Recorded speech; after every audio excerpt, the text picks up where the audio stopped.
Welcome to Nudgestock 2022, our 10th and best ever Nudgestock. My name is Andy Main and I'm the Global CEO for Ogilvy. And I'm joined today, delighted to be joined today by Anne Higgins, our EMEA CEO of Ogilvy's consulting business and our interim global head of behavioural science. Anne's quite busy.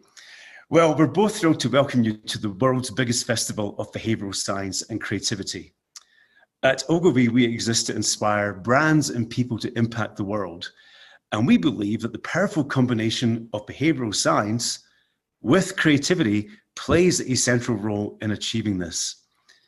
So many of you will know, and many of you have attended Nudgestock before, that Ogilvy has been committed to applying behavioural science for over an entire decade in everything we do. Our approaches and tools work to better understand the true needs and wants of people, what they really want, to discover and develop those unknown human needs. And this really helps us figure out who people really are, as well as the true barriers and drivers of behavioural change. And over the course of today, we will be sharing a little more about how all this comes to life within Ogilvy and across our many clients and the markets in which we serve. Well, as we did last year, we have thousands of people from across the globe registered and attending today's event. And thank you so much for coming today. It means a lot to us, and just having you participate is huge. So thank you for coming. But it isn't so much the scale of the audience that's important for us, but the diversity of people connecting through Nudgestock. We run Nudgestock to encourage the cross-pollination of ideas, because we believe that impact happens at the intersection of things. That's truly where the magic happens. And this is also where creativity lies. And this is where the opportunities for growth and impact are found. But before I hand to Anne, once again from me, we're so grateful that you could join us today for Nudgestock, our 10th one. And we will continue to celebrate Nudgestock in this digital and truly borderless format. So it's a huge pleasure for us to share this experience with you today. Thank you so much for coming, and I'm now pleased to hand over to Anne Higgins. So Anne, over to you. As Andy mentioned, Nudgestock truly is a celebration of ideas coming together, united by behavioural science and with the desire to generate more creative and effective solutions that impact the world. Once again, thank you for joining us for this, our 10th Nudgestock. It's my pleasure to now hand over to the team to kick off the day's proceedings. Hello, fellow primates. It's 5 p.m. in Sydney, 8 a.m. in London, and it's still yesterday in San Francisco. But wherever you are on our little blue planet, now is the time to turn on, tune in to some of the world's greatest thinkers at the world's greatest festival of behavioural science and creativity. Welcome, world, to Nudgestock 2022. In our 10th year, we have an amazing bonanza of speakers to take you through today. We've got Stephen Bartlett, direct from the Dragon's Den, talking about the psychology of your workforce. And we also have Dan Pink talking about the power of regret, and everybody in between. We have, of course, a sprinkling of the Ogilvy behavioural science practice, beginning here with Dan Bennett, the head of the UK practice. Now, sadly, we cannot have the global head of the practice here with us today, except in book form. And we will be encouraging you to buy and to win Sam Tatum's fantastic book, Evolutionary Ideas, throughout the day. And I'm joined here by the incredible Tara Austin, who last year, when a speaker's Wi-Fi went down, she completed the deck herself. It's not happening again, guys. So she's learned every single speaker today. So if your Wi-Fi goes down, speakers, don't worry about it. And to keep this global, we've also got in the Eastern Hemisphere, Paolo Mercado, who's the Executive Vice President of the Behavioural Science Practice in Asia. And all the way in Washington, D.C., we have Chris Graves, who's going to take us through the last 4 hours. And this year only, we've also opened up a fantastic virtual space for you all to go meet each other in, the Nudgeverse. More on that later. There will be, of course, opportunities, as usual, to ask questions from many of the speakers throughout the day. Use the Slido URL that you'll see on your screens. And for all of our speakers, we want you to light up our social channels, please, with hashtag Nudgestock 2022. And Fiona Uwagwu, the UK Head of Content and Social at Ogilvy, she will be the steward for your socially acceptable thoughts. All of them. So please do use the hashtag Nudgestock 2022 today. And how many behavioural scientists does it take to put on a TV show? You're about to find out. We don't do this every day, so in the inevitable situation when something goes slightly wrong today, please be kind to us. Be gentle with us, indeed. In this truly global extravaganza, we're going to be hearing from the global north, the global south, from an alliance of academics and applied behavioural science practitioners that money simply cannot buy access to. We're going to be talking to them over 10 hours, and we're going to be covering everything from polarisation, disinformation, vaccination, sustainable consumption for all of our nations, absolutely everything. We're going to have a lot of hot takes and cold science. None of this would be possible, however, without the support of our sponsors who've kept this free and fabulous. But to start us off, I want to introduce the man who started Nudgestock 10 years ago, who is the first man to step onto the Nudgestock stage 10 years ago. He's the co-founder of the behavioural science practice, he's our vice chairman, he's a TED speaker, he's a wiki man, he's the alchemist. It's Rory Sutherland. Oh, hello and welcome back to another year. And just to say what a delight it is to be back. Now, I'm going to talk about something really important in a minute. I'm going to talk about the lazy why. The fact that I think we are generally too easily content with one explanation for anything. But then travelling in on the train, I suddenly had an idea about how to solve social media, so I thought I'd talk about that instead. Now, the great commentator Thomas Sowell said that political activism is simply a way for useless people to feel important. And it suddenly occurred to me, it is too easy to express opinions on social media without any particular grounding or without making any contribution to the wider society. So I decided the solution to social media, if Elon's listening, is simply to create a new social medium where every opinion you post has to be accompanied by a useful solution. And only when you get enough votes for the solution does your opinion get published. So there you are, you have a cost of entry. In order to express an opinion, you have to do something useful first. So I think that's a fair principle to establish here. So today, before I start talking about a wider and important philosophical question, I'm going to talk about the problem of commemorative benches, which I spotted only a week ago. Okay? Now, I've got a flat in Deal down on the Kent coast. And one thing Deal doesn't have a problem with is places to sit. In fact, the capacity of the commemorative benches along the seafront probably exceeds the population of the town, even at peak season. Okay? By contrast, when I go to London Bridge Station, which costs something like £750 million, there's absolutely nowhere to sit. And I was trying to work out why this complete uneven distribution was occurring. And I realised there's a feedback loop, isn't there, right? Because if you look at commemorative benches, there's a fundamental logical problem. What they typically say is, in memory of Uncle Bob, dates, who always loved sitting in this spot, right? Now, I don't know if you've spotted this slight problem. I don't like to pick apart the thought processes of the recently bereaved.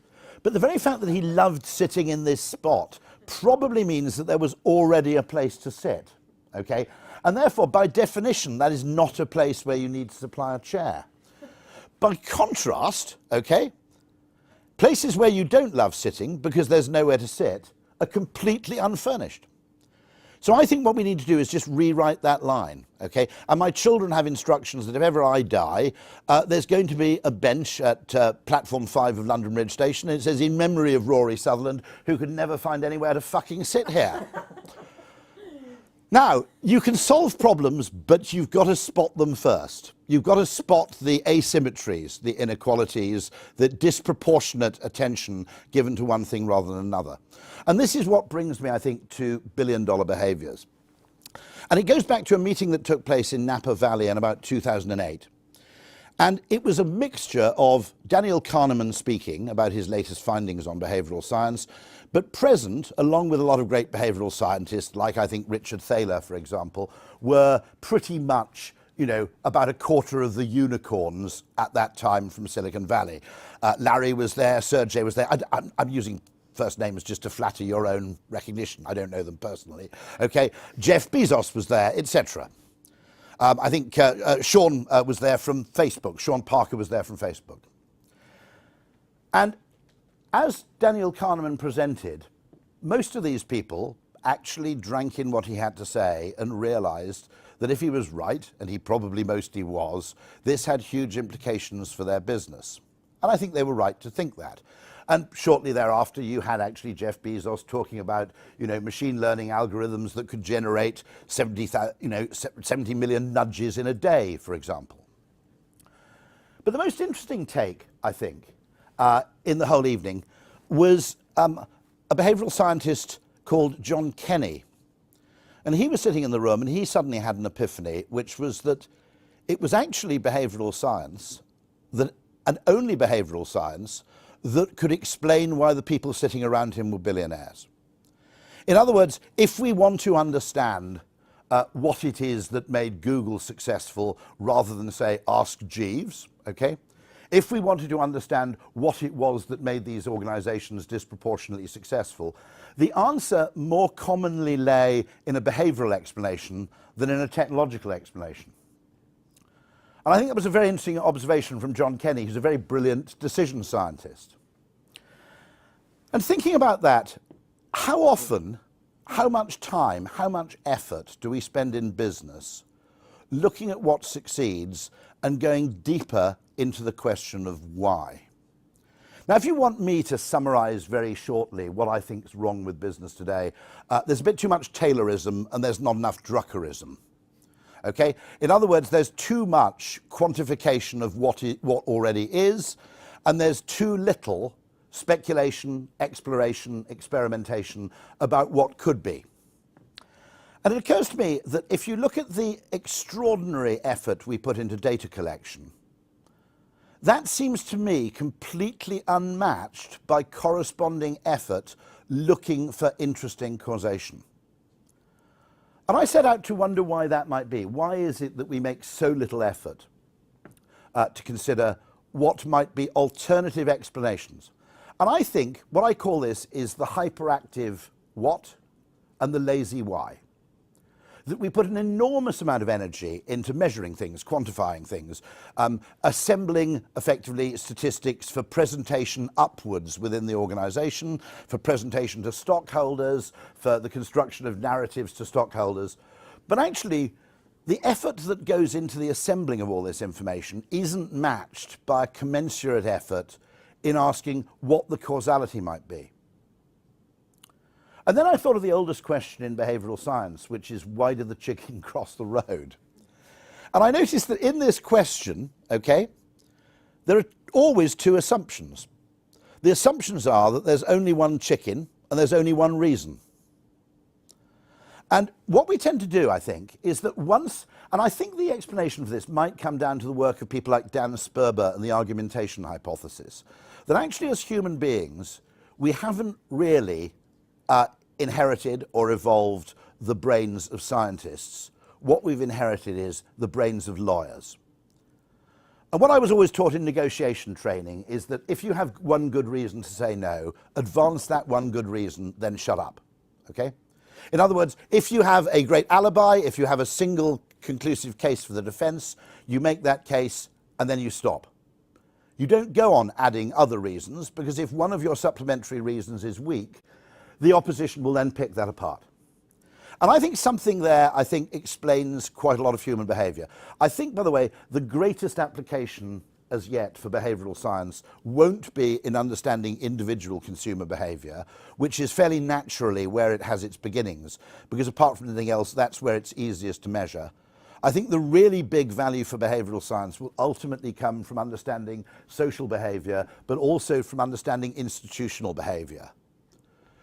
Because we always have this view, I think, that individual consumers, when they make decisions, are biased, but then when you put a lot of consumers behind a desk, in an office, in a workplace, and you put them round a room in a meeting, somehow those biases even out. I don't think that's true. I think sometimes those biases actually become amplified. And so understanding what's going on in collective default decision making in terms of our approach to causality and reasoning seems a really important area for inquiry. What we see time and time again is what I call this lazy why, that once there is a satisfactory rational explanation, we deliver that, and then our brain says, right, got that, move on, nothing to see here. And I think it's a very, very dangerous assumption that there's only one chicken and there's only one reason why it crossed the road. I'll give you a couple of examples of this. Let's take a sale, okay? You're all familiar with it. Everywhere in the world, shops will have a sale. And if you went to an economist and said, why do you think shops are crowded during the sale, okay? They will say, because the prices are lower. And that, by the way, is perfectly true. It's an absolutely reasonable and accurate answer. But is it the whole truth? And this is the distinction I want to make. Because I think if we delve a little bit deeper into what a sale is, okay, I think you'll notice about 3 different things going on. Yes, there are lower prices, okay? Now, I have a vague contention that if you actually staged a sale and put loads of signs up saying sale and you paid actors to queue outside the shop, okay, that even without reducing the prices, you would create a fairly significant uptick in demand, okay? I think that's possible. I also think it's true to say that if you simply cut your prices and didn't create the theatre around the sale by putting stickers in the window and by creating an air of desperation, I think in that case, actually, to be honest, you wouldn't sell that much more. I think there are multiple things going on. I think it's a Lollapalooza effect. I think there are multiple behavioural things happening in combination. And we will be much better off if we try and understand more than one of them. But what we tend to do is we default to the first plausible, rational explanation. Exactly as a defence lawyer might do. Okay, we've got that point answered. That's it, done, nothing to see here. And so in a sale, I think there are multiple things going on. I think there are lower prices. I think there's also scarcity value, because implicit in the idea of a sale is something very different from ordinary shopping, which is once it's gone, it's gone. There is implicit in it the idea of scarcity, the idea that actually these are the end-of-line things from the last season, and there is a limited number of them available. And there is also a huge amount of social proof going on. One of the really important things about physical retail is it puts you in an environment where lots of people are shopping, which therefore makes shopping seem fundamentally normalized, okay? And I think sales without the crowds, without the queues, don't have the same value as sales which are effectively the product of all 3 of those things in parallel. Now, I've always wanted to do, just in alignment with this, I've always wanted to do an experiment, which is when you have 50% extra free on something, whether it's a bottle of shampoo or it's a chocolate bar or anything else, how much of the extra purchase that results comes from the price change, and how much of it comes from the sense that there's a deal? Okay? How much of it may come from salience, the fact that, you know, the other shampoo or the other chocolate bars or the other soaps or the other soap powders don't have an interesting bright red flash on them, but this one does. And I always wanted to do that experiment, but then I realized that, of course, to do that experiment would be completely illegal, because it would actually entail claiming that something was cheaper or on offer while keeping the price basically unreduced. And I asked this question once to someone, not an Ogilvy client, I hasten to add, but someone in a very large client organisation. They said, we already know the answer to that question. I said, how on earth can you know the answer to that question? It's completely illegal to do the experiment. You know, to do that experiment, what you'd have to do is put 50% extra free on a box of soap powder and then put the price up by 50%. How can you possibly do that? And they said, very simply, by mistake. About once or twice every few years, someone fails to key in something into a spreadsheet, and so there's a great box of something on the shelf and it says 50% extra free and the price has gone up by 50%. There's actually no saving. I said, well, what happens? He said, I can't give you exact figures, he said, but basically you wouldn't believe it.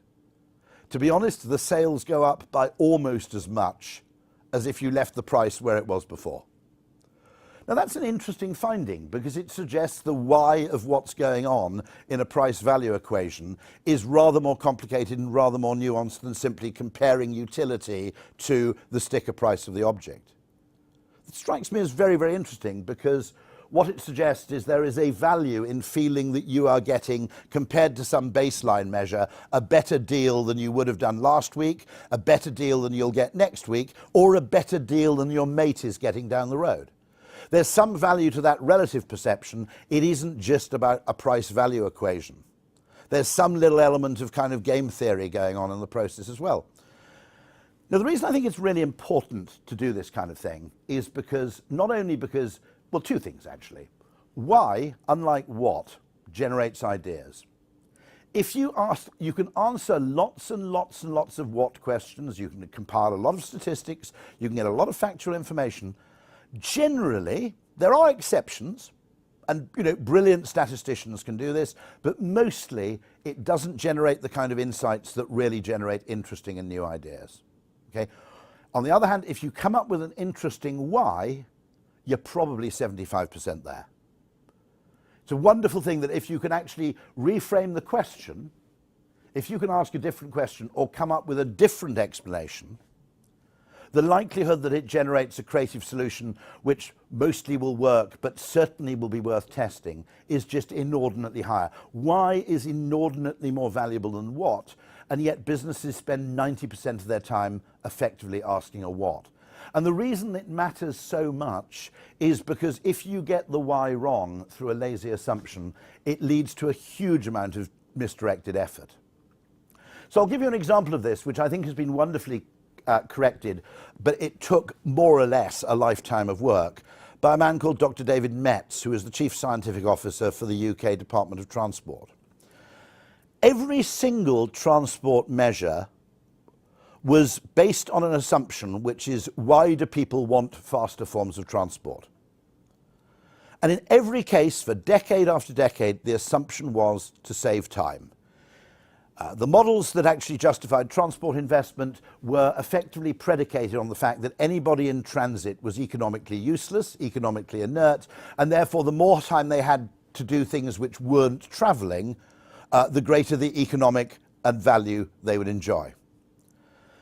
And Metz spent years looking at what people actually did when they got access to faster transport. He discovered something very strange, which is hugely important, because the whole of transport policy changes once you understand this, which is basically whatever forms of transportation you give people, and this pretty much goes back to the Roman era, other than people obviously who are professional drivers or who have very unusual circumstances, most people are pretty happy to spend a 1 hour to maybe 70 minutes a day pootling about the place, okay?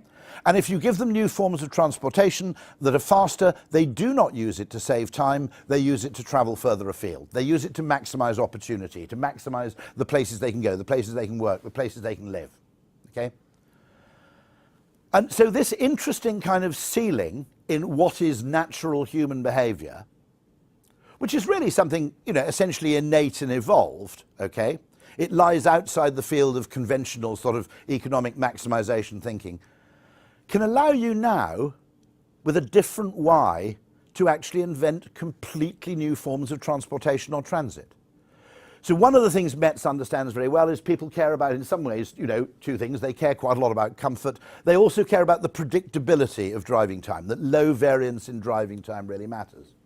Now, I would argue that perhaps for 50 or 60 years, the assumption about what transport was supposed to do has actually massively killed what would have been interesting investment in slow but dependable forms of transportation. Because without a time saving, they couldn't actually see a benefit. And this is what I mean by the fact that if you can discover a new why, suddenly whole new solution spaces open themselves up in a way that's completely magical.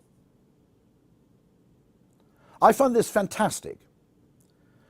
And I think one of the vital things we have to do is simply spend more time asking why, even when the ostensible answer seems to be obvious and complete. We need to spend more time looking for further and different explanations And again, as John Kenny discovered, that explanation for why something is happening probably lies somewhere in the field of behavioral science and psychology. There's a wonderful thing, I think, called Dobzhansky's law in evolutionary science, which says nothing in nature makes sense except in the light of evolution. And to a great extent, I extend that and say nothing much in business makes sense except in the light of behavioral science. As I said last year, not everything is behavioral science, but behavioral science is in everything. For a complete explanation of something, the non-behavioral solution to any question which actually involves collective or individual human behavior and decision making probably isn't cutting it, and as a result, your failure to include it is narrowing your solution set and limiting your creativity. Because whats generally provide creative constraints, and whys generally create creative springboards. I think that's a vital thing to understand. And so when we go back to that original and oldest question in behavioral science, why did the chicken cross the road? Every single time we ask that question, we have to consider two possibilities. There's more than one reason, and there's more than one chicken. And maybe the chickens don't all have the same reason. Once you do that, you escape from the tyranny of averages, and suddenly new sunlit uplands of creative possibilities start to emerge. That's my promise to you.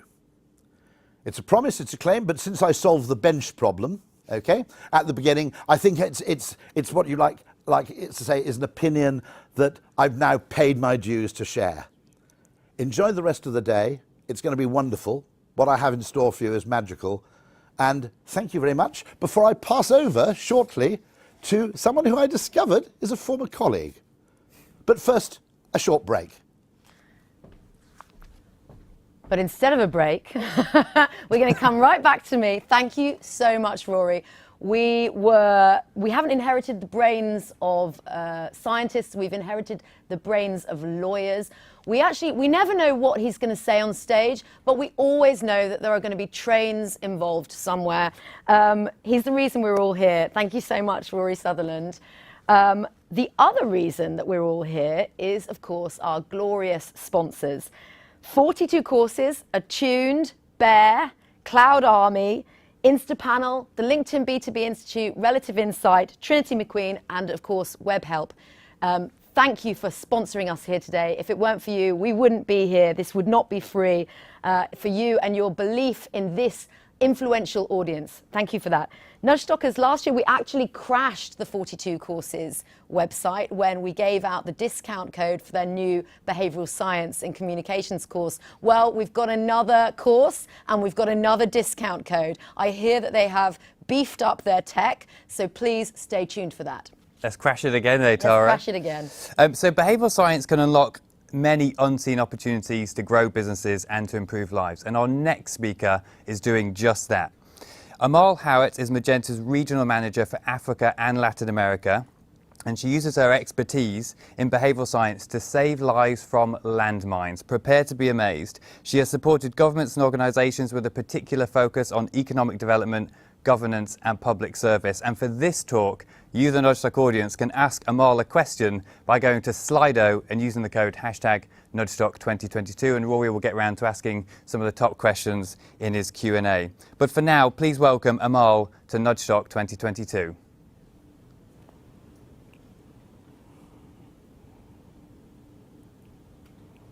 Thanks, and hi everyone. My name is Amal. I work at Magenta. We're an amazing team of passionate social and behavior change experts, and I'm here to tell you about our work on supporting the mining effort in conflict-affected areas.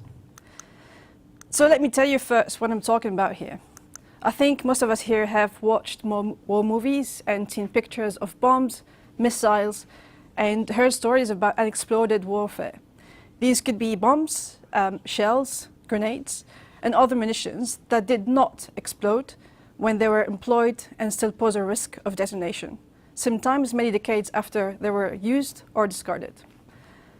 But what we're talking about today here is mostly improvised explosive device, or what we call IED, which are not necessarily that kind of sophisticated warfare. It's not that's not the classical warfare that we know, but it's mostly homemade explosives that are well hidden and especially never easy to spot or identify, which makes them extremely lethal. Where most of us live, we don't often think about mines. I mean, we have been thinking about them recently, haven't we? We don't think about explosive devices, but in some of the countries where we work, they are incredibly widespread, and quite often injuring women and children.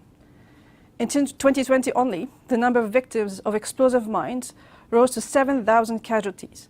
80% of those were civilians, and many of whom were children. At Magenta, we are working alongside our partners in this area, and specifically 4 countries. First one is Mali, where the civilian population accounts for half of the victims. Then comes Syria, where almost half of agricultural lands are contaminated. And what I mean by contaminated here is the presence of actual explosive ordnance. Afghanistan, where renewed access to some territories added to the risk since the Taliban seized power. Afghan casualties represent a third of the total number of casualties in the world. And lastly, Iraq. Iraq is one of the most contaminated countries in the world, with 3,000 kilometers of its surface contains mines and other explosive ordnance. 3,000 kilometers, that's the size of 2 Londons. So think about that. When you look at these numbers of casualties, I want you to imagine who they represent. Young kids playing in newly contaminated lands, women going to the market, or even truck drivers on their way to work. And these are not isolated incidents. They're happening on a daily basis. So I guess the question now is, how do we save these lives? The most obvious one is demining. It is efficient. It should be carried out as much as possible. But demining when and where possible is not an easy task. Specialized organizations do remarkable work in this area, but sometimes the constraints resulting from the security and sensitive political context do not always allow for action. Local authorities can themselves be caught up in power politics that prevent them from demining contaminated lands. Their activity then becomes politicized and does not allow for effective demining operations. This is where risk education steps in. Risk education represents not only an additional solution that should always come in hand with demining efforts, but sometimes is the only solution when demining is not possible. In this presentation, I will take you through some of the most fascinating insights that we have come across at Magenta, how we use them to build effective communications to try and help people's lives. First of all, we are truly convinced that social and behavior change expertise, when applied to risk education, is a game changer. Understanding what are the positive and risky behaviors, the drivers and barriers behind them is key to embed impactful and life-saving risk education. So when we talk about positive behaviors, let's see in what we're talking about here. We're talking about walking the main road that is not contaminated. We're talking about not touching suspicious objects. We're talking about not necessarily going to help someone who's injured. And we're talking about also alerting the local authorities when we are spotting danger. Certainly right now you're thinking that these behaviors might seem quite obvious, but don't be fooled because they are very hard to adopt. These are not the easiest behaviors to adopt in the conflicted areas where we work. So when we talk about using main roads, for example, these might be risky and people avoid them. So just a couple of months ago, I was in Bamako in this workshop, and one of the participants was explaining to me that the truck drivers will not take the main roads. They will not take the secondary roads because there are the bigger chances for them to get carjacked or kidnapped on the secondary roads. So they prefer to take the option of maybe walking on the mine or driving by it. Being afraid of touching suspicious objects could not be well perceived in some cultures. Taking risks is perceived to be heroic, and that reputation is very socially rewarding in Mali, for example. So understanding why people, understanding why people are not adopting these seemingly obvious behaviors is the key for us to make them adopt them and not die. So we do work across different contexts, and they have many differences, but we've come across a few similarities, and that's especially when it comes to audience segmentation. The following audience segmentation is quite relevant, mostly always. So the first group would be the unaware. That's the unaware group, those who do not know about the danger of explosive hazards. These are usually returnees, internally displaced population, or truck drivers. Second group is the uninformed group, those who do know about explosive hazards, but don't know about safe behaviors. Then comes the misinformed, and these are the children, adults, and the elderly group. Third group are the misinformed, those who have been given information about safety or believe they are highly informed, and these are generally former soldiers, fighters, ex-miners, scrap metal dealers. Then come the reckless, who know about mine safety but ignore this information, and these are usually young boys playing around. And lastly, the intentional group, those who have no option but to intentionally adopt unsafe behaviors, and these are male youth or adults collecting items because they will be buying them after. So when we look at the psychological, environmental, sociological insights, we come across some quite mind-blowing insights. We hear things like, my destiny is not in my hands. As a Tunisian, I can relate to that because we have that sense of fatalism. Some of us think that our destiny is written somewhere in the stars, and there's nothing we can do about it, so why bother? We hear also things like, I have limited options for how I can make a living and provide for my family. Or, it's very important for me to be part of a group or be accepted. I think all of us can relate to that one. We SBC experts are constantly confronted with challenging insights when it comes to risk education, but the toughest one so far is probably this one. Not dying is not my #1 priority. So how can you go from there? How can you answer that when you're building your recommendations? I think the simple answer could be, save a life now, build a life later. We know that using positive, emotional, inspiring, and educational messaging, we will help people better understand the value of prioritizing safe behaviors above other, sometimes more seemingly pressing factors. And the core idea here was intentionally echoing to the Quranic teaching, which says, whoever saves one life is as if has saved all humanity. So we understand here that the ultimate priority of people's lives is something we must be cognizant of at all times. It positions our messaging to counter fatalism. In Mali, we were conducting some research amongst a quite diverse set of ethnic groups. And one of the most common insights was within the reckless group. Remember, the young boys who are playing, wandering around their houses and exploring new territories, exposing themselves to risks because that would make them perceived as heroes. So what we recommended in our strategy was to redefine who true heroes are. The true heroes in Mali are the ones who are actively trying to be safe, to protect others by promoting these positive behaviors. And you can all imagine what's possible in the realm of communications when you talk about superheroes. Basically, superheroes, comics, can save young children's lives.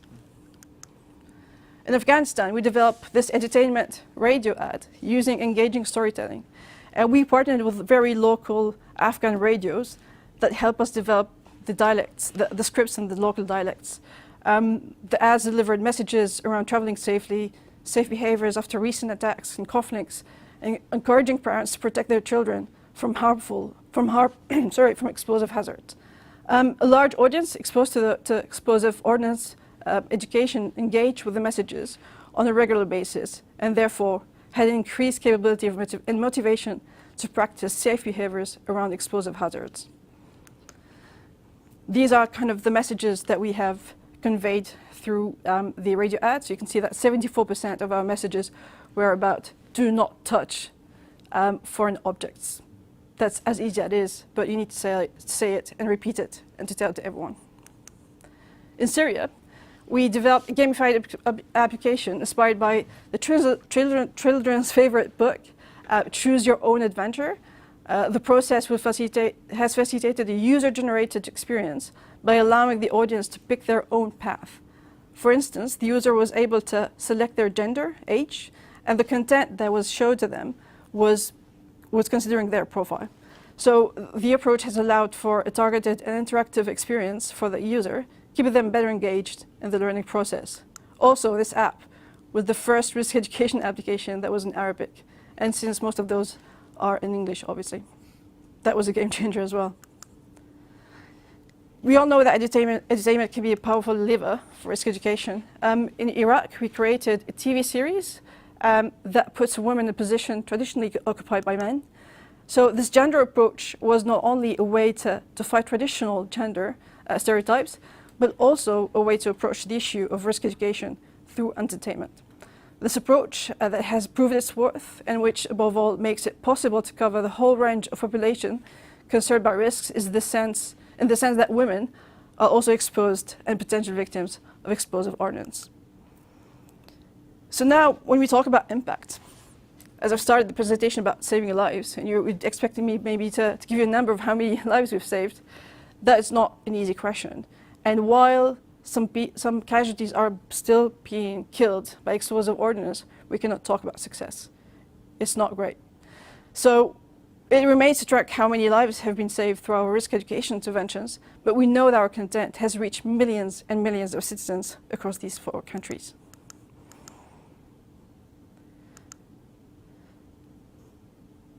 So it is not possible to measure the number of lives that have been saved, and this requires also to know in advance who would have been a victim of an explosive ordnance. However, what we do know, for instance, is that in Afghanistan, for example, 90% of the victims have never been exposed to any risk education content. Through our project only in Afghanistan, a partnership with the local radios, we had almost 800,000 people that were reached by the campaign. The project has also strengthened the CSO, civil society organization skills, and local actors, who then became this relay of information and awareness to the populations under their responsibility. And that has reduced the number of victims. In Iraq, the drama series that we have produced reached more than 6.6 million people on social media. And the social media posts only, they had an audience of more than 35 million people, which increased the dissemination of the good messages and the safe behavior content.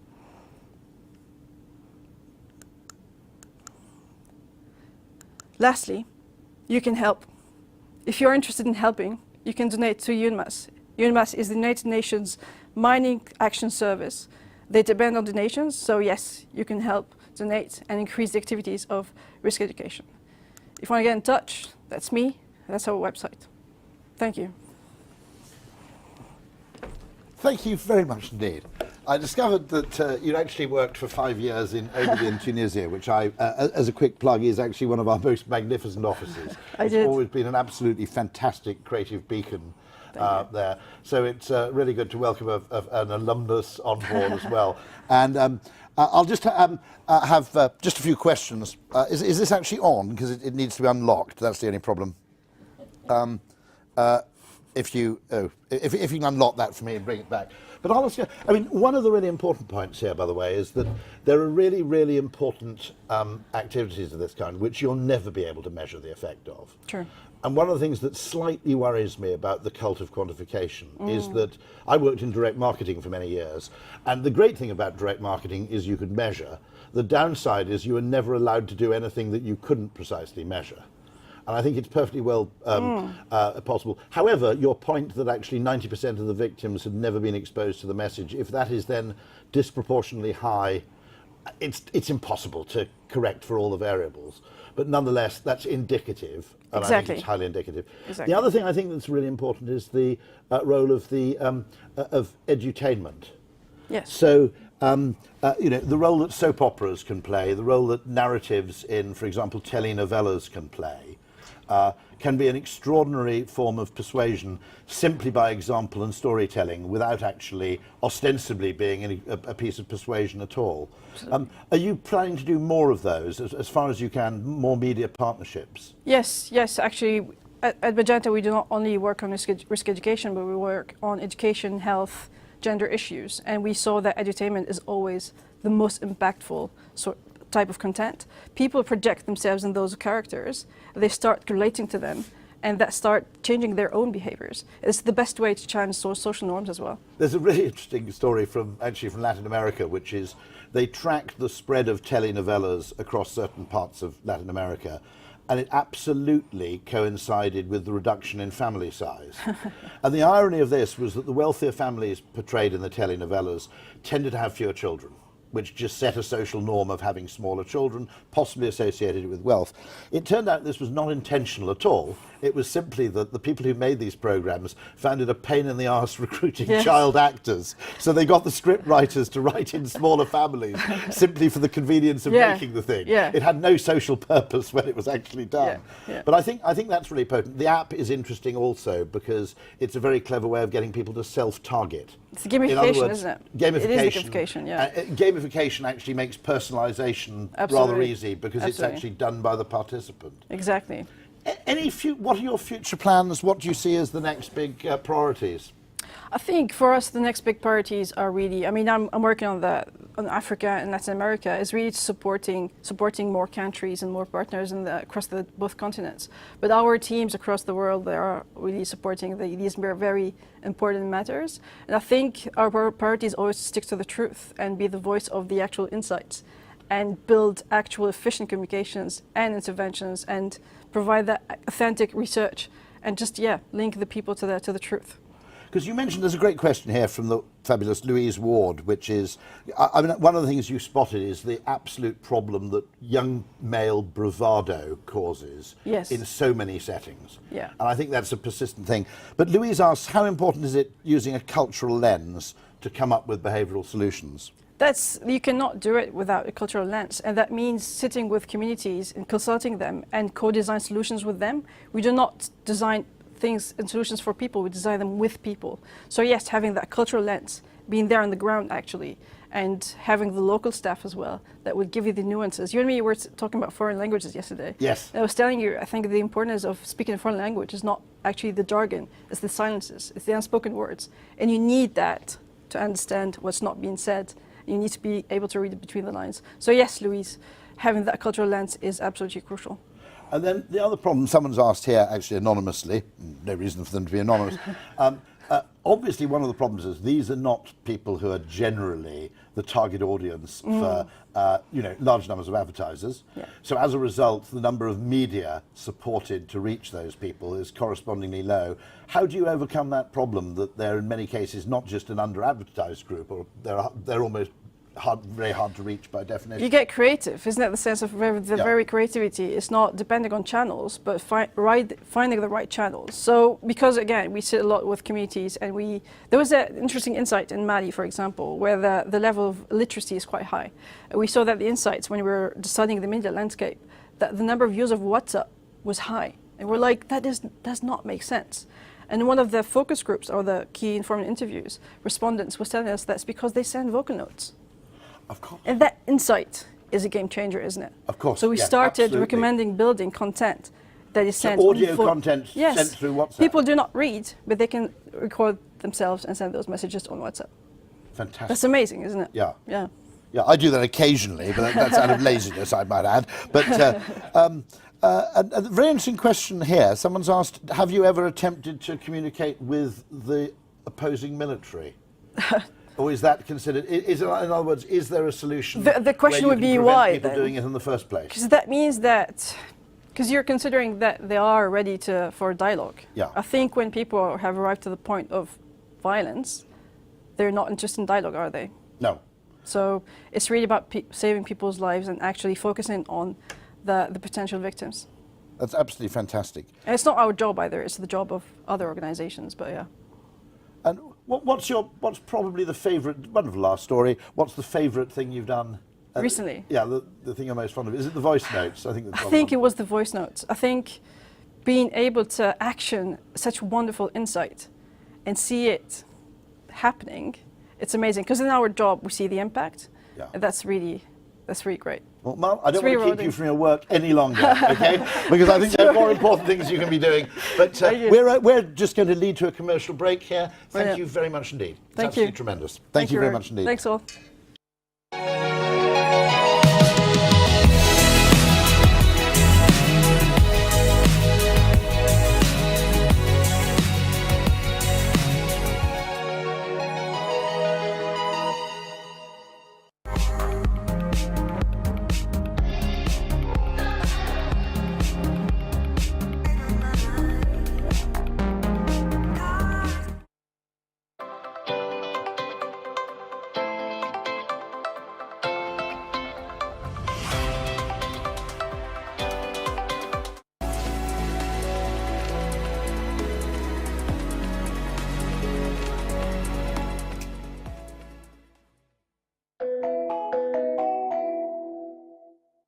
If you want some high quality behavioural science from me and the team at Nudgestock, then check out 42courses.com. And for this weekend only, if you use the code Nudgestock22 at checkout, you'll be in for a fairly pleasant surprise.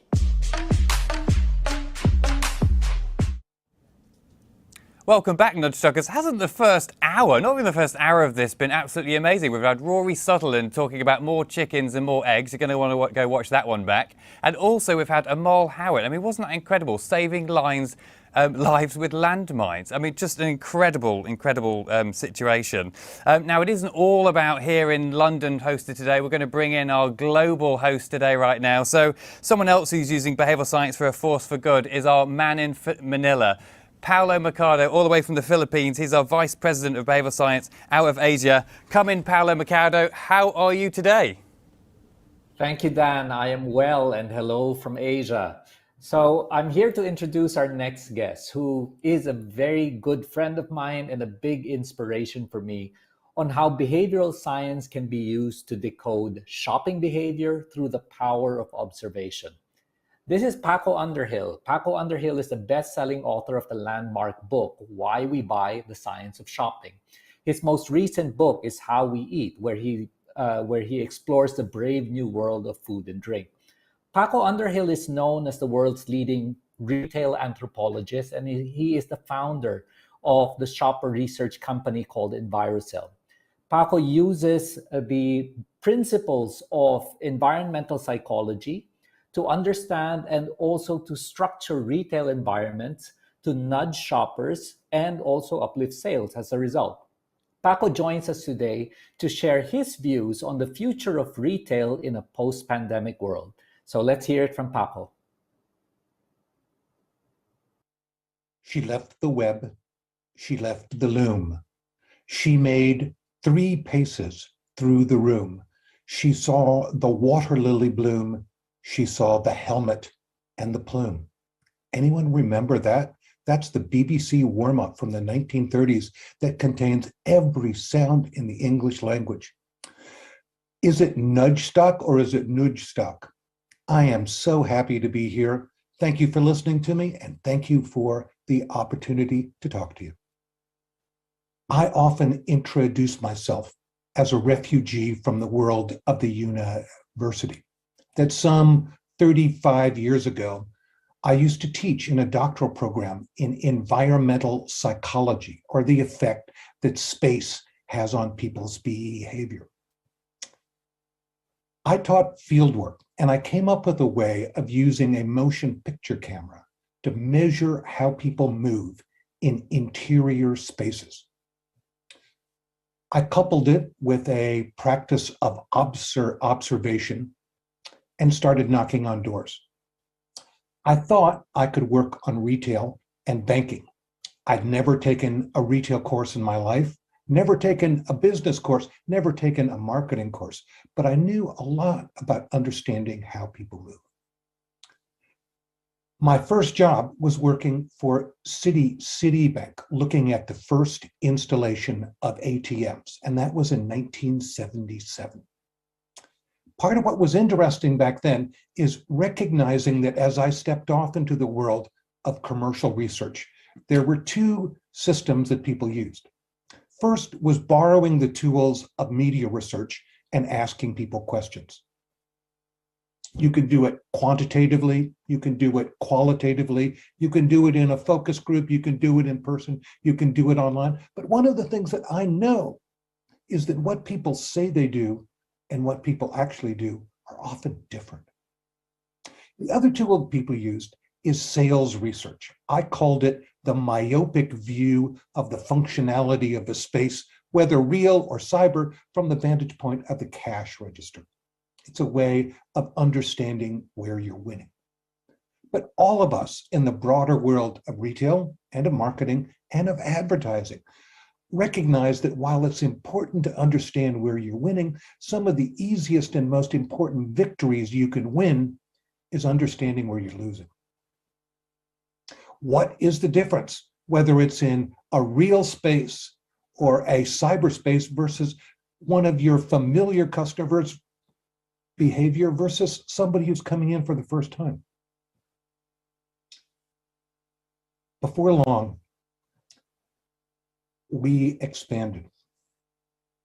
Part of what was interesting is that in the latter half of the 20th century, while lots of business schools, McKinsey's, the BCGs of the world were talking about strategy, part of what we got to was tactics, meaning that we could walk into almost any retail space or any cyberspace and start to make some immediate, in some cases, very minor changes where you could see the results almost immediately.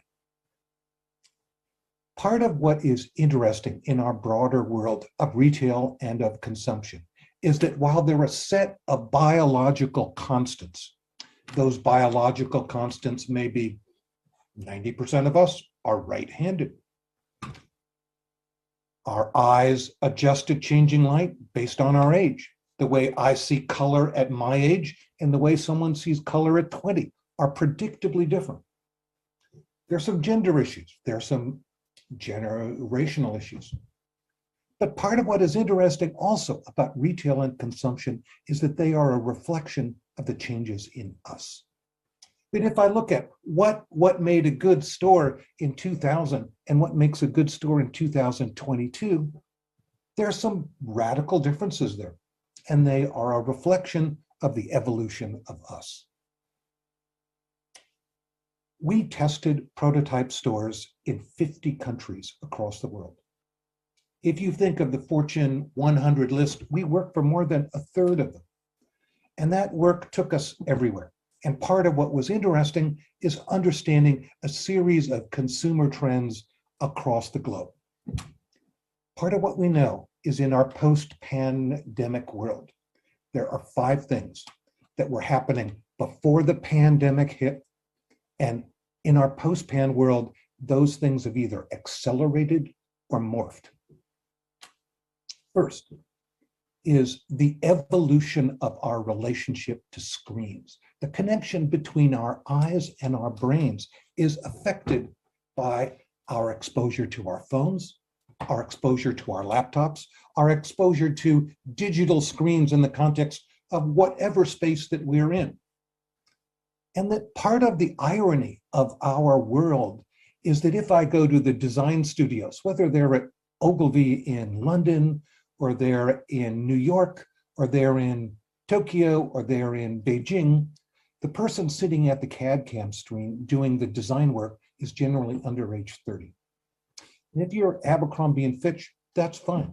But if you're Tesco, or you're Mars, or you're Selfridges, understanding the difference between how someone sees at 22 and the way someone sees at 60 is a really important issue. How do we see and how do we process what we see? And in our post-pan world where some of us got locked up at home, whatever, this is in a remarkable state of evolution. That's one. Second issue here. The most seminal event in the history of our species since we tamed fire is birth control.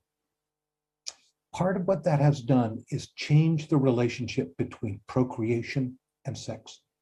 And it's changed what the role of gender is in the context of our own lives. Is there a glass ceiling?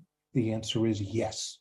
Are there issues that are categorically unfair to females? The answer is unequivocally yes. On the other hand, particularly in retail and in advertising, we often live in a world that's owned by men, designed by men, managed by men, and yet women are our most important customers. How do we look at our world, whether it's a cyber world or a physical world, through feminist glasses? Part of what we know, for example, here in North America, with each passing month, the number of households where the woman is the dominant bread earner goes up with each passing month. If I look at institutions of higher learning, the graduation rate for females versus males is often very different. There are professions that 50 years ago were totally dominated by men, and yet today, for example, pharmacists. Back in the 1920s, there were no female pharmacists. Today, if you walk into virtually any drugstore anywhere in the Western world, the pharmacist is often female. How do we understand the impact of women? How do we understand their issues of security and the fact that when they move through a commercial space, what they look at and how they look at is often very different from guys? What makes the world female friendly? And that issue is something that is going to be with us forever and ever. Praise the Lord.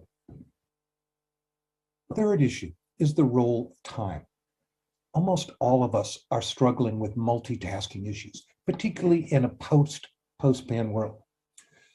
Again, I can go back to the example of a female who is having a job, looking after her kids, trying to deal with school issues, trying to deal with the home, and also trying to do some of her shopping.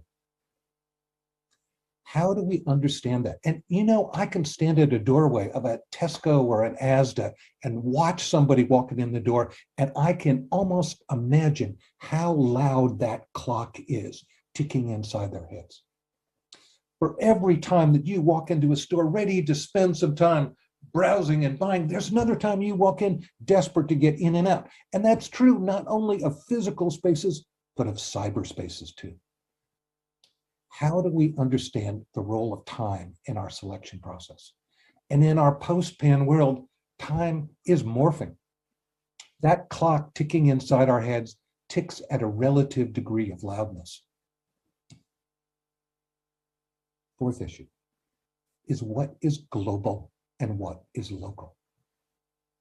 The way someone shops in Macclesfield versus the way someone shops in East London versus if I'm a technology company and I'm selling the same software, but the difference between the mindset and the knowledge base of someone walking into my store in Dubai versus my store in Albany, New York, or in Leeds, England, is often different. And it doesn't mean that there's an infinite degree of differences, but it does mean that one of the keys to our world, whether it's advertising, design, management, retail, cyber, whatever, is understanding what the role of local is.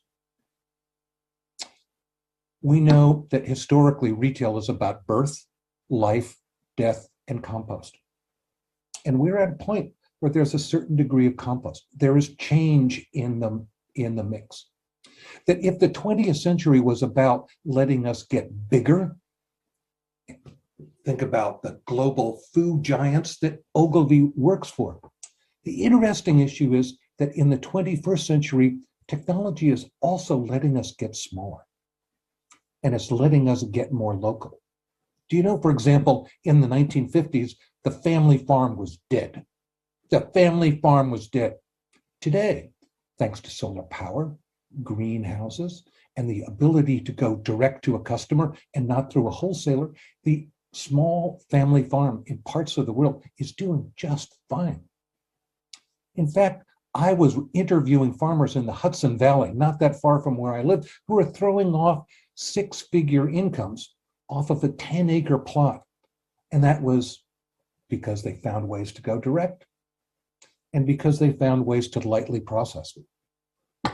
There was a woman who inherited a potato farm from her grandfather, a marginal farm at best.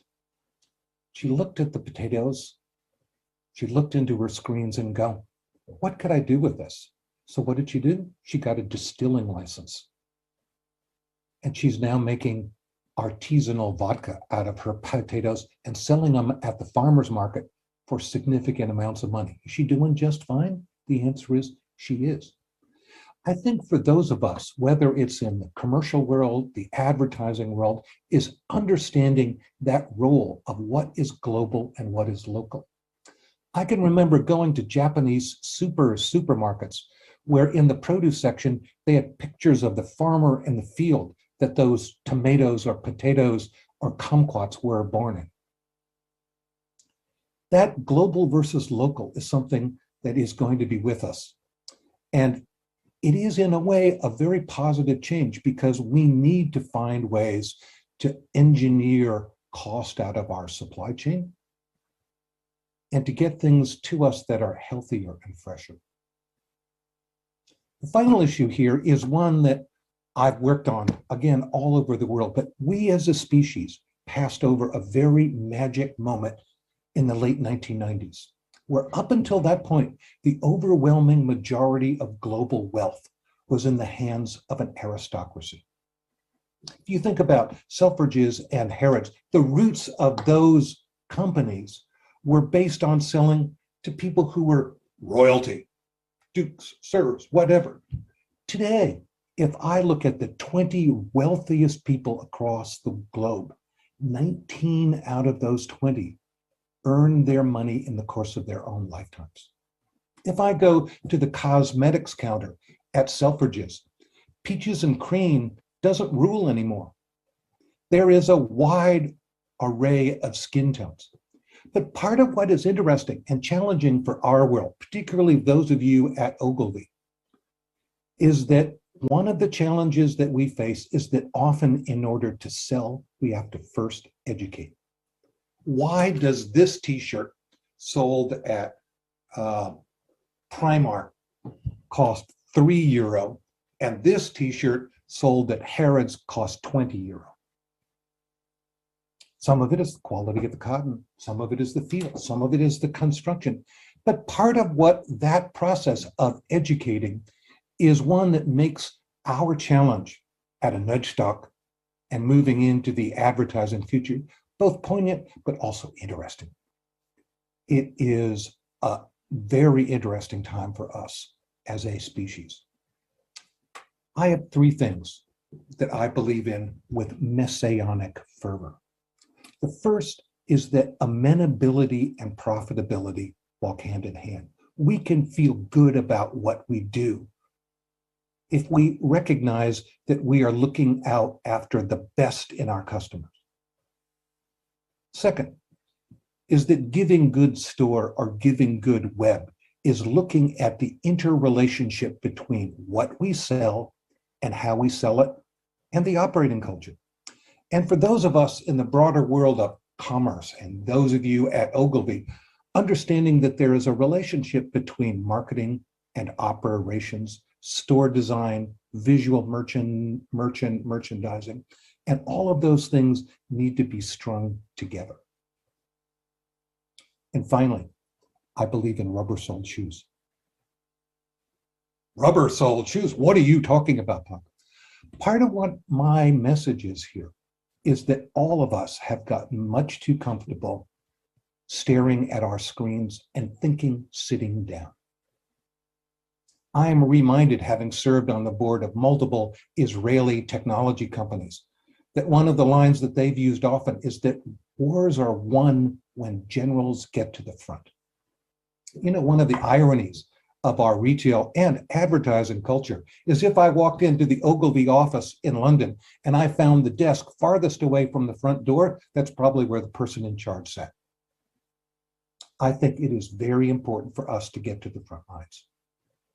It's very important for us to put those rubber-soled shoes on and go look at the parking lot, go look at the distribution center, and get comfortable with what's going on where our products and our customers are meeting.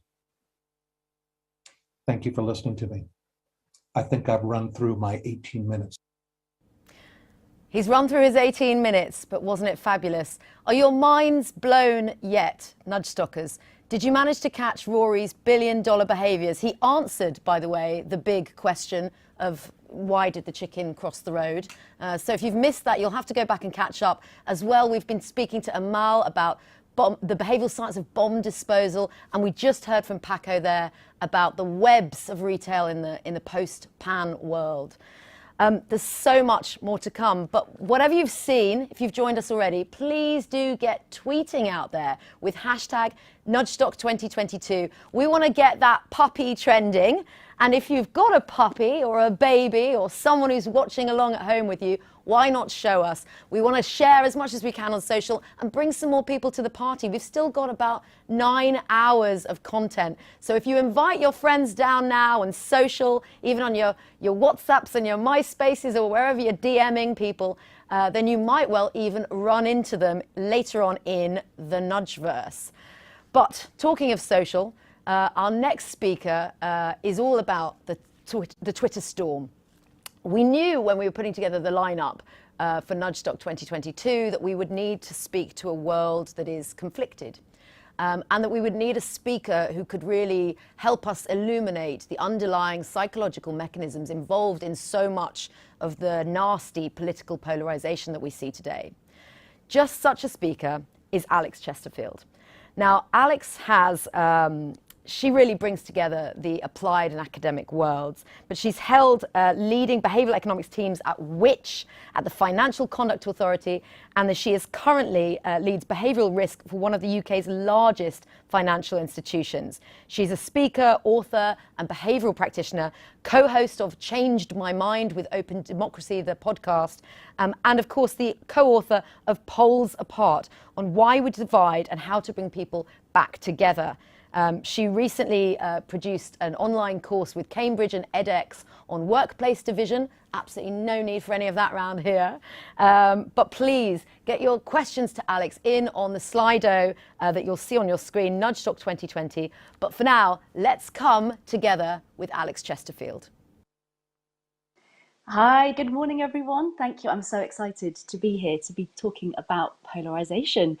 But before I get on to polarization, I just wanted to share a little bit more about myself. If we can just go to the next slide. So I'm Alex Chesterfield. I'm a southerner with northern roots. So I grew up near Brighton, went to my local state schools, used to have a very strong Scouse accent, believe it or not. I'm married to Will and I'm mum to Ted and Evie. So they're now 7 and 10, so a lot older than you can see in that photo. As you said at the beginning, I'm an applied behavioural scientist, and I'm also a formally elected Conservative councillor and activist. So that picture at the bottom you can see on the slides is me back in 2010, canvassing on election day. I wasn't successful, with my little blue rosette and blue balloon. So note how I have deliberately put things that I might have in common with people first, before revealing things about myself that might trigger a more negative reaction. And on that note, some of the points in this session might make people feel a bit uncomfortable. Polarization is incredibly hard, complex, and messy.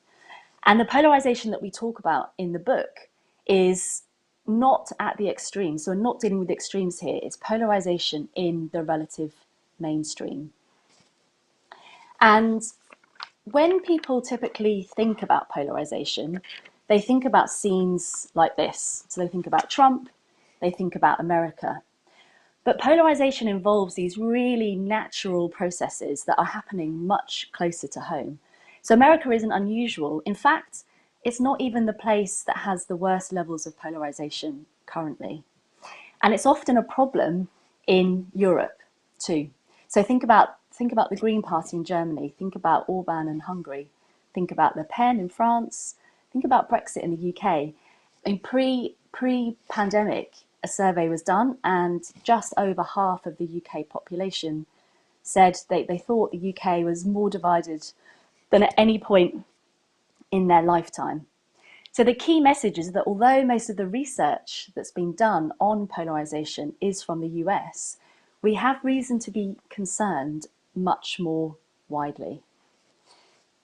And another assumption that people often make about polarization is that when they think about it, they typically think about polarization around issues. So how far people are divided on a set of issues or a particular issue. So for example, gun control, abortion, climate change, etc. So the question has traditionally been, how far apart are those views? And that's what's known as issue polarization. But what that misses out is our identity. So identity is also a key part of this polarization picture, or polarization problem. Now, identity is about who we are as individuals. So I describe myself at the beginning, as a mother, as a behavioural scientist, etc., as a southerner. So who we are as individuals is at least partly about the groups that we belong to. And our group identity, as I said, might be gender, they might be based in our nationality, they might be based in our political outlook. And what we're seeing is division around these group identities, which then, what we're seeing are these increasing levels of distrust and dislike of the other side, irrespective of whether or not people agree or disagree on particular issues. Now, this phenomena is known as affective polarization, where feelings become much more important than facts, and partisan labels, so think about words like anti-vaxxer, woke, Guardian reader, latte drinker, gammon, etc., come to act as proxies for differences in values and beliefs that go way beyond politics. And affective polarization will impact you. So even if you think it's not going to, it will impact you, your customers, your communities, your businesses. And there's some evidence suggesting it will impact you, especially if you think it isn't going to. Okay, let's talk now a bit more about the psychology behind this affective polarization. So as I said earlier, to recap, affective polarization has its roots in this idea of social identity. So the groups that we identify psychologically as belonging to or not, which might be social class, nationality, region, football team, etc. And humans love groups. So I think it was John Haidt, he's a professor at NYU, described the defining characteristic of humans as groupishness, as their groupishness. And for good reason. Groups bring us a bunch of benefits. So think back to our caveman days. Groups brought us safety, they brought us protection from wild animals, they helped us get food, they helped us find a mate. But as well as physical benefits, groups also bring really important psychological benefits. So think about the effects of not belonging to a group. So, it physically hurts not to belong. Think about loneliness, which is obviously a massive problem in the pandemic and continues to be. But belonging to a group also has benefits for our self-esteem. So it makes us feel good, especially think about when your team or your side wins, that makes us feel good. Now, the process for dividing the world into in-groups and out-groups has broadly 3 stages, so the ones that you can see at the bottom. So first of all, we categorise, so Northerner, Southerner, Conservative, Labour, Progressive, Liberal, man, woman, etc., etc. And that happens quite automatically. Once we've adopted a particular group identity, and we typically have lots of them, we then sometimes adopt that identity visibly. So that might be, for example, my little blue rosette or blue balloon. It might be adopting an accent, so I quickly lost my Scouse accent growing up near Brighton. Or it might be wearing your football team shirt. And then once we've adopted the identity, we then compare our in-group to out-groups, and we like our group, in-group, to come out on top, because that's what gives us the self-esteem and makes us feel good. So when our group wins, it feels good. And the key message or the key point is that once we've identified with any group, that group will fundamentally shape our experience of the world. So our beliefs, our emotions, our perceptions, and our behaviours. And this cartoon you can see on the screen illustrates just how much our group identities shape our reality. So our blessed homeland versus their barbarous wastes. Our glorious leader versus their wicked despot. Our great religion versus their primitive superstition. You get the gist. And critically, once we have picked a side, it can heavily influence how we then behave towards both our in-group and that out-group, often without our awareness.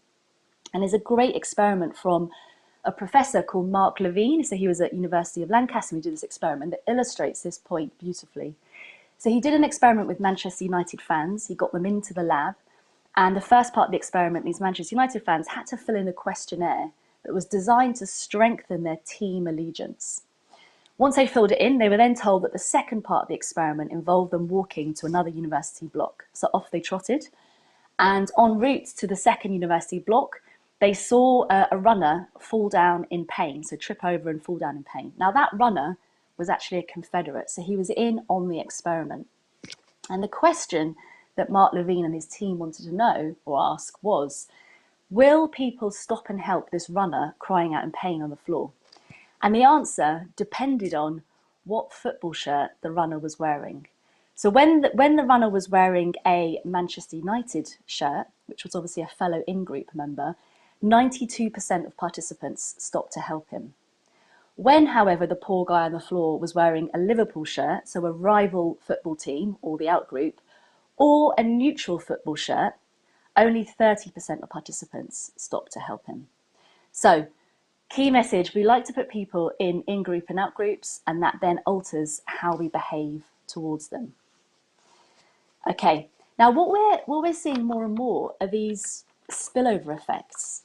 So where our in-groups and out-groups affect decisions way beyond the political realm.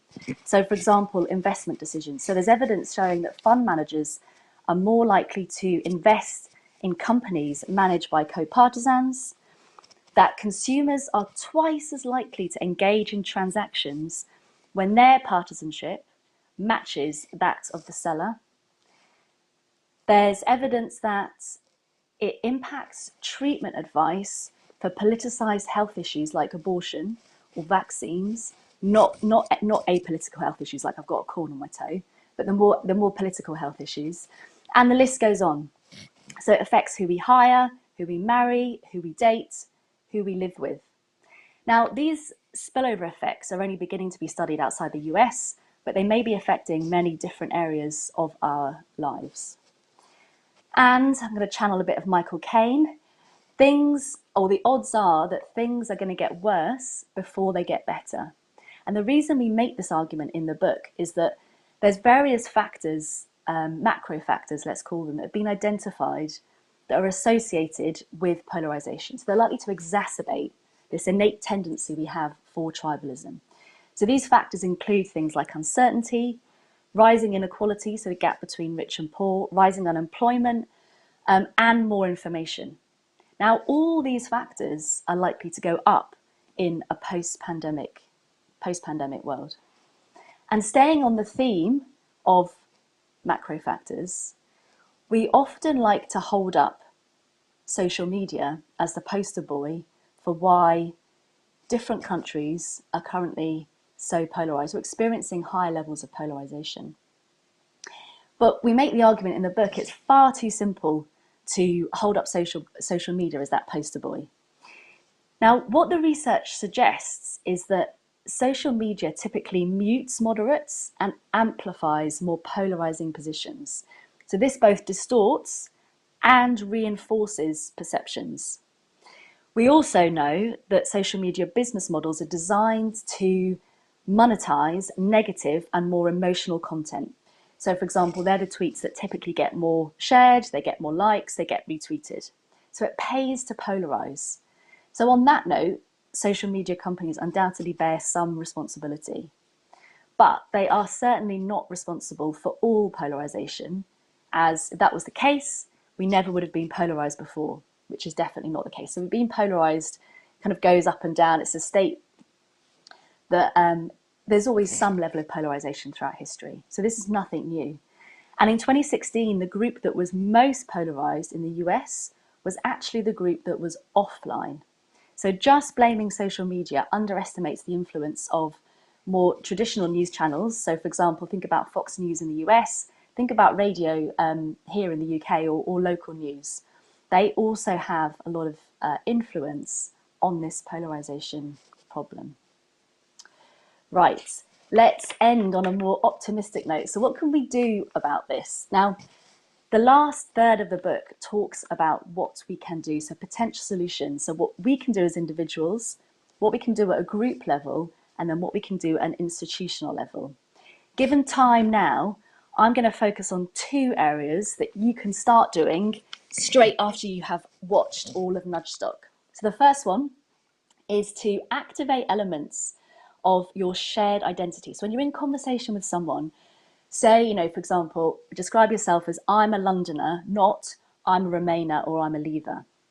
Let me take you back very quickly to that football experiment we talked about to illustrate the power of the common bond. So Mark Levine did a second experiment, so a replication and an extension. He kept everything the same as the first experiment apart from one small tweak. So this time, rather than asking Manchester United participants to fill in a questionnaire at the beginning about their love of Manchester United, he asked them to fill in questions about their love of the game, so football in general.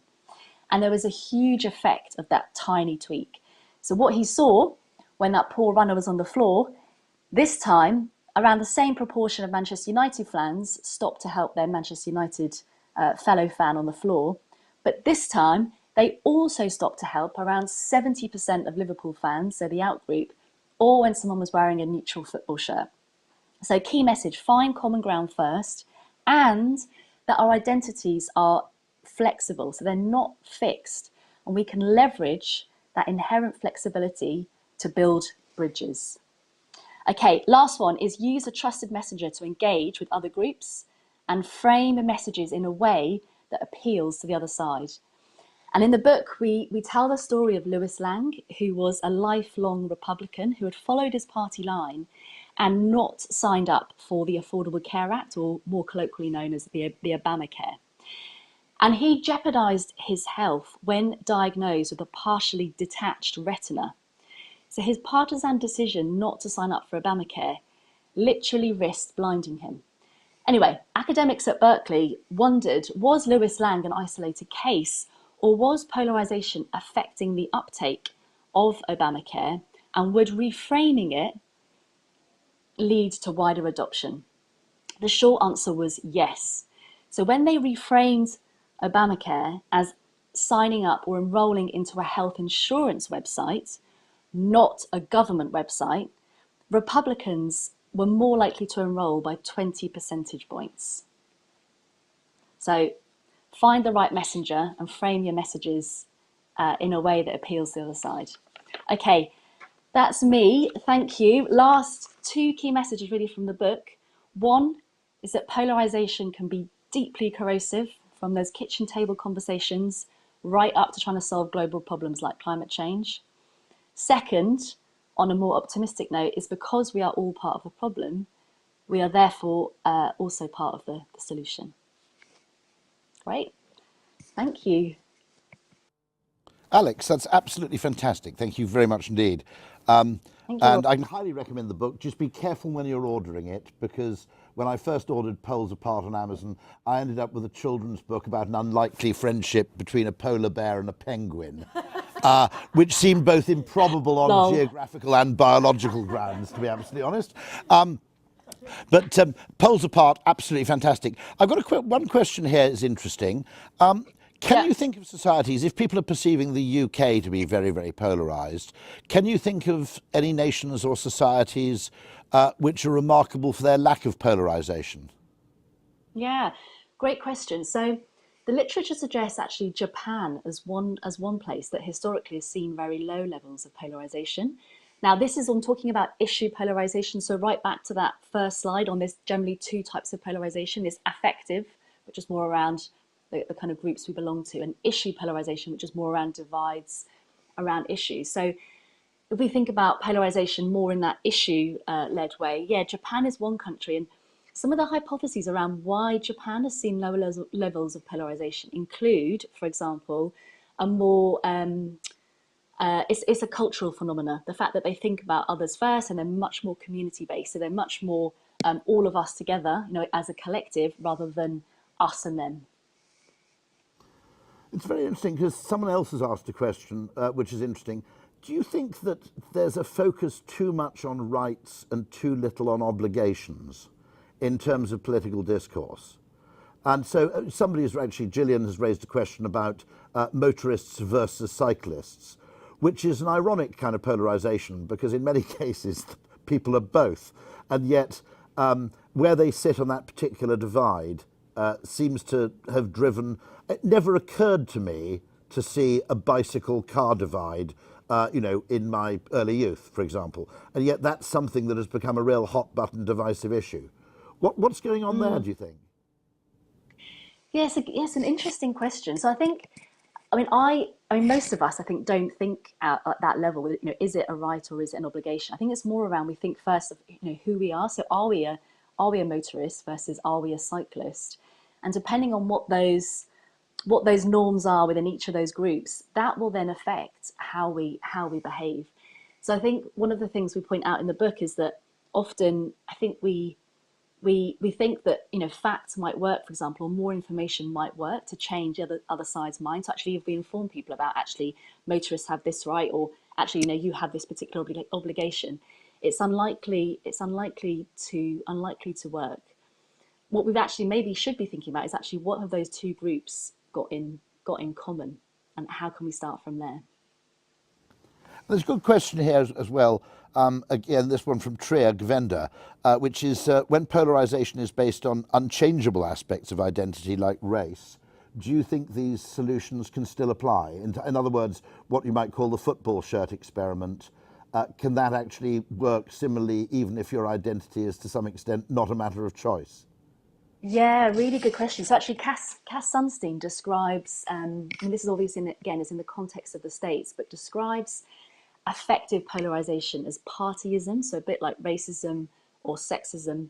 And some of the effects that I was talking about, those spillover effects, the effects are larger than, for example, religion or race. So there's been various experiments done on the effect of polarization on job hiring decisions, and those effects of someone's political affiliation are larger than, for example, their race.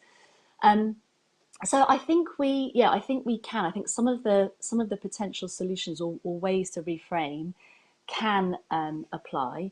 So, for example, I'm thinking the way that a lot of companies, for example, approach D&I or diversity and inclusion often highlights what's different about us rather than what we have in common.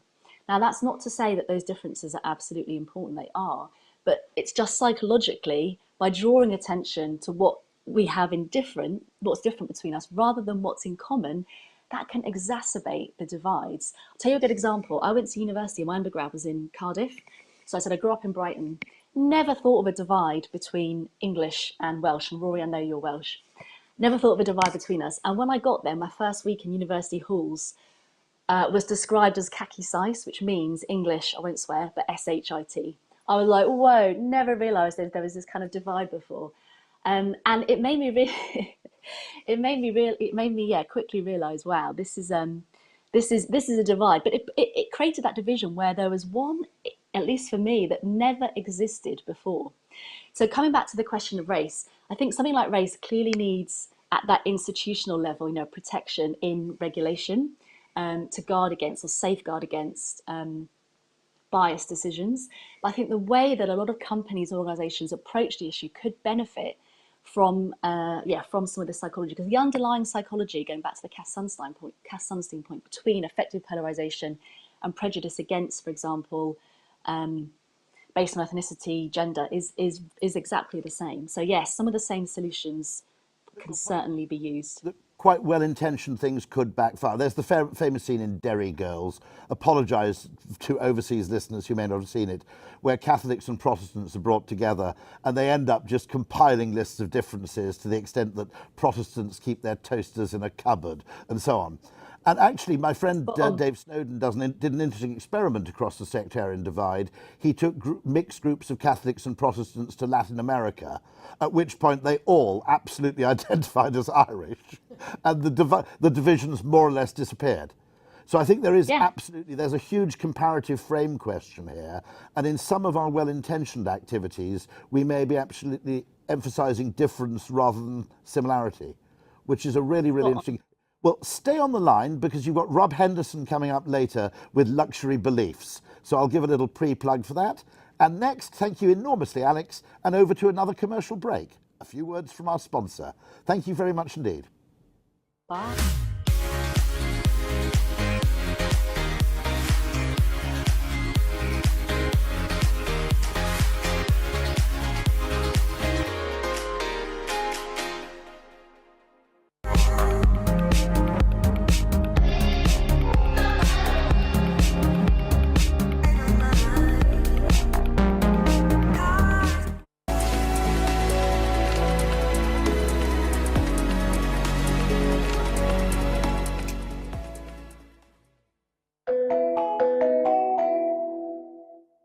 If you want some high quality behavioural science from me and the team at Nudgestock, then check out 42courses.com. And for this weekend only, if you use the code Nudgestock22 at checkout, you'll be in for a fairly pleasant surprise.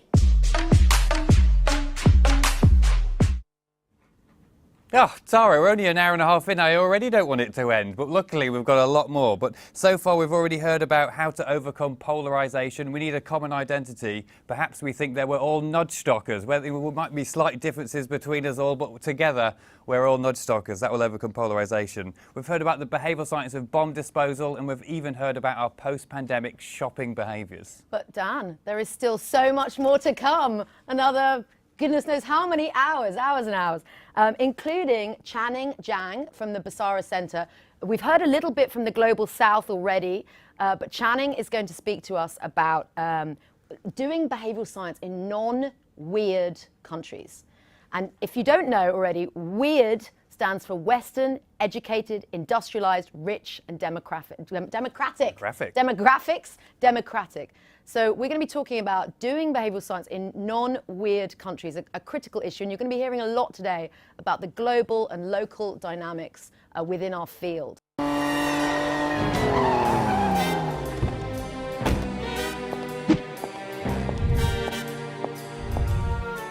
Aston Martin doesn't run ads anymore. So how is it that people keep referencing an ad from 50 years ago when purchasing a car today? It's because ads work over the long term. 95% of category buyers are out market at any given time. Buyers are either in market or out market. Most buyers are future buyers, and future buyers are the source of future cash flows. Shake up your buyer journey, not stirred, and find out what this means for your brand marketing strategy.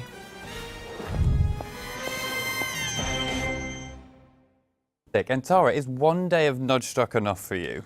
Dan, one day could never be enough. So you'd say you want more than one day. So, okay, if we want more, we'll give you more. So you may have heard of our podcast, artist formerly known as O Behaviours, now called Nudgetalk Radio. You can also read about our Nudgetalk POVs, articles written by the team on behavioural science. But this year, because Tara wants more, we're actually going to start with Nudgetalk Live. Because it's our 10th birthday, we're going to have 10 mini sessions, 10 mini Nudgetalks that dive into specific topics throughout the year. You'll be able to find out what those topics are by going to nudgestock.com right now. Open a new tab, keep this one open, of course. And if you can't attend those sessions, you'll also be able to go to nudgestock.com to read more about our case studies. Practice that, and a couple of times, and it all went fine, so that's good. And within here, you've got the top work from the last year of behavioural science as made by our team. So enjoy the read of the Behavioural Science Annual. So while you do that and look up Nudgetalk, register your interest in some of the fantastic sessions. We've got everything from behavioural communications like the Mayor of London campaign you just saw through to health and safety, all kinds of stuff. Whilst you do that in another tab, please keep us open here, Nudgestockers, because there's so much more to come, including one man I am going to really fangirl over. He's going to tell us what top hats have to do with defund the police. That's it. What do top hats have to do with defund the police? We're going to find out soon. But for now, a few words from our sponsors who keep this festival free and fabulous.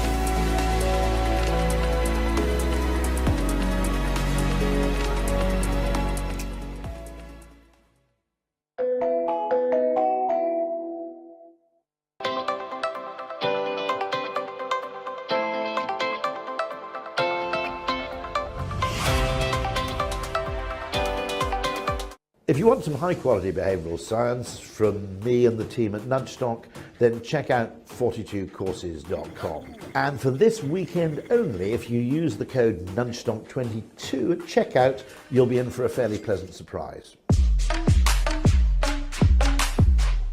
Welcome back, Nudgestockers, to this free festival of behavioural science and creativity, the world's biggest festival of behavioural science and creativity, only because you are watching at home. So thank you for that. Or maybe in your offices now. We didn't have that privilege last year, but now we can touch each other. It's all good. What a wonderful world to live in today. Nudgestock 2022. And we're here only really because of our sponsors who are keeping this free to air for all of us. And one of our incredible sponsors is, of course, Cloud Army. Cloud Army neurotest nudges through a potent cocktail of marketing science, computer science, and hard neuroscience. And this allows them to evaluate implicitly almost anything. I actually scoped them up just the other week for an implicit association test, and they shared with me some data that suggested that the Pantone Red of Burger King is significantly more delicious implicitly than the Pantone Red of McDonald's. But lots more insights such as that coming up soon. The mantra for Cloud Army is that if behavioural science interventions are inspired to work at a deeper, more intuitive level, then they should jolly well be tested at that level too. Cloud Army is a place at Nudgestock where nudge meets neuro, and we're very pleased to have in the studio here today with us Tom Noble from Cloud Army and the wonderful Dean Field from our very own Ogilvy design and branding agency, Coley Porter Bell. Tom and Dean, what have you got for us? Hi. Well, thank you, Anna. Welcome to everyone to Nudgestock. I hope you're all having a great day. I'm Dean Field, and I'm a creative director at Coley Porter Bell and work with our corporate clients to tackle some of their most complex brand problems. Now, I've always had a keen interest in behavioural science, and I've been lucky enough to have worked with Rory's team on a number of different occasions. And I'm Tom Noble. I'm co-founder of Cloud Army, and have had a lot of fun over the last 20 years working closely with neuroscientists, behavioural scientists, marketers, and creatives as well, in trying to find smarter ways and techniques to evaluate and optimise strategy, design, and creativity. So today we have a few short sessions, and we hope that will provide a glimpse into the worlds of design and science and how they can come together to help deliver more intuitive and more compelling creative solutions. These short, sharp snapshots are timetabled throughout the day, and we hope that they will help explore each specific segment. We'll be asking you different questions via Slido and discussing your results. So please get involved, snap the QR code, and get going on question 1. But first, a bit of background about CPB and Cloud Army. Coley Porter Bell is Ogilvy's brand and design business. We exist to help our clients seize opportunity in moments of critical change. And whilst change has been constant in the lives of our clients, right now we are seeing really seismic change. We're seeing change from an exponential progress in data and tech to shift in societal attitudes, endless disruptors and innovations in every category and ever-heightening consumer expectations. And change of this magnitude means a new era for branding. We do branding, which has had to evolve and change to successfully create and design brands that will succeed today and tomorrow. We call our approach immersive branding. We've moved from thinking about brands in a singular way, i.e. what's their purpose and their proposition, to realising that brands need to be managed across multiple dimensions, and that's across both strategy and expression, from the more traditional dimensions such as being distinctive through to more recent dimensions which have been driven by tech and by data, from creating holistic brand experiences to being digitally coherent, to being adaptive, responsive and intelligent. We use our impressive branded thinking and framework to help us manage all of these dimensions and to create brands and brand expression systems that are fit for today and for the future. And of course, it's critical that we create work that actually works. And because we know that people respond to design and brands First and foremost, with our intuitive System 1 brain, we're always looking to create immersive brand and design solutions that tap into the brain's more intuitive response networks. Thanks, Dean. As Tara said, we're known as neuro nudge testers, and what we do is we use a whole bunch of different neuroscience tools to try and understand and uncover how people really think and really feel. And what we're trying to get at is the non-conscious implicit biases and those intuitive kind of responses that Dean's just mentioned. Recent advances in brain science have cast a lot more light on how attention is grabbed, how emotion is engaged, how perception is shaped, and how behaviour gets triggered.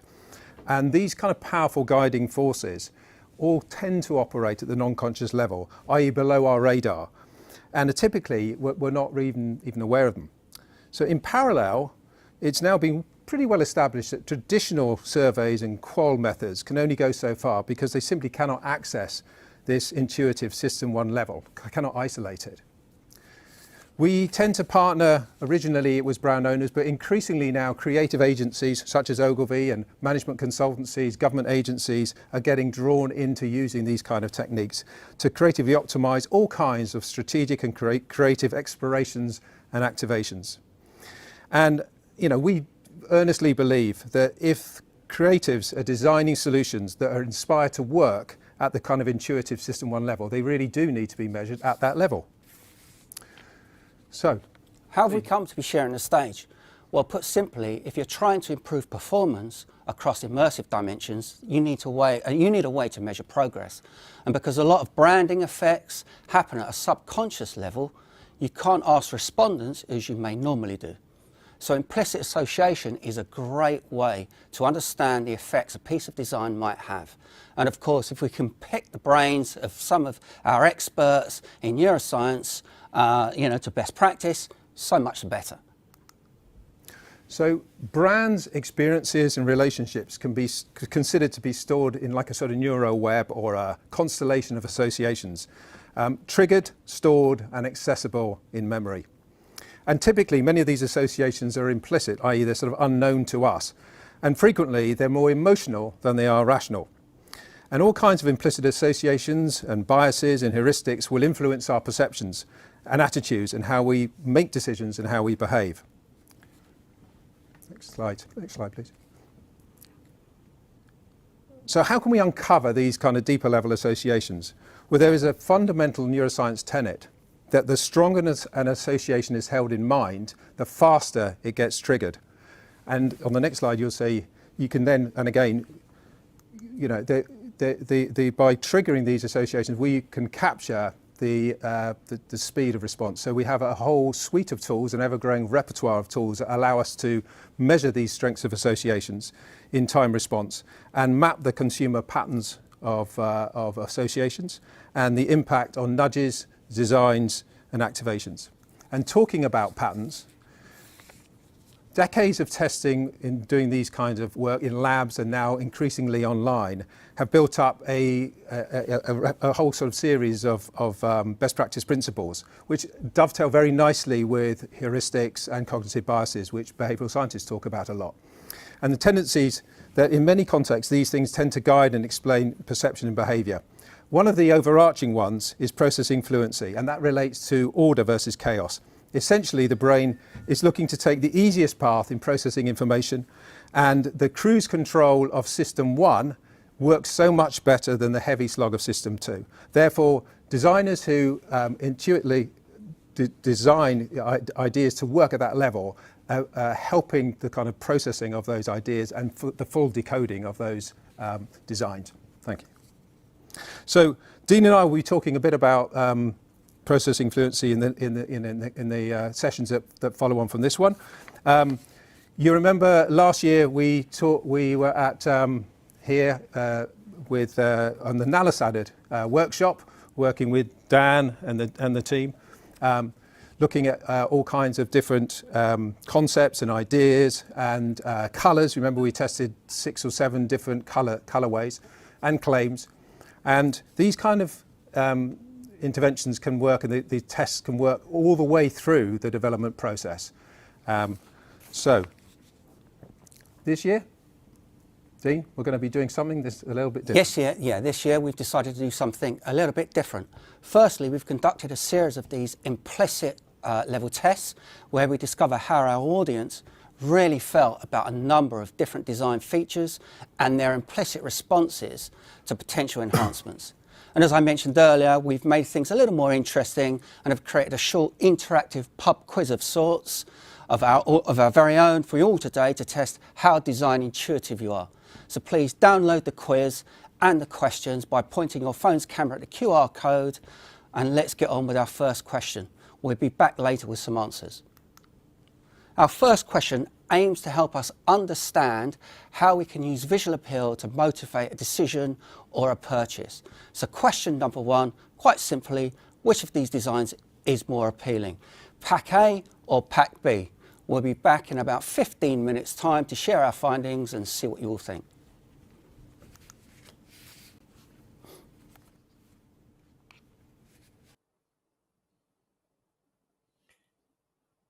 Thank you, Dean. Thank you, Tom. I'm excited to hear what the results would be on that one. So, is behavioral science too weird? Does it suffer from the biases of Western, educated, industrialized, rich, and democratic cultures? How is behavioral science practiced differently in non-weird cultures? Our next guest is Channing Jang, who is the CEO of the Busara Center of Behavioral Economics based out of Kenya. It's a nonprofit organization that uses social and behavioral science to solve problems in development and poverty alleviation. Busara's broader ethos is to build a behavioral science organization rooted in the context of the lives of the people that they want to serve. Let's now listen to Channing as he talks to us about practicing behavioral science in non-weird countries. Nudgestock 22 audience. My name is Channing Jang. I'm the CEO of the Busara Center for Behavioral Economics, and I'm giving a talk called Behavioral Silence, Open Secrets, Lessons, and Failures from Working in the Global South. The third story I want to talk about is about the decoy effect. Is it really an effect, or is the decoy effect a bit of a decoy? So what's the decoy effect? Again, this should be well understood, a very classic heuristic here.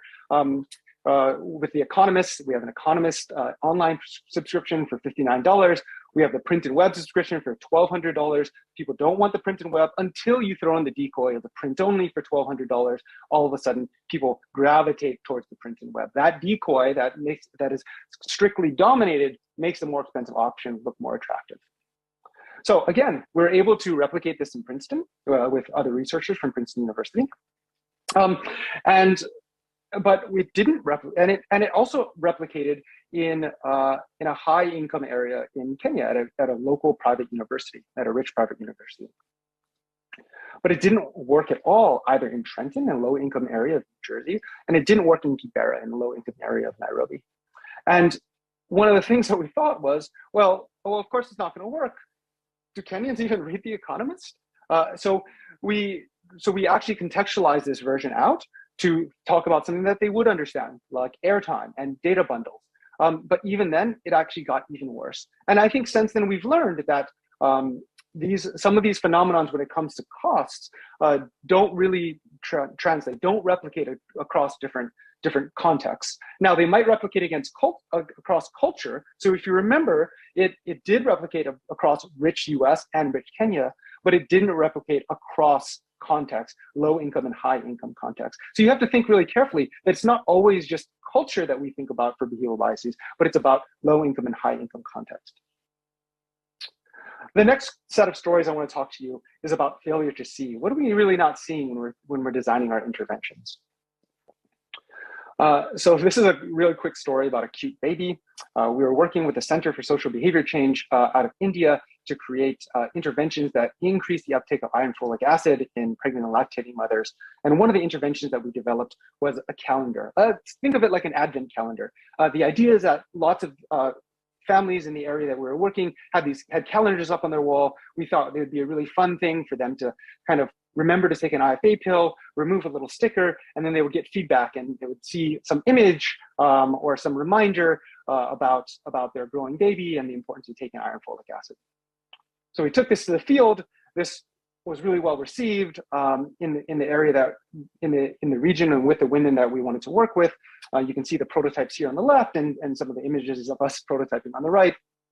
But when it came to the final version of the calendar, we were struck with an interesting problem. We assumed that people wanted to see pictures of their own babies, images of Indian babies that look like them. But what we heard very resoundingly was that they wanted to see pictures of white babies, which led to a very interesting and sort of uncomfortable realization that the images that we show people are often the images of the idealized versions of what they want to see. And so are we showing people, are we really helping to inspire people to have healthy babies that really are like them, are in their image, or are we pushing our Western culture a little bit too perniciously on others? In the end, the calendar did work, and I think we ended up with a version with an Indian baby. So all is well, maybe that ends well, but it's a really interesting thing on like, what are we looking at when we're designing interventions? The next story is about when sexual reproductive health might get a little bit too sexual. So we were working with a population of men who had sex with men to try to encourage a dialogue and conversation about sexual reproductive health and eventually create better sexual reproductive health habits, right? And so we thought, great idea, why don't we create this dialogue through WhatsApp groups? Why don't we create groups where people can talk to each other, share their issues, and we can moderate a dialogue? What we didn't realize was that people would, unmoderated, even with moderation, people would start using it for other purposes. And our WhatsApp kind of eventually became a grinder, and it became very not suitable for work. We had to leave the group and eventually delete that account. Again, we don't expect this all to end up this way, but it does show that, you know, some of these things are out of your control, and you have to think really carefully about before you're designing these interventions. That was a huge failure of ours, and something that we didn't see beforehand. And then the final story about interventions I want to talk about is thinking overall, is our intervention a scam? When we're working in the Global South, are our interventions real or are they scams? And of course, they're not a scam, but let me tell you a little story. So when I first started at Busaro, we were working with an agriculture insurance product, and we wanted to help launch and increase the uptake of this agriculture insurance product. If you don't know agriculture insurance, the way that this particular product worked was you redeemed it, it monitored where it rained based on satellite data and your location based on your cell phone. And then if it didn't rain at the right time when you planted your seeds, you would get an M-Pesa transfer. You get a mobile money transfer. So it's really kind of magical, right? You don't really have to do anything. And I didn't add, it's a free intervention. So you don't do anything, you give us your number, we know where you are, we measure this rain in your area, and then we send you money if it doesn't rain right. This sounds perfect, but nobody was taking it up, and we couldn't figure out why. And then I started thinking, and I was reminded of this quote, Clarke's third law, which is that any sufficiently advanced technology is really indistinguishable from magic. And I thought, is this really magic, or are we trying to sell people a scam? And so a quick digression. Here's a picture of a scammer, which isn't really a picture of a real scammer. And here's a picture of my grandma, which isn't really a picture of my grandma. But suffice to say, I spent a lot of time trying to convince my grandma not to pick up the phone and not to answer calls from scammers who were promising them some amazing technology, some amazing return, getting rich, or fixing some problem that she may or may not have. And it made me realize that the things that we might be doing when we're working in communities that may not be used to this technology is we might be doing the exact same thing. Is it really any different on what I might be telling a farmer about a technology that knows where he is, can predict where the weather and whether it's rained or not, and send him money through his phone? Is that any different than what a scammer might be selling my grandma? I don't think so. And I think it's something that we really need to think about when we're designing interventions. Are we telling a story that's compelling and reasonable to someone, or are we selling something that's so magical and so advanced that it just feels like a scam? 3 tips here that your intervention might be a scam, something to think about, both if you're working in the Global South, but other places as well. Are we asking for money up front? Like insurance, give me money and then I promise something good will happen? Is the technology magical, right? We hear so much about blockchain, we hear so much about chatbots, we hear so much about AI. Is it so magical that it doesn't really make sense? And the third thing is, do we rely on a tell your friend scaling? So much of development is, oh, if you can just get other people to tell other people about it, it'll scale magically. And is that any different than pyramid schemes or multi-level marketing? I'm not so sure. And so maybe a good hint for us when we're thinking about is our intervention a scam, can you explain to your grandma, would you let your grandma sign up for something like that? And if you wouldn't, maybe you should really reconsider how you can tell that story and how you can increase the uptake of your product. The final set of stories that I want to talk about is our open secrets, things that we might have in the industry that we really don't want to talk about. So the first one is about diversity and inclusion at Busara. Is it weird that we're mostly Western educated? And so I think people by now know what the weird acronym stands for. It stands for Western, educated, industrialized, rich, and democratic. And that is to say, right, this is a term coined by Joe Heinrich, that most of social science, most of science, most of research is weird, right? And so when we're thinking about applying these weird concepts into these non-weird places, I think we've got it wrong. And that applies even to Busara and the people that work at Busara. So if we think about weird as Western, educated, that's one thing. But if we think about Western educated as a hyphenated, Western educated, I think we have a very different problem on our hands. So some hard numbers, I pulled these numbers today from our HR system. If we have about 75 people at Busara who are managers and above, and I'm using managers and above because below that we can only hire local staff. So this is a relevant distinction. Of that, about 21 of them, or 28% of our staff, are weird. So they're citizens or residents of weird countries, right? And so, even though everyone works in the global south, people are citizens and from weird countries. And that seems okay. That's kind of like where I would want to see it. We want to have a global and diverse set of people that work at Busara. But that's only weird. If we think about Western educated, actually 60% of our managers and above were educated at one point in their careers in the West. And I think that the fact that that fact really is hidden, and it really belies the fact that we might be just hiring people, even if they might not have the same experiences as us, they might have the same way of speaking, they might have the same way of learning, they might have the same way of communicating. And are we really valuing diversity if we end up hiring people that went to the same universities, the same master's programs, the same PhDs as we did? And so it's a problem that I see at Busara that I'd really like to invest in, so that we have kind of less Western educated and less weird, right? Those things can be very different things. Next story is, why don't people show up to the lab? We do a lot of work with PIs, we do a lot of data collection, and we always wonder, why don't people come to the lab? Why is it that our sessions are always underfilled? A rule of thumb for us is, if you want to get 100 people, data from 100 people, you usually have to invite 200, 100, 250 people to come. And we always wondered why that was. And it took us a long time. It was kind of this open thing, and we made a lot of assumptions. And finally, last year we sat down with people that came to the lab, and we asked them, why is it that you don't come? And what it uncovered is a huge gender gap and the real costs of participation. So here are a few quotes. You can pause it if you want to take a look at them. But we noticed that women, they have a huge share of unpaid labor. They have to take care of their kids. They have to do the washing and chores. And they also might have interesting inter-household dynamics. That means that they can't take the time out. They have to they can't walk to the sessions as freely as men can. They have to take public transportation or private transportation. It becomes a lot more expensive. And so the costs of participation aren't always the same. So filling the sessions and making sure that you have equal gender balance means that you have to think about how to encourage that participation or compensate that participation in very different ways. I think this is one of the interesting kind of meta secrets of the meta science issues in social science research, is that participants aren't all equal, and we can't all think of them as equal. And then the last kind of open secret that I hear a lot at Busara is, why are you so expensive? And I think the assumption here, we get this a lot from funders and clients and partners, and why are you so expensive? And I don't think that we're more expensive than counterparts in the global north, but I think the open secret here, the subtext is, you work in low-income countries, you should be less expensive. And I actually want to flip that on the head and challenge people to really think about it. What I just talked about, finding really talented staff, right? Where they might be educated and have the behavioral science skills that you can't find in the West. Bringing people and building that infrastructure to to participants, that's not easy. That's really expensive. And in fact, I would love to see a place where people start to say, wow, that's so worth it, right? It's so worth the investment to do behavioral science here. Here's a few photos of just some of the infrastructure that we've had to build to be able to do some of the testing.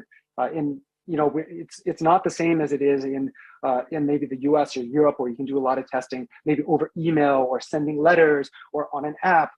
These things, we have to set up physical infrastructure. We have to pay people to come in to actually do the testing that we want to see. On the top left, we see an image of our testing infrastructure in Nairobi. This will look very familiar if anyone's been to into a experimental lab in the US or Europe. We create these mobile labs we set up in community town centers and churches, whether it's in Uganda, in northern Nigeria, or even in Fiji. And at the bottom right here, this again was a project we did with the Center for Social Behavior Change. We actually had to rent out a bus, outfit that bus with a bunch of tablets to drive from village to village to get the people that we needed onto the bus. And so this costs a lot of money, and it's a very expensive thing to do. And so I'd love to hear less of why it's so expensive and more, it's totally worth the investment. So really, what have we learned though? I've shared these nine failures and these 9 lessons. What are some of the things we learned? What are the big takeaways, right? I've learned that failing fast means failing forward. So it's okay to fail as long as we're failing quickly and we're learning from it. Something that's really important, especially when you're going to do work in difficult to work settings. Work with what you have. It's really important to make the most of what you have, to really think about being resourceful and not letting constraints bog you down too much. I've alluded to this, listen, and focus on the context. If we're not listening enough, if we're bringing our preconceived notions into it, we're gonna fail every time. And if we're not thinking about the context, not just of different cultures, but of different populations, of different incomes, we're gonna fail. And so it's really important to listen and pay attention to the context. And overall, don't let the perfect be the enemy of the good. Sure, we call it behavioral science, but it's a little bit messy and we have to be okay with that. At the end of the day, we're trying to make a change, and some of that change is really clean and easy, but most of it isn't. Finally, where are we going? These are things where I think that we should go with this. After 9 years, where do we want to go in the next 10 years? I think I'd really love to see a more indigenous demand for and understanding of behavioral science. I'd like to see really strong and meaningful collaborations between organizations, researchers, and participants. All 3 are really important. And that includes both north-south, south-south, and really south-north collaborations. Think about where those power dynamics are and what kind of collaborations we're funding and what we're really participating in. I want us to be really invested deeply in talent and infrastructure. That's really important if we want to do kind of behavioral science in a really all-encompassing and inclusive way. And then a culture really that rewards processes and results equally to novelty and innovation. So much of work and development is about innovation, but I think a lot of it doesn't have to be. A lot of it is really about process, iteration, getting results, doing a little bit of the dirty work rather than trying to come up with something that's new and innovative all the time. But these are just some of my ideas. Do you have your own secret to share? I'd love to hear it. I have my email down here. Please reach out, and yeah, I look forward to hearing from you. That's all for me. Thank you so much, Nudgestock, and look forward to the conversation.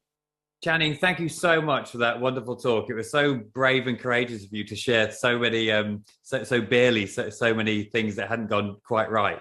We really appreciate it. I wondered, why did you choose to share your failures with us today?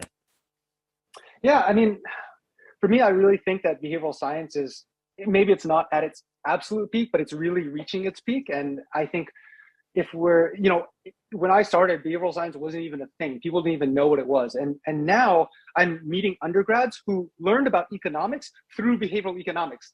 And that's just such a foreign concept to me, right? That this has now become the norm. Behavioral economics, behavioral science is now the norm on how social science research is done. But with that, there becomes a risk that we get crushed under our own hype as a field, right? If we only are selling our successes, and every organization, everyone has their 3 things that make you sound incredible. We're no different than that. We peddle out our same 3 success stories all the time. But if everyone does that, we're not going to learn, and we risk falling into a hype territory, falling into a failed silver bullet, like many other things, many other disciplines in the past. So I thought it would be really important for us to really start sharing our failures very openly, and not just failures like, failures, haha, we did it and then we fixed it and everything's perfect now, but like actual real, like we didn't do it right. This is uncomfortable. We don't know where this might go. And hopefully that will spur some conversation. We can learn from other people about their experiences. We can learn what worked for them, what didn't, and we can just move the field forward a little bit. Yeah, people should share their failures right now with hashtag Nudgestock 2022, shouldn't they? So we can all learn from each other's. Absolutely. We've got plenty for swearing there as well, Channing. The second question was, how did you reduce unintended consequences over time? Are they kind of an inevitable thing that's with us forever, or do you have ways of now learning from those things you shared us today? Yeah, and I think some of the lessons highlighted them, but really there are kind of two ways that we've done that. The first one is in investing better in qualitative research and qualitative methodologies, both within the design thinking methodologies, but then qualitative research itself. So I come from an economics background, and when I was doing my work in my PhD, they would call qualitative research anything that wasn't a survey, right? And so you go out to the field, you'd ask someone about how their day was, and all of a sudden that's qualitative research. And who knew there was an entire field of social science dedicated to qualitative research? And so investing in that really helps you kind of avoid really, really huge problems that would stick out in your face. And then the second thing, as I mentioned, is investing in people that know that area really well. So making sure that you're always there with someone that knows the community well, you're entered into the community. They can tell you and help you avoid a lot of the pitfalls early on. And so as we talked about this kind of like weird problem, if we can get people from the community to talk to us and work with us before we even enter, before we even think about those interventions, it really helps a lot. But honestly, I think some of it is inevitable, and that's why you have to fail forward and kind of keep working at it. I love it. I heard a term for it being known as being flawsome. So this was a flawsome session today. So thank you very much. And you've been very generous in sharing many of your open stories so far. I want to give you a chance to share your best success. Yeah, it's a good question. And I think this is maybe going to be unsatisfactory to people who are looking for an X return or a scale in some particular way. Really, the best success that we've seen at Busara is when people who started at Busara or worked at Busara or an intern at Busara are now working in behavioral science at other organizations. Because that means that our ethos of creating great behavioral science in the Global South really means that we create great behavioral scientists across the Global South. And it's something that I don't think a lot of people appreciate, whether it's a Busara or a JPAL or an ID Insight, there's a lot of capacity that's built up through the work that you do with the talent that you're developing in these different countries. And nothing gives me more pleasure than seeing people at these huge multinational organizations that are now like really at the top of their field that spent some time at Busara and maybe learned a little bit from our experience there. So my greatest success is seeing the talent scale. And that's really ultimately what we think is going to get us to where we want to go, where behavioral science is really well understood across the globe. Well, Channing, it's been such a thrill to have you with us today. Thank you so much for sharing your failures and the spirit of making this discipline and the world a better place. And everyone should share their failures too. We'll start a failure movement, hashtag Nudgestock 2022, hashtag Flawsome, and we'll collect them today and read them out. Channing, it's been a pleasure. See you soon. Thank you, Dan. I really appreciate it.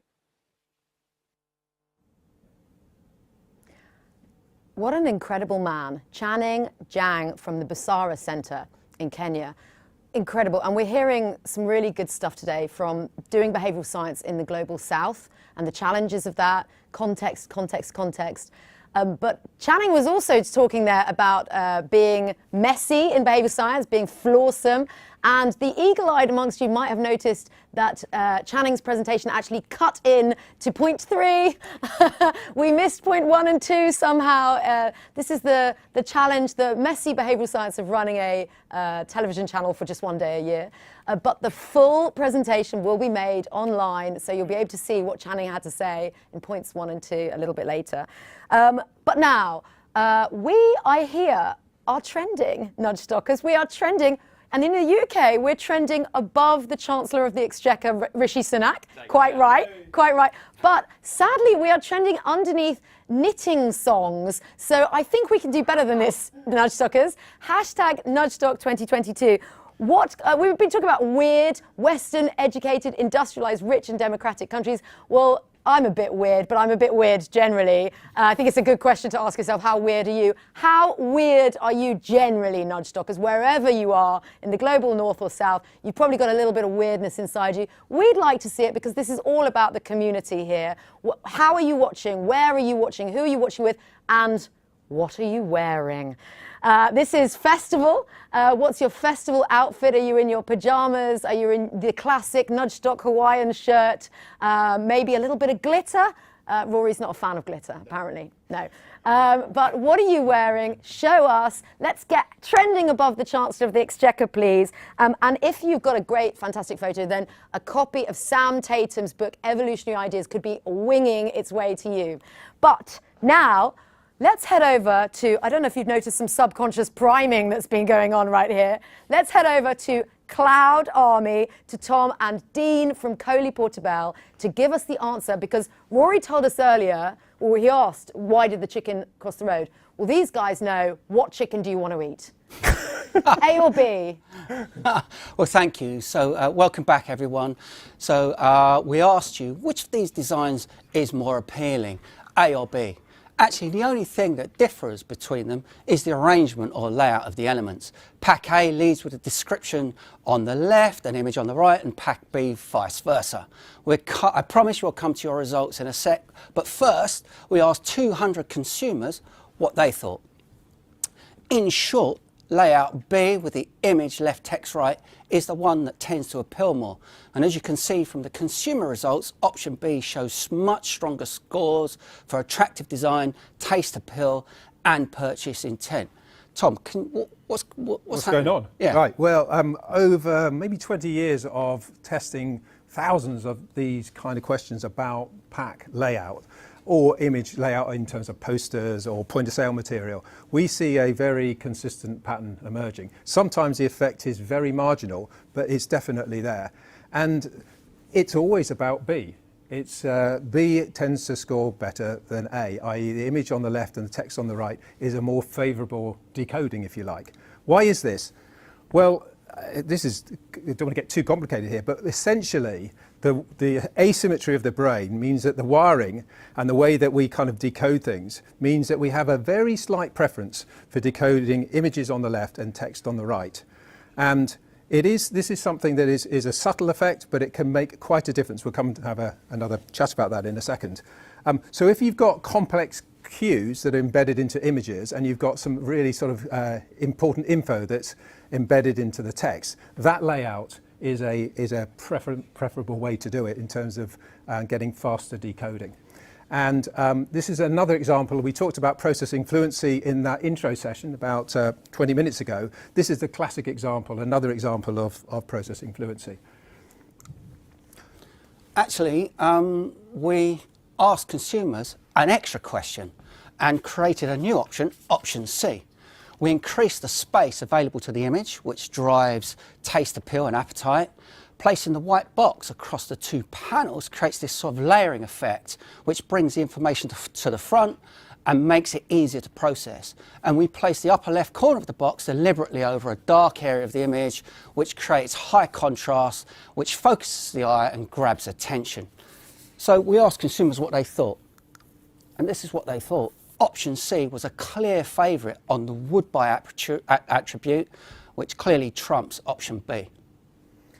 Yeah, and this is yet another kind of best practice in a way, by increasing the visual saliency to the right-hand side of that little box that you've moved against an area of sharper, deeper colour contrast.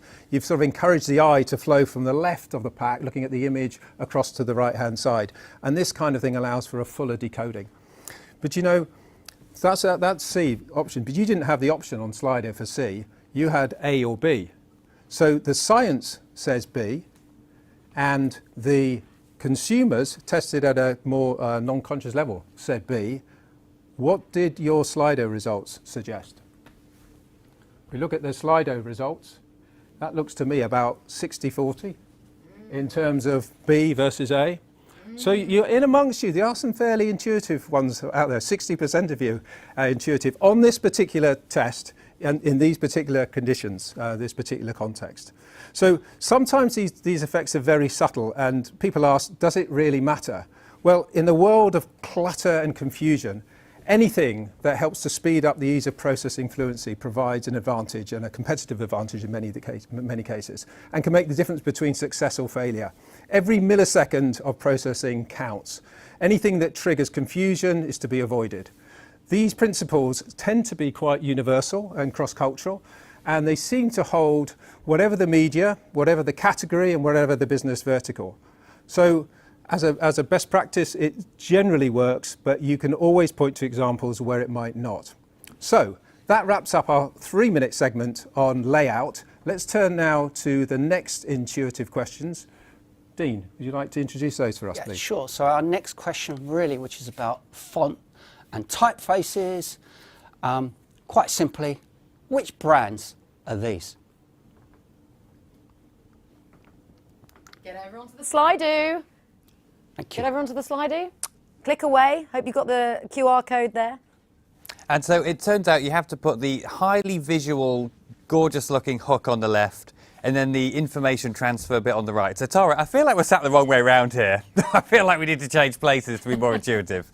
Anyway, let me tell you a bit more about what some of our wonderful sponsors today that are keeping this festival free for all of you Nudgestockers out there. The Behavioural Economics in Action at Rotman Group, lovingly known as BEAR, are situated at the Rotman School of the University of Toronto. With many academic, government and business partners, they seek to co-create agenda-setting research that brings out the promise of behavioural science. And together, their new book, Behavioural Science in the Wild, with the wonderful Nina Mazar and Dilip Soman, is sure to be a massive hit. You should definitely buy it, as it helps to understand that million-dollar question that's on all of our lips, which is how do you get behavioural science to scale? Now, we want to keep Nudgestock as interactive as possible because we really believe that this is for the community. Whether you've entered just today and you're a behavioural science virgin, or whether you've been doing it for 10 years like the rest of us. Either way,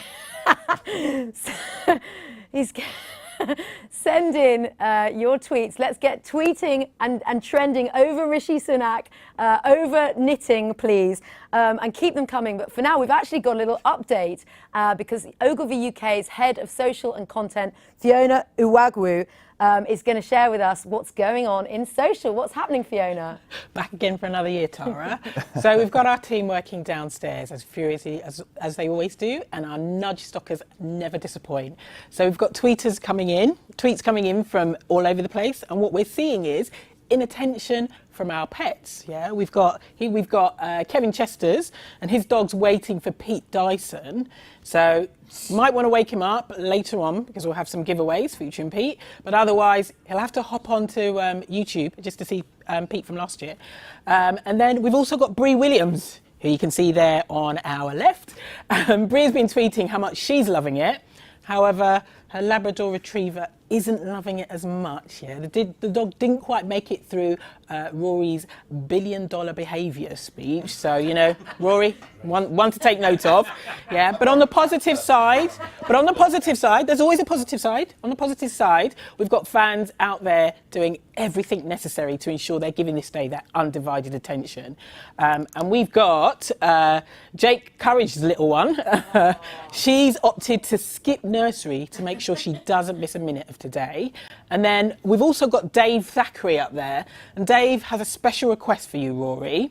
He says, is there any chance you can wear a suit that's indistinguishable from an Excel spreadsheet so his boss thinks he's working all day?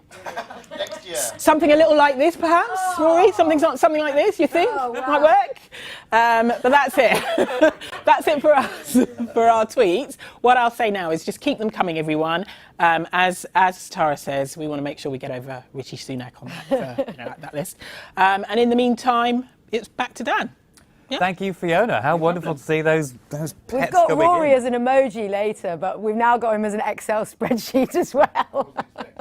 I mean, that's the first time we've done that in the 10 years we've been doing that. So thank you, Fiona, and thank you, Nudgestockers. Let's keep those tweets coming in to hashtag Nudgestock2022. Now, many celebrities have what's known as a rider. It's the kind of the request list that they give when they come and do an event like this. And I'll let you into a bit of a secret. Rory's rider every year is a personalised dressing gown, which you'll see in the electric ride later on. And Tara's rider, we're not going to talk about Tara's rider because it's illegal in most countries that we're broadcasting out to today.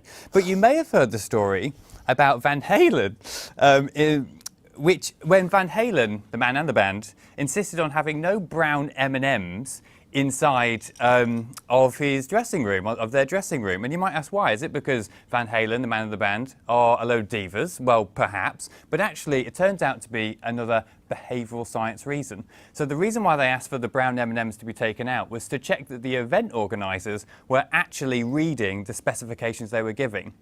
If they weren't and they spotted the brown M&M, it might suggest that the event organisers haven't seen some rigging or safety requirements for the stage, which would make the whole thing unsafe. So the brown M&M became the canary in the coal mine to make sure that the event organisers are actually reading that. So Van Halen aren't divas, they're actually early behavioural scientists. What the bloody hell is this? David Fanner?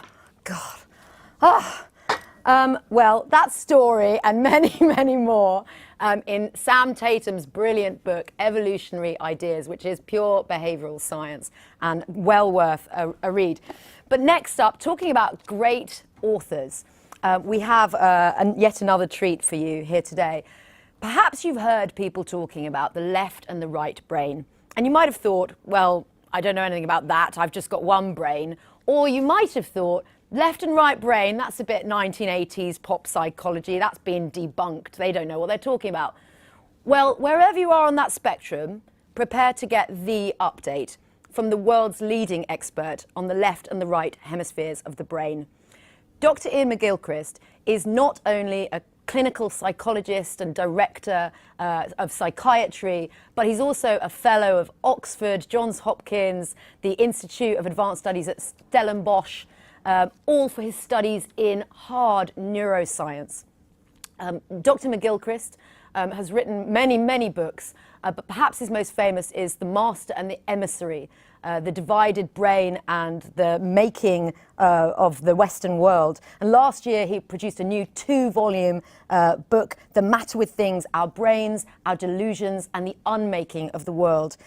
Dr. McGilchrist will be interviewed today, or really he's in conversation with another man who needs very little introduction. Matthew Syed is a man who has written many, many best-selling books, if you don't already know them, about performance and mindset.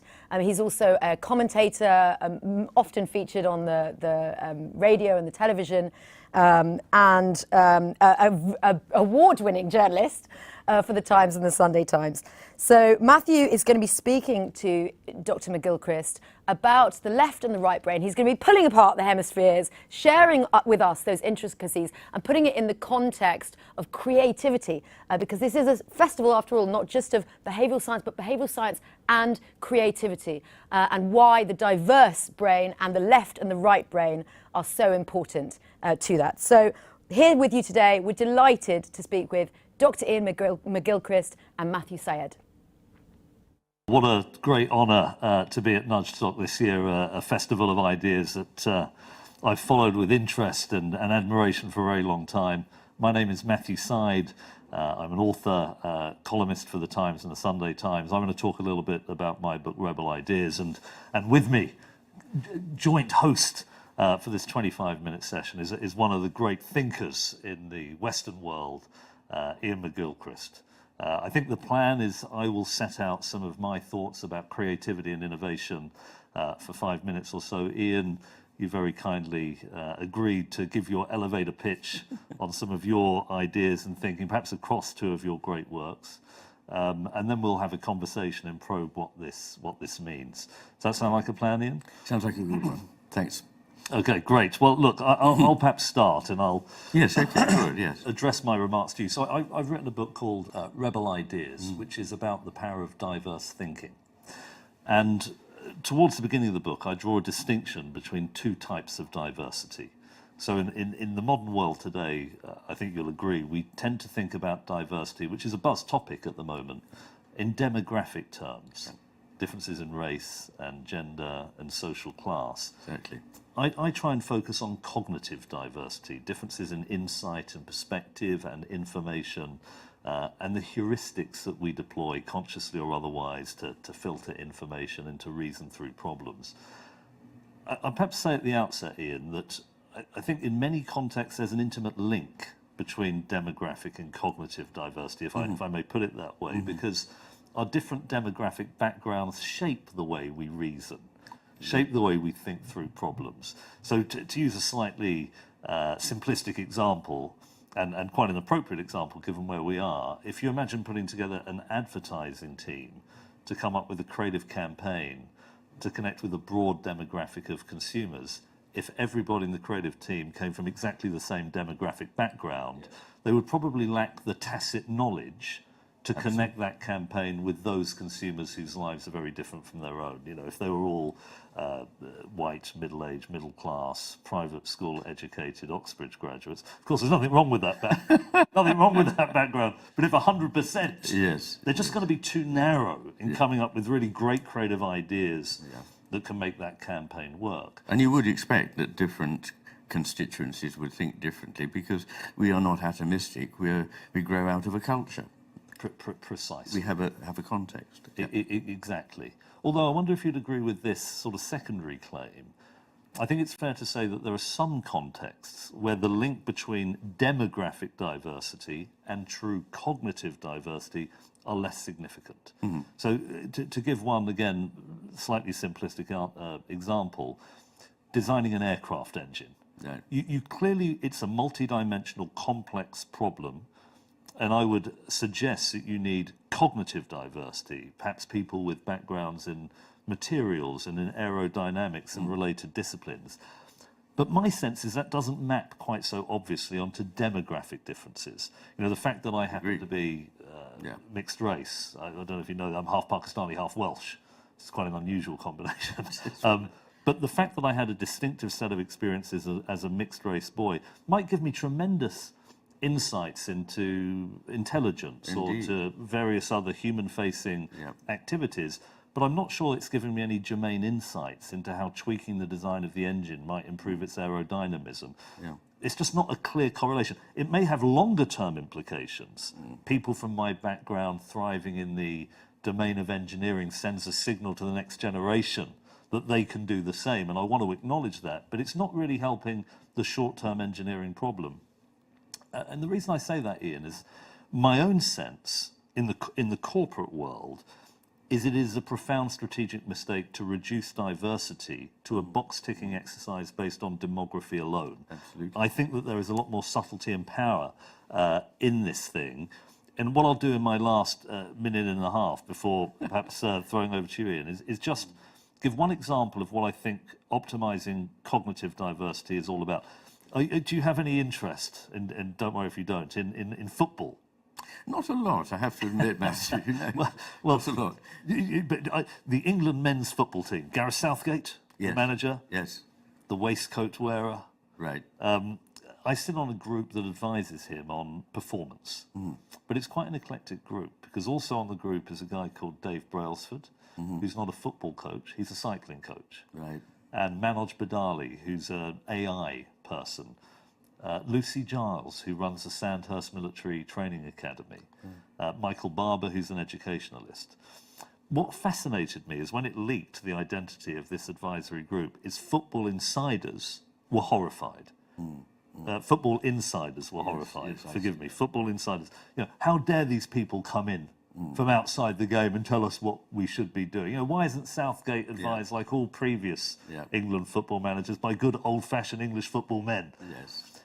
Harry Redknapp, for example, who's an English-based football manager, why is he not in this setup? And of course, Redknapp knows a lot about football, and Tony Pulis and Sam Allardyce, and they know more about football than I do, or Dave Brailsford or Lucy Giles. But the problem when it comes to creativity and innovation is Southgate already knows, broadly speaking, what they know. They were socialised into the, as you made clear, into a context, how to set up tactically, how to recover. You know, that is an echo chamber. It's not an innovative, creative team.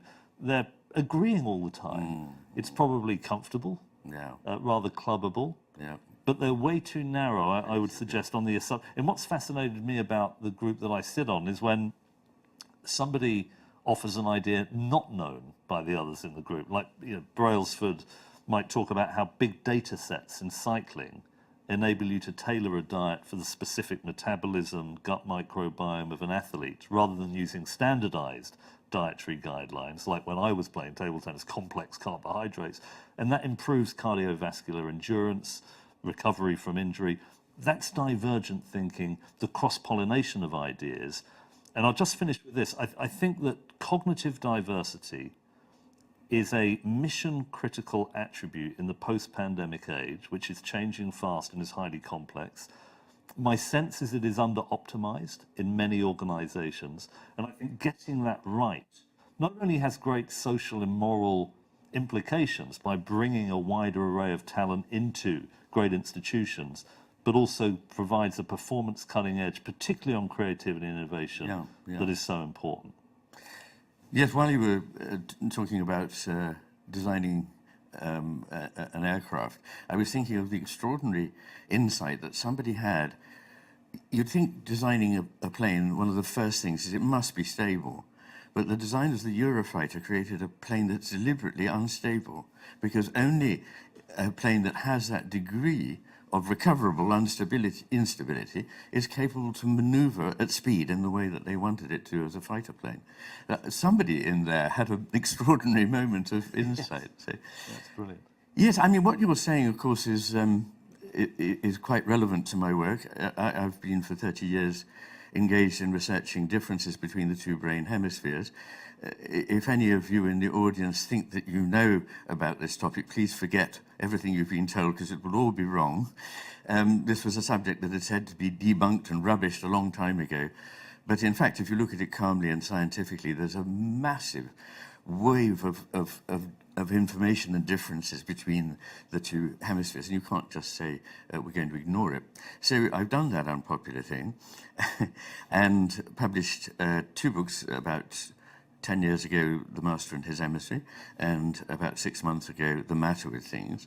And what I'm really emphasizing there is that the two brain hemispheres attend to the world in different ways, and therefore bring to our attention a world that has different characteristics. So the left hemisphere's world will end up being, because it's a very narrowly targeted beam of attention, which gives you precise information about a detail, but it produces a world made up of fragments, and these fragments are static, isolated, disembodied.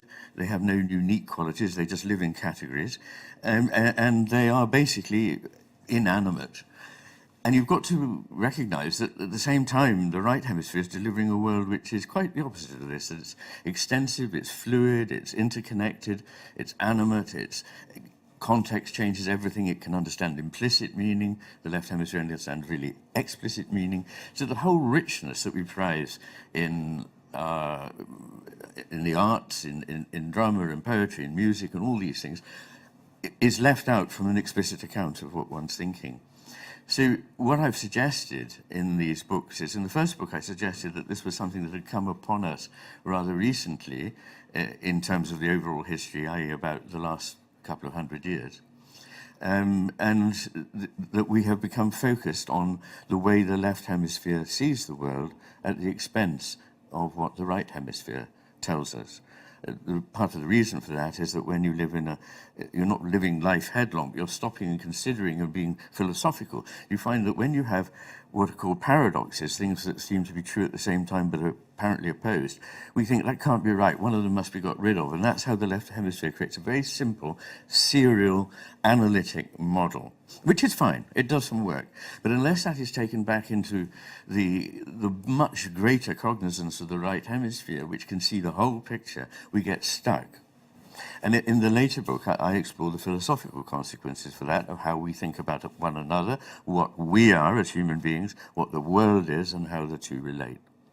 So when it comes to things like creativity, the left hemisphere's insistence that things must be clear-cut, must be either or, must be black and white, is obviously a disadvantage, because then you have to inhabit a place where at the moment nothing is certain and clear, where you're aware that something may be quite unusual, that's unlike anything you've experienced before, has unique qualities. You have to be able to see how things fit together in a broader picture, not just this isolated, siloed piece of knowledge that you're dealing with. You need to be able to be happy with the fact that we can only partly ever know anything. And if the left hemisphere is busy dictating the way we do, you must tick these boxes, you must do it in an explicit serial manner, you will not be very creative. And I think actually that although there's a lot of talk about creativity now, I think we are less creative than we were, say, 50 or 60 years ago. And I put that down partly to the fact that our mindset is this mechanical reductionist way of thinking that is stale and dead and doesn't tell you anything new. It can only express the things you already know. To make the leap to something new, you need this open, receptive attention of the right hemisphere, which is willing to say, this might be something I've never seen before and it might be important. It's also willing to accept that there are anomalies that don't fit in with the broad model we have. The left hemisphere wants to deny either that those anomalies exist or that they're important. But the right hemisphere is saying, actually, hang on, there's probably something very important here. And paying attention to that is how the great shifts in scientific thinking have occurred, as well as the great movements in the history of ideas generally across a society and a people. That's wonderful and very difficult, I think, to summarise the richness of what you say, because I know a lot of effort came into trying to, as it were, reduce it, if I can use that term, into a perfectly formed 5-minute sequence. Let me just ask you one question. You mentioned towards the end of your remarks about the history of science and how we've had a great deal of innovation since the scientific revolution. I wonder if people listening in will think of science, particularly Western science, is breaking complex wholes into parts, thinking about the relationship between parts, the properties of parts, using data to measure. I think some people do think of Western science as reductionistic in a good way. How would you respond to that sort of light challenge to what you've said? Well, I don't think it's a challenge at all. I don't deny that these processes are important, but there needs to be a reciprocity between this way of thinking and a much broader, a more alive way of thinking, more open to intuitive understanding, to seeing what psychologists call a gestalt, which is an overall shape that is greater than any of the parts when you look at the thing analysed into parts. So that's the balance. And in fact, in brief, I believe that everything that we understand comes to us first to this open receptivity of the right hemisphere, not trying to close it down to something, oh yes, I know what that is, but having it look at it. It then gets processed by the left hemisphere, taken apart, bits put into categories, and the left hemisphere saying, I know what that is. But then there's a very important part of that process. We often stop there and say, well, the world seems to be a heap of fragments. I have no idea. It doesn't seem to have any meaning at all. It's just chaotic. But if you allow the right hemisphere with its understanding to take over this in the broader picture, then it starts to come alive again. And an analogy that I use is with learning a piece of music. At first, you're interested in and attracted to the piece overall. You start to try and play it. You soon find you have to break it up and play it many times to get the fingering right at bar, whatever it is, and you see something about the way the thing progresses harmonically. But when you go out onto the stage to perform, you must forget all that. And it's not being wasted time. It's terribly important time, just as that analytic mode you were referring to in science is terribly important, but it needs to lead back to a vision of the whole, and if it doesn't, it's not really meaning very much at all. Well, I wonder if there's a connection there with my old world of sport. I, as you know, was a British table tennis #1 for 10 years. Don't call it ping pong, by the way. We get very offended. Makes it sound like a jumped up parlour game, roughly equivalent to tiddlywinks. As we all know, it's a globally competitive. But when you're learning table tennis, you often need to think very carefully about the arc of the wrist when you're hitting the ball. And coaches will deconstruct table tennis into lots of different component parts as you build up the explicit awareness of how to execute the different parts. One of the problems when you play on the very big stage, as I did at the Olympic Games in Sydney in 2000, when you play table tennis at a high level, you don't want to be thinking of these components because it's way too complex to manage. You want to be playing seamlessly, and the skill migrates from, I'll get the terminology wrong, but the prefrontal cortex to related areas in other systems. But when you're under pressure, and you're very keen to get the ball on the table, it's very easy to explicitly think about how am I moving my back because I want to get the ball on the table. And of course the gestalt falls apart at that point. And we describe this in sport as choking. I know, yes. And in my latest book, The Matter with Things, I take examples of a racehorse trainer and his ability to assess over a matter of a few seconds whether this horse will win a race or not. And the physician who looks after the motorcyclists who take part in the TT races on the Isle of Man, the most dangerous sporting event in the world, in which people race at speeds up to and over 200 miles an hour on ordinary roads with potholes and drain covers and have to take steep corners. What is revealed by that is if they think at all in that explicit analytic way, they simply fail. Right. It's actually dangerous. Right. Oh, yeah. They have to have internalized information, and they're taking everything in at the periphery, using mainly their right hemisphere to assess things. They're described as being aware of tiny elements in the broad picture, but not focusing on them at all. Because if they do, then they'll fall off. And it's interesting, the terminology we use often in sport is the zone. Yes. When there's this seamless interaction between the self and the world, you almost melt into the external reality, and it's a beautiful thing. Didn't happen often in my table tennis career, I have to say. but perhaps trying to fuse what we've been saying today, I was thinking about how we can look at the world one bit at a time and miss the big picture. Absolutely. And I wonder if we sometimes do that when we're trying to come up with great creative ideas, in the following sense, Ian. That if you took a team of 10 people and you say, right, let's try and come up with some great ideas for the future, and each one of these 10 people comes up with a genuinely brilliant idea, and you're trying to take 4 or 5 to market, you might think with 10 in the team, 10 genuinely brilliant ideas, you've got 10 brilliant ideas. But if these people were socialized through a similar process, perhaps worked under the same professor at the same university, they happen to think about the world in very similar ways, use similar heuristics to reason through problems, and they come up with the same idea as one another, you've only got one. All it takes is one person to think differently to the group, and you've potentially doubled your creative idea output. And my sense is, you can therefore have 2 teams of 10 people of equal talent, if we measure talent by creative idea output in this case. And if HR departments are hiring people on the basis of individual talent, this person's talented, this, even if that tool is rigorous, the more diverse team, if each of these 10 is coming up with a different idea for one another, is almost 1,000% more creative.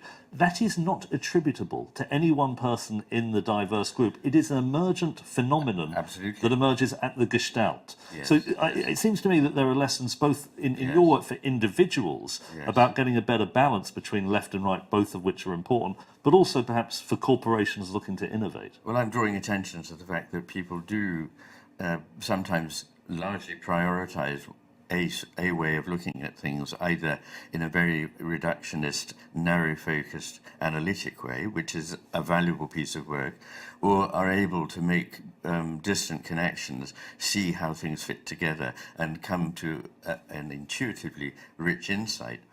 But what we do know is that it's quite ineffective telling people to be creative. I mean, this actually closes everything down. Yes. What happens when you're stressed is that your left hemisphere recruits very tight networks of neurons that are largely self-referring, and it blots out the possibility of that something coming that you feel is there coming into being for you.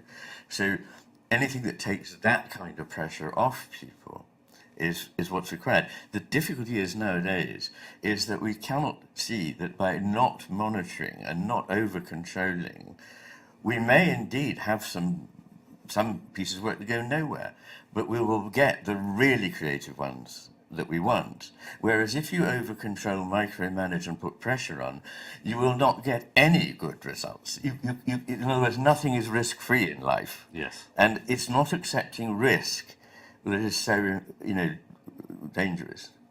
Would you draw a distinction on that, on risk and having a tolerance for failure in the innovation space? I was thinking of a conversation I should perhaps say to the audience that Ian and I met through a very dear mutual friend called John Cleese, who is a big admirer of your work, and I think you reciprocate towards his, as I do. You had the most wonderful conversation with him in London that I and Rory Sutherland, who I know many of you know and big fans of, as are we, was also at. And he was talking very eloquently about this tolerance for failure and not to narrow and to put pressure on the creative process. Do you have any reflections about the conversation with John? I thought it was a marvellous conversation because, of course, if you think about the history of British culture, Life of Brian, Monty Python, Fawlty Towers, I think in a poll of expert TV critics at the turn of the century, three of them were in the top 10 of the best television programs. I mean, he's a true innovator. He is, and he's also, of course, has a wonderfully richly furnished intellectual mind. A man trained in physics and the law. He's not just a comedian, as it were.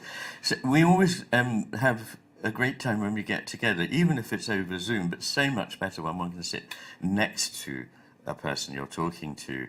There are all sorts of advantages to that, and it became obvious to both of us in doing that. But if you think about what I've been saying about certain kinds of style, the Monty Python humour is effectively being able to make very broad connections that nobody would normally make at all, to being able to convey things that are implicit. Of course, if you explain humour, it becomes terribly dull and loses its power, much as if you explain a poem, it ceases to have its power on you as a poem. So he is a master of the art of implying, of seeing broad connections, of leaving areas of uncertainty for one to inhabit as the listener or the viewer.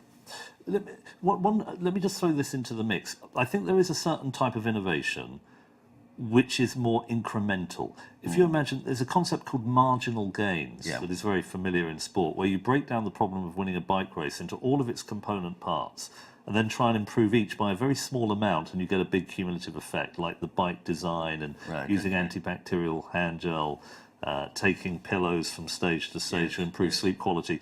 You're talking about innovation of a more path-breaking kind, where you're taking ideas from completely different contexts or silos or subject specialisms and connecting them in the way to, like perhaps, forgive me, wheels and suitcases.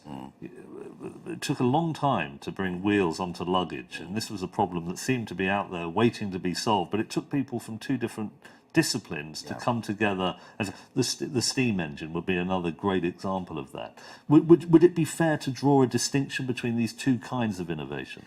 Yes, it would, and we know from psychological studies of people solving problems that, broadly speaking, there are two ways of arriving at this. You can either do it sequentially, and people have a vague feeling that they may be getting warm, but they're slower and often don't achieve that end. And there's another group who, for a long time, may feel quite cold in terms of, am I near the... And then suddenly they will go.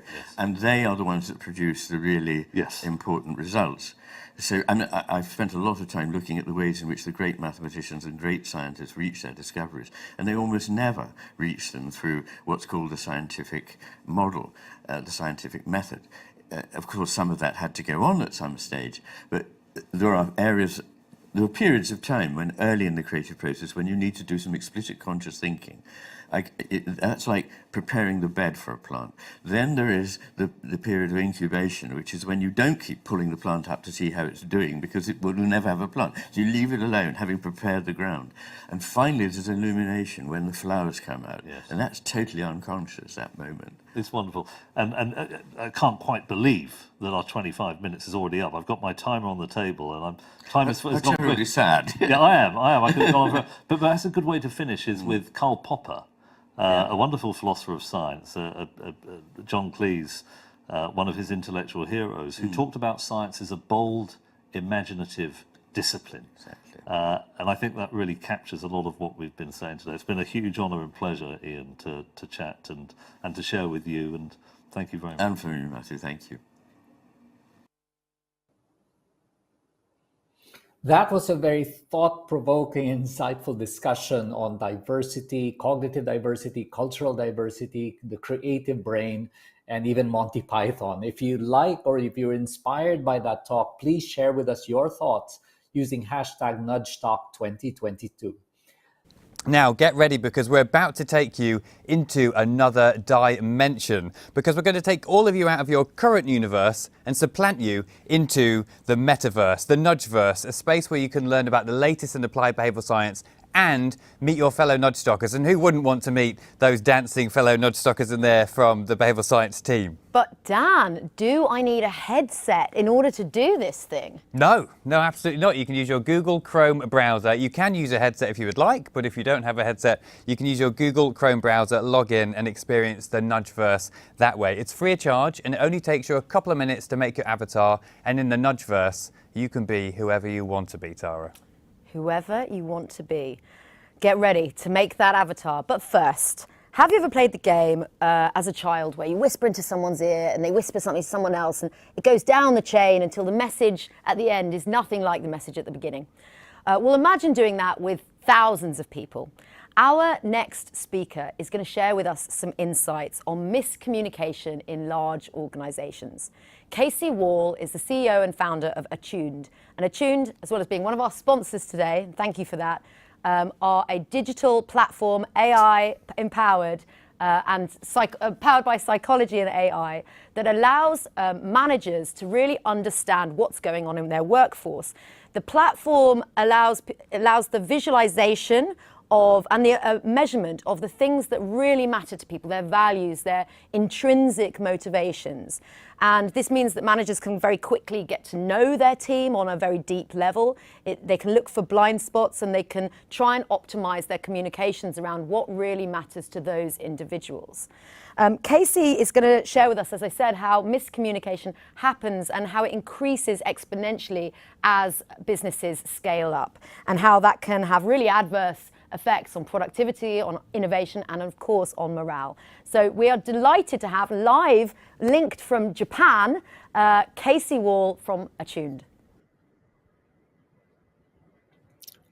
Thank you. Delighted to be here. That was a mouthful about what we do. And as we get into my presentation here, there's a mouthful of the title. I think I got carried away in the whole Nudgestock festival spirit to do this.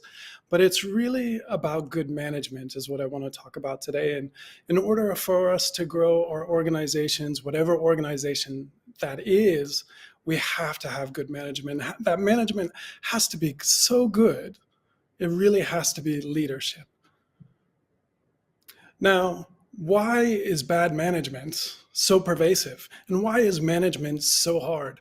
So we try to go out there, we try to do good management. We spend lots of time, it's absolutely pervasive. So like our working lives, it's management all around us. Our companies spend lots of money on training, and we really try, whether we're as a manager trying to better this skill or this art, and it really is an art of management, but it's hard. No matter how much time we put into it, even as an experienced manager, we make mistakes. And why is it so hard? And I really kind of want to explore some unseen dynamics that are happening that I think are putting a limitation on the amount of good management in our organization. And really at the root of it is misunderstanding and miscommunication, and it's pervasive. So let's dig into it. Now, I think most of you have probably heard of Dunbar's numbers, and the number that you'll most be familiar with is 150. So this is where we've evolved as from kind of our tribal origins, where we felt as part of a group. And at this number, when we start to be in this size of a group, our bonds start to break down, our communications start to break down. So this is a number that's pretty pervasive, important in psychology. But there are other numbers, and today I want to kind of dig into these a little bit more. So there's 5, and these are our closest relationships. So 5 people that we can really intimately have a connection with. Then 15 who can know deeply. And then the next one, the next layer on this concentric circle going out is 50 people that we would invite to a party. And then going back to that 150 that most of us know, that, thoughtful organizations in military units that, okay, once it gets to about 150, we'll break it down, we'll start up a new unit because we want to keep those bonds. But today I really want to dig into the 15. I think this 15 is a number that's a key part of the equation that's keeping good management from happening so pervasively. So 15 really is kind of the number that we can know deeply. And if you imagine, okay, that's not just people in your organization, that's not just people that you're managing, it's your personal relationships as well. So there's this evolutionary limitation on our brains about how deeply we can know people. And on average, again, those are averages, but it's useful to know, 15 is how many we can know. Okay, how are they going to behave if I talk like this? What gets them excited? Is their kind of emotional response to things? And what motivates them? And there's these limitations going on. So this is one of the unseen forces that as our teams grow, as we get assigned to a new team type of thing like that, or a different project, our brains aren't being able to keep up. Now, there's another force that's going on as well. And as our organizations double in size, or as the population that we're working within double, the speed, and what I mean by speed is the number of interactions that we have. So the number of ping messages that we're getting, the emails that we have to respond to, meetings that we have to get in, these are growing faster than the size of the organization. So again, the organization doubling in size in population, but these interactions are growing at a 15% higher rate. So it's super linear. And what we found over these last couple of years in the pandemic is humans have a real hard time with exponential math. So let's put this into other numbers and kind of show it specifically within an organization. So let's say we have an organization that got 7 times bigger, or we're comparing two that's 7 times bigger. The amount of how somebody feels busy, how many kind of requests on their time, how much demands, how much output they have to do, gets exponentially higher. It gets 11 times faster. So if we're taking a 100-person organization and an 800-person organization, 7 times larger, they're going to have to do 11 times more interaction. So it's these two unseen forces that I think are keeping us at a limitation within our organizations. Even though we're throwing lots of money on training, we're putting lots of time to develop our skill set. It's an art. And within art, not everybody gets there. But we've got this constraint on our evolutionary brain about how much we can know people deeply. And if we can't know people deeply, can we really inspire them? Can we really motivate them? Can we get them excited to do difficult tasks and stick with it and be creative? And at the other side, as organizations or the amount of customer, as the populations that we're working in are getting larger, this is growing at an exponential rate. So we're getting pulled this way and not being able to keep up. And then our brains are limited to here. So we've got these two forces pulling on the sides of how much real good management we can have, because it's too busy and we can't understand people very deeply. And now so far, the way we've chosen to manage people is with pretty rough tools. So we use incentives systematically. These can be quite good. These are more classical economics. We say, okay, if you do this behavior, or if you do this outcome, we as an organization will reward you in this way. And it works relatively well. But we as managers, individual managers, we often fall to extrinsic motivations, right? And this is in our tool bag. So this is the carrot in the stick type of thing like that. And extrinsic motivations have very limited kind of ability to get the desired outcomes that we want. So they're proven to be useful and can get that marginal performance that was just talked about in the last talk, that marginal performance in a repeatable task. But if you've got something that's messy, that's hard to understand, that's group work, that's creative, it doesn't work. Extrinsic motivation just doesn't work for that. And it doesn't overcome very, very difficult tasks. So, you know, coming from sales, and when I was like a sales manager, you know, I'm trying to create the right incentives for my teams. And what it became is diminishing returns. I would think really deeply, okay, come up with a crafted, okay, are we going to go to Disneyland? Are we going to do this? And how many populations' desires and wants can I meet with the incentives to get them excited? But it barely changed performance, and only on a couple members in here. So I posit that what we have is we're using really barbaric tools to manage people as managers, right? So it's kind of saying like, okay, we're doing heart surgery, but we've got a bread knife and a screwdriver. Nobody wants that. That's horrible outcomes. So we've got a broken formula. We've got our brain limitation, about 15 people that we can understand deeply. We've got exponential growth as the population sizes that we're working within. And then we have poor tools that we're using, extrinsic motivation. So misunderstanding is rampant within our organization, and miscommunication is huge. So there's a real deep limitation on the amount of trust that we can build within our organization. Now, I'm presenting here from Japan, and I'd be remiss if I didn't throw in a Japanese kind of concept here. So in Japanese, we have 2 words for trust. So there's shinyo and there's shinrai. In Xinyo is trust in somebody in a work context, trust in somebody that they're going to complete the task that you've given them. Then there's Xinlai, and this is a more deeper human trust. So this is kind of if somebody comes with an idea or a problem and you don't think it's absolutely great, but you inherently trust them because you have this deeper Xinlai trust. You trust them as a whole person. And really what we need more pervasively is this Xinlai, this deeper trust of the person. We default to believe what they're going to say. And I really think we're on the verge of a new revolution in terms of intrinsic motivation and behavioral science. So on the left-hand side here, you can see my intrinsic motivation profile. And this is what we're doing here at Attune every day. We can show everybody's intrinsic motivation for work, no matter the scale. And then in the middle, you can see we visualize the differences in motivation or value hierarchies. So what really drives people, what goals they're going to set, and this is where a lot of conflict comes. And you can think of this as an up-to-date GPS on how to motivate your team, and especially people different from you. And then on the right-hand side, and this is where the behavioral science and nudges is coming in, is we can deliver it at nudges at scale. So, it's like that GPS that tell you to turn right, in 100 meters, it's giving you that ping right there. And this is what nudges can do. So it's starting to get the ability that we can grow past Dunbar's number. So we had the old constraint of 15, but the new is going to be 40. And we're looking at a new equation. And this is what I believe the future is not too far from, where we can know 40 people deeply, not just the 15. If we're delivered their intrinsic motivation in those nudges at the right time, we're still going to have to deal with those scaling difficulties. But if we know intrinsic motivation, which is a much more refined surgery skill set, we got the right tools, we're going to drive down misunderstanding, drive down miscommunication, increase Xinlai.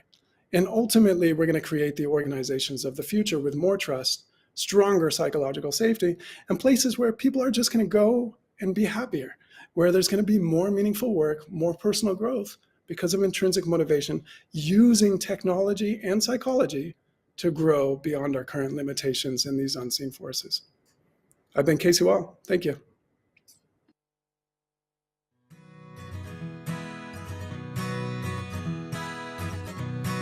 With background in protecting children online, relative insights, comparison platform, extract value from any text data. Language is fascinating, but it's the differences that matter. It's all relative.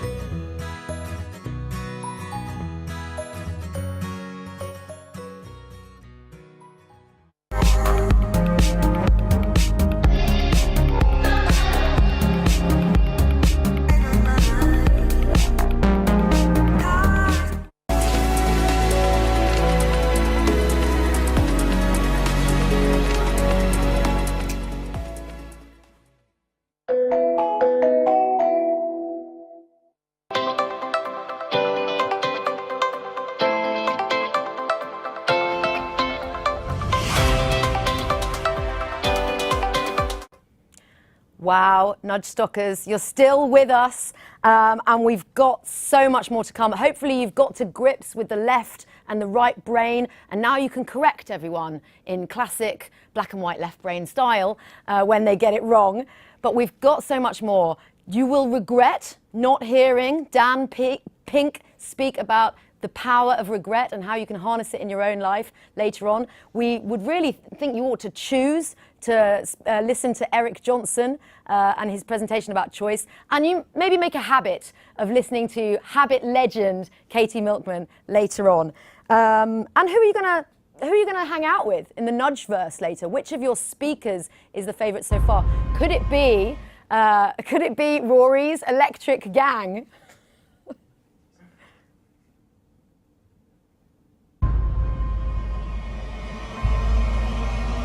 So, here we are, world's premier festival of behavioural science. I can't wait. There is still so much more to come, but first, let's head over to Fiona. What's happening in social? Well, this is how live we are at the moment, Tara, right? Obviously, we were expecting to come back with a bit on the, what are you wearing? Where are you? But we've got far more than that going on, and the guys downstairs are still going through some of that stuff now. So, in the meantime, we've put up a message of appreciation from Sheldon. Thank you, Sheldon. Sheldon really appreciates how much hard work has gone into planning and organising Nudgestock. He's absolutely enjoying the fact that he can see down to the last 5 minutes exactly what's happening, when and how. So thank you, Sheldon. And also, James Boot has made this link between Rory and the Backstreet Boys. I know, very unlikely, but we're loving it. So he's making this connection between Tell Me Why, exactly. Thank you, Tara. I was about to do that myself. And Rory's Tell Me Why rather than What. So thank you, James. That's lovely. And then, we were also looking at all the discussions around packaging has made a few tweeters come up with some really interesting things. So the guys at Saddington Baines tell us they now all fancy a curry for breakfast. And then we've also got Kenneth Collum, who's saying his morning porridge, he's tweeted us that his morning porridge, is made, he feels like he wants to have a curry. But looking at that, I feel like his morning porridge does look like a curry. But anyway, so this is what we've got going on. And you know what? I'm going to hand over back to you and Dan, and I'm going to run out of here and go and join the Nudgeverse. Please keep it rolling for Fiona and the Fionettes. Keep them entertained back there, please. We, want to feel the love. Keep that love flowing, and let's get us trending well above the Chancellor of the Exchequer, but above the knitting, please. We want to trend above the knitting. Hashtag Nudgestock 2022. We love what we do in the behavioural science community, and so do WebHelp, one of our lovely sponsors. WebHelp is a leading global customer experience BPO, that's business process outsourcing for those not in the know. They create game-changing customer journeys for more than 1,300 brands worldwide, designing tailor-made digital solutions using best-in-breed technology and data-driven consultancy. WebHelp is recognized by top analysts for its innovation, but it's recognized by us for being wonderful partners. We're ever so grateful. And now back to another partner, because I know you're all desperate to hear the answer.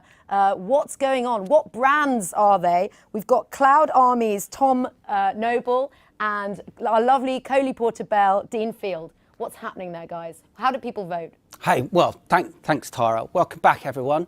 So we asked you which brands are these and gave you a dozen or so brands to choose from on Slido. I promise we will come to your results in a second. But once again, we asked our consumers a slightly different question. We tested these three fonts, not just in monochrome, but also in colour. So, what we've got here is a slide which shows you on the right-hand side is percent attribution or recognition, and down the bottom, in reverse, time in milliseconds is speed. So where you really want to be is top right. So what have we got? We've got Dunkin' Donuts and Nike that are sort of, I would say, in these results, a bit sort of soggy and a bit sort of slow in terms of their response. So people aren't instantly recognizing in monochrome Nike and Dunkin' Donuts, not especially fast, and not especially at all, around sort of 40% for Nike. For those of you in the UK, EE is a sort of giant powerhouse brand, and you would probably expect to recognise that. It's hovering around sort of 50, 60% from the consumer, deeper level kind of responses. So what we know about this, that typefaces are a really important tool in our visual identity arsenal. Fonts which themselves are either original or unusual are obviously more likely to be noticed and recognised versus standard off-the-shelf typefaces. They build mental saliency, recall and engagement with brands. The curve-friendly nature of the Dunkin' Donuts typeface is no accident. Designed to evoke not only the doughy donut shape, but also the feeling of satisfaction you get from eating one. EE's technical dots of light are suggestive of the network. They're gridded, connected and fast. Nike uses an impactful typeface which is set in a style that's more akin to political posters, and they use that to amplify their personality and their tone of voice. So when we've added colour, the consumer kind of deeper level responses, you have a transformational effect. You can see here that Dunkin' Donuts has gone from being catapulted from bottom left hand right across the screen there, super fast at just under 2 seconds, just over 2 seconds, and up from about 20% to, what's that, 40, 50%. And likewise, EE has been shot up there to the top right, faster and much better recognition. So colours definitely adding there. But what's happening with Nike? So Nike was hovering around sort of 40%. It actually has gone backwards. And the red colour hasn't seemed to elevate its scores. It's made it slightly faster, but it hasn't really moved it. So, Dean. So in a multi-sensory sense, a font with a distinctive colourway provides more memory hooks and associations with which to be embedded in memory and recalled when triggered. Combining a distinctive and ownable colour with a distinctive and ownable typeface has a multiplier effect. There's a real opportunity for more brands to establish ownership of typefaces, fonts and type styles that can go way beyond simple attribution.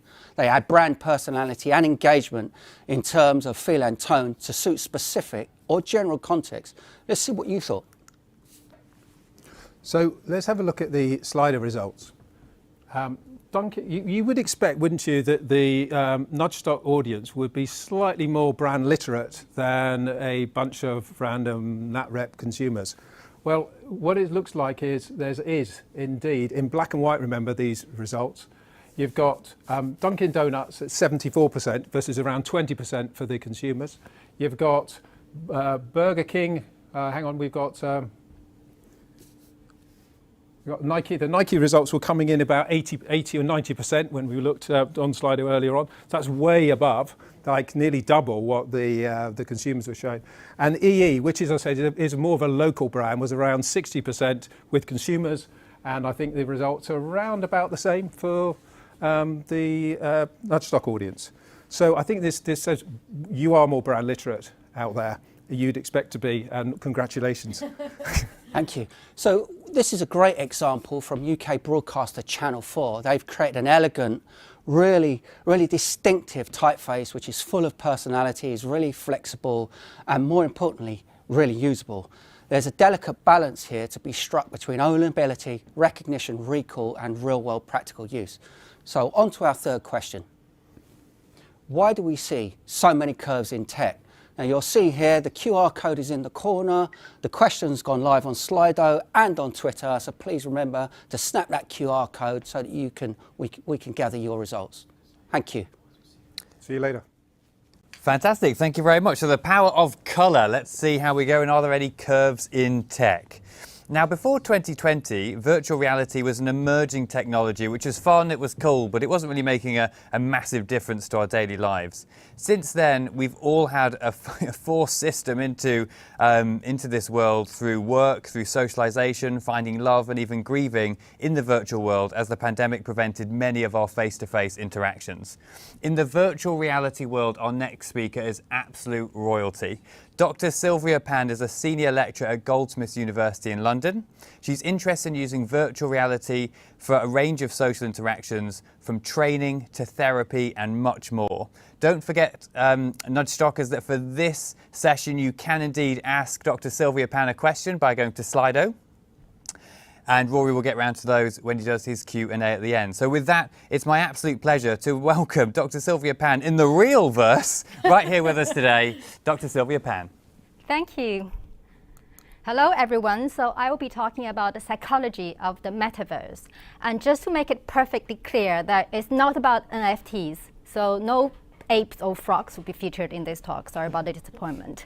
But it's very much about the metaverse, which for me means an emerging technology that is going to have profound implications for our future. But let's first go back to the past and take a look at a classic moral dilemma that has been puzzling philosophers for centuries. So there is a train running down the track about to kill 5 people, but you are standing next to a switch. If you push the switch, you can diverge the train onto a side track, therefore saving the 5 people, but you kill 1 other person instead. Should you push the switch? And now let's look at a very similar situation. A train is about to kill 5 people, and this time you're standing on a footbridge, and next to you is a person with a very heavy backpack. If you push him slightly, he will tip over, fall down the track, therefore stopping the train, saving the 5 people, but as a result, he will die. Should you push the man?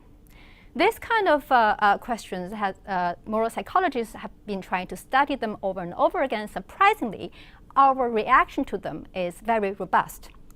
So the majority of people will say yes to the first scenario, but only about 10% will say yes to the second one. So here's an interesting question.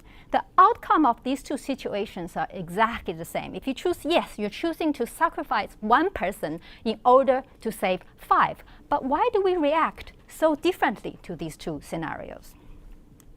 So for decades, moral psychologists have been trying to understand this problem, normally using questionnaires. But the problem is that questionnaires only give us the judgment to the description of a situation rather than the actual situation. And even when we try to use images or videos, you're still only getting people's judgment rather than their real action. Just imagine how many times you might be watching the news and watching a movie, and then you think, oh, if I were there in that situation, I would definitely have done something. But when that actually happens to you in real life, you'd realize how little or how much you would do. So in our work, we, in order to study our reaction towards those moral dilemmas, we recreated those situations in the metaverse. So here is an immersive cave-like situation. You have those little stick figures come into the cave-like system, where is an art gallery, and some of them choose to go to the first floor, and some of them stayed on the ground floor. And now you're in a situation where you have 5 people on the first floor and 1 person on the ground floor. I'll leave you to watch the video. Can I go to the first floor, please?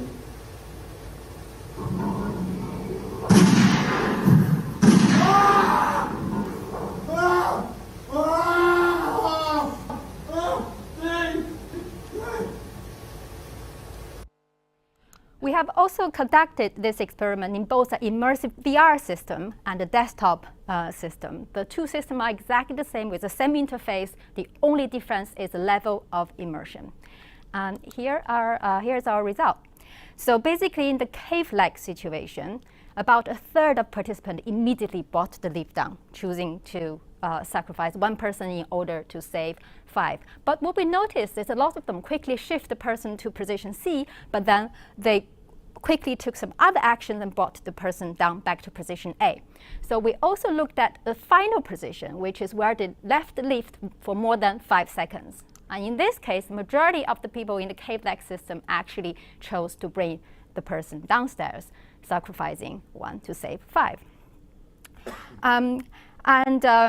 So this basically shows that our questionnaire, our cave result is actually similar to what we find with questionnaire results. But it also shows that more than half of the participants in a cave-like situation actually had a change of mind. Maybe they did something and then they panicked, they then did something else. So basically, people in a VR situation were more likely to make mistakes. It could be because in VR, the experience is more visceral, more real, so they're more likely to panic. And we found something else which we didn't quite expect. So after their experience either with the desktop or the cave-like situation, we gave them the classic moral dilemma questionnaires. And the question of should you push a man down the footbridge, 1/3 of participants who have done the cave situation chose yes, and this is significantly higher than the desktop situation. And we think this is very interesting. This is evidence basically showing that after the immersive VR experience, participants became more willing to sacrifice 1 in order to save the 5. They became more utilitarian. This is slightly unexpected, but it also makes sense, as we all learn from our experience in reality.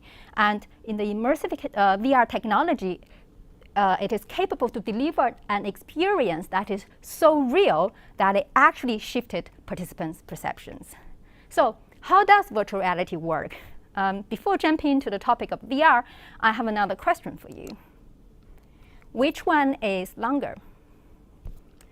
I'm going to play the video, which hopefully shows. So despite knowing very well these two pieces are exactly the same, we can't stop ourselves thinking that the one on the left is longer. And this is called an illusion. And VR is nothing but an illusion, but it's supported by technology. So my definition of VR is that through real-time tracking and graphics, VR taps into our interface with reality. And by replacing the world around us with simulations, it can trigger illusions that could reshape and challenge our belief of the world we live in. So technically, when you put a VR headset on, 3 things happen, as summarized by Professor Amal Haouet back in 2009. First, you have 3D vision. You have one image in front of each eye. That's how you see 3D. And secondly, there is no escape. It's literally in your face. So you're trapped inside the simulation, just like how outside of VR, we're trapped in reality. Last but not least, VR provides sensory motor contingency. In real life, as we move our body, our brain constantly integrates visual inputs with our movement to automatically develop our perception of reality. And thanks to tracking technology, we're able to update graphics in VR to match our movements. So in VR, when our vision and motor system work together exactly the same way as they do in real life, we have this strong feeling of being somewhere else. Or in a social interaction, we have the strong feeling of being with somebody else. And that's how I started in VR. I'll play another short video. That shirt looks great on you. How much was it? I think it was about £20. It's quite cheap. Thank you very much, though. You look very nice too. Oh, thank you very much. This is something I developed more than 15 years ago. And as you can see, she paid a compliment to him, and he enjoyed it and paid a compliment back. He swings his body left and right. He's really enjoying the social interaction. And that's exactly was our intention. We wanted to use VR to create a positive, happy social interaction with the idea that we can hopefully use it as psychotherapy for those who struggle with social interaction. So hopefully they can practice, they can interact with virtual characters, so they can build their confidence until they're ready to embrace the real world again. We have also been working with medical doctors on using VR to develop scenarios to help them to train to communicate with their patients. And this work was about antibiotics prescription. I don't have time to go through the background, but basically it's about dealing with demanding patients, and medical doctors can practice their consultation skills with our virtual patients over and over again so that they can deal with real patients better. We've been also working with Oxford Psychiatry on using VR to study smoke cessation, about using cue exposure therapy. So basically, for those who try to give up smoking, when they are doing that, they go to the pub, they see somebody else smoke, and they have a beer or they see an ashtray. It triggers their craving for nicotine. And if at this moment they're then offered a cigarette, they go back to smoking, right? So we developed a scenario in VR where we have all these cues, but in a very controlled environment. So they can sit down, put a VR headset on, go through the scenario, maybe with a therapist next to them as well, to really help them deal with the anxiety this might trigger.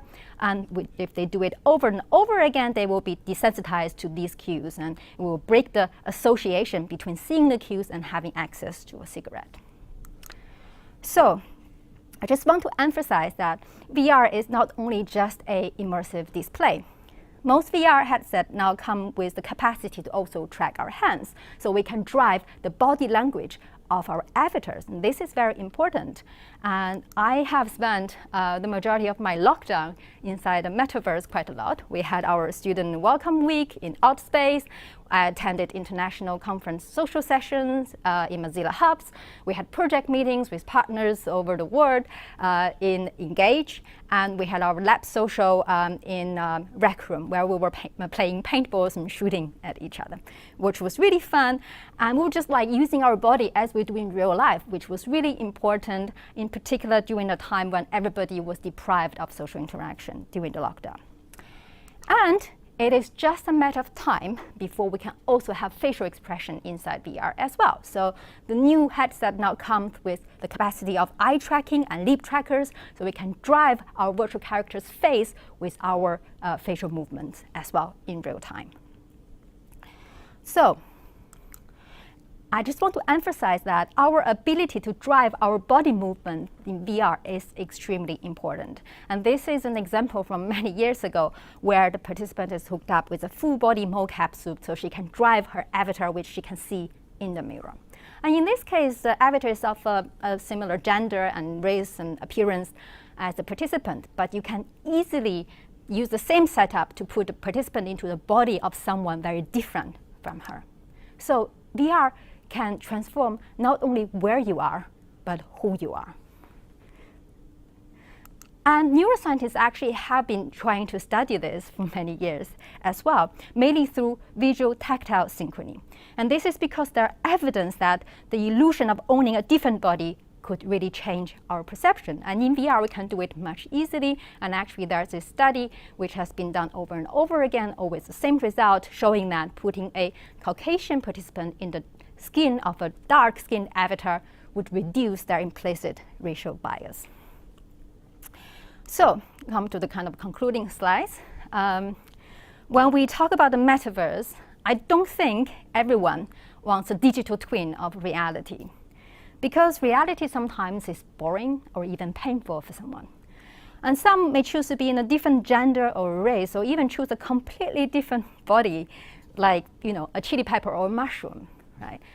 And knowing the psychological impact owning another body you would have could shift our perception and cognition, I think this is going to shape the future of humanity, and it's definitely going to be the most interesting aspect of the metaverse, and hopefully that's food for thoughts for behavior scientists as well.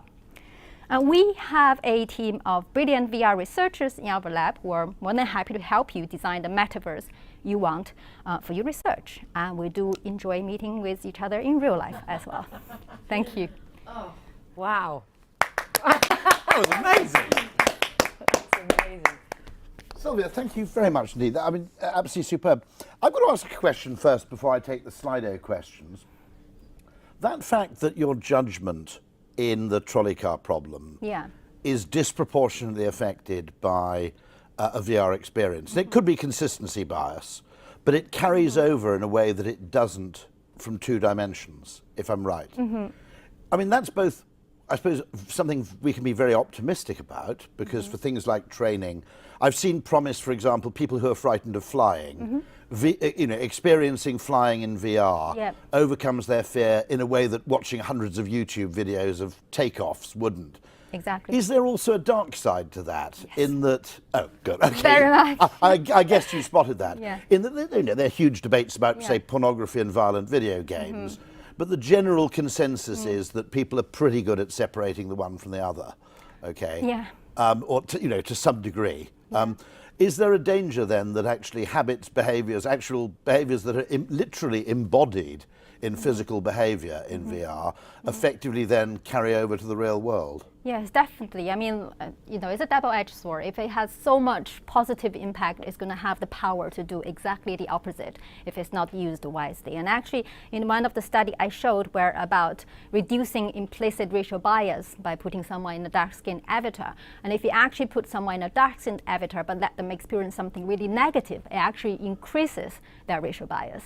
Right. Oh. And so basically everything we've done in VR, you can easily do it slightly differently and resulting in something you don't want. Or intentionally want something equivalent but negative. So it's consequential in a way that obviously augmented reality or simple video stimulus isn't. Exactly. Which is kind of interesting and obviously, as I said, I mean, in some cases we can be highly optimistic. The other interesting question I suppose I have to ask is, we're not quite sure how much people want this, are we? In the sense that, I mean, if old people like me can remember Second Life, which was briefly the most exciting thing on the planet, but weirdly it died almost as rapidly as it rose. It still exists, actually, I think. What do you think? Do you think there are sort of problems to be overcome in terms of technology and experience before people can spend comfortably significant periods of time in this environment? Or is it something like a little bit like 3D TV, which always has a sort of resurgence every sort of 30 years when a generation grows up that hasn't had the chance to reject it, and then it disappears again for another 3 decades?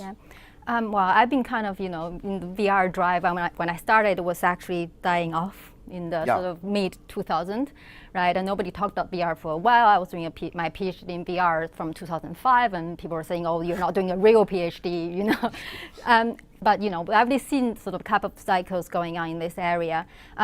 But I think my motivation of doing VR was actually always about improving our real life, because I enjoy real life. You know, real life is fun. So that's why I've been working on trainings and things like that for people to improve their skills in real life. That was my motivation. But at the same time, not everybody enjoys real life. I think it's also important to notice, you know, people who maybe suffer, you know, from autism or other neurological disorders or just disabled, right? And I think VR is a great opportunity for them to actually have some enjoyment, some social life. And I think we should not overlook that as well. And I think that's a very strong motivation to push this technology, to make it more accessible to everyone. I think you've answered one or two of the questions on the screen, because someone here made a very good point, which is they said that your own physical presence is the most valuable wager you can make on any activity. Definitely, definitely. Can I just add that I see VR as a sort of something in the middle between real life meetings, which is always the best, comparing to you know, computer-mediated meetings, which we often have now on a 2D screen. I see VR as an opportunity for us to bring some of that meetings closer to real-life meetings. Especially in the near future, we can use our facial expressions in VR as well. So we'll be standing next to each other, we really feel each other's presence, and when I lean towards you, really feel that, and lots of subconscious things will be going on in our social interaction, and we have group interaction. We all use our body orientation to indicate turn-taking. All these subconscious signals we're sending will be preserved in VR. And I think that's really, really important. Do you think my only little worry here is that we've just had the world have a crash course in using video conferencing, and I think there's potential value from that. I slightly worry that sometimes some of this is obviously driven by Facebook needing to build a defensive moat, essentially, by investing in this heavily to prove that they won't be blindsided by some new technology that may supplant them. There's a little bit of me which thinks that futurologists are always keen on the thing, the next thing. And actually we could spend some time usefully over the next 2 years perfecting our use of fairly standard video technology and also improving the hardware for that before we move on to this. What do you think about that? That's my Luddite, inner Luddite speaking, if you like. So I don't think there are lots of technology is shifted in building the metaverse. I think video conferencing is going to be there to stay, and it's really great for like climate change reasons, so we all fly less and everything. But very often we would have a meeting, video conferencing meeting, maybe 5 or 6 partners, and afterwards we have a social session inside VR. And that's really when it makes everything a lot more organic, more wholesome. We'll get to sort of socialize with each other. And a lot of the times, that's then afterwards what I remember. I wouldn't remember anything discussed on the 2D conference. For some reason, my memory doesn't really work in those situations as well as in real life. But in VR, I felt because of the spatial information we're getting, and because just we're a bit more relaxed, we don't have to constantly sort of focus on the screen, I was able to remember the fun we had or topics we have discussed, and it's more inspirational. And I think relationship or partnership built during that session is more valuable. Perfect. And also both and is better than either or in this case. Probably, but that, I mean, as I said, the audience will get the chance to experience this in the Nudgeverse later today. Will you be joining us in the Nudgeverse as well? I will. Well, that's even better still. Looking forward Sylvia, to it. all I can say is thank you very much indeed. That's fantastic. Thank you. Wow, wow. Well, in England, we already have a queen, and long may she reign. But in the metaverse, I think we might have just found our queen, Dr. Sylvia Pan. Wow. God, so much to think about there. I am terrified, of course, about what she's going to make of the of our Nudgeverse later. Of all the critics, she's probably going to have the keenest eye. But very exciting, fantastic work. That's amazing. And now if you're curious how behavioural science plays into the metaverse, we've actually pulled together a paper that explains more. And now we're going to praise it very quickly. So not only is our next speaker a behavioural science celebrity, he's one of the most popular ones on YouTube that many of you will recognise. He's also a member of the behavioural science team, and he's a co-author of this paper. So it's my pleasure to introduce Pete Judodihardjo to talk about behavioural science in the metaverse. Thanks, Dan. So the metaverse industry is estimated to be worth $400 billion by the year 2025, which is why we think that businesses and brands should be paying close attention to this space and seriously considering if they want to get into it. But we also understand that words like the Metaverse, Web 3.0, virtual reality, it's all very new to us and can seem a little bit intimidating. And that's why we wrote this paper. This paper was written in collaboration with the Ogilvy Metaverse Acceleration Team, Ogilvy Italy, and as Dan said, the Ogilvy Behavioural Science Practice. And we called it Nothing Changes, Everything Changes. And the reason we called it that is because it's centered around the idea that despite this world of rapid technological change, there is one psychological constant, the human brain. Our brains work the same in virtual and actual reality, subject to the same biases, the same heuristics, the same drivers of our behavior. And so by combining our cutting-edge understanding of metaverse technology, along with our unique perspective in psychology and behavioral science, we've identified 6 brand opportunities in the metaverse. And I just want to zoom in on 2 of them to give you a taste of what you can find in this paper. The first one is constant feedback. We know from behavioral science that feedback is a massive driver of our behavior. Ever since B.F. Skinner put a pigeon in a box and fed it some food, we've known this. But in many different aspects of our lives, especially in those behaviors that are good for us, we don't often have a lot of feedback. Thinking about exercising, working out, being productive, we don't often have feedback in these environments. But virtual reality can change all of this. Using VR technology, we can develop extremely engaging experience for almost any behavior that we have. And as a result of that, we think that people will experience a whole new era of health and productivity as customers will find it easier than ever to engage in those long-term payoff behaviors that help them achieve their goals and therefore remain loyal to the brands that provide those services to them. Another thing that we look at is a second identity. As Dr. Pan just said earlier, we don't often interact with each other in virtual reality as ourselves, but instead through avatars. Now, what will prolonged use of these virtual bodies really mean for us?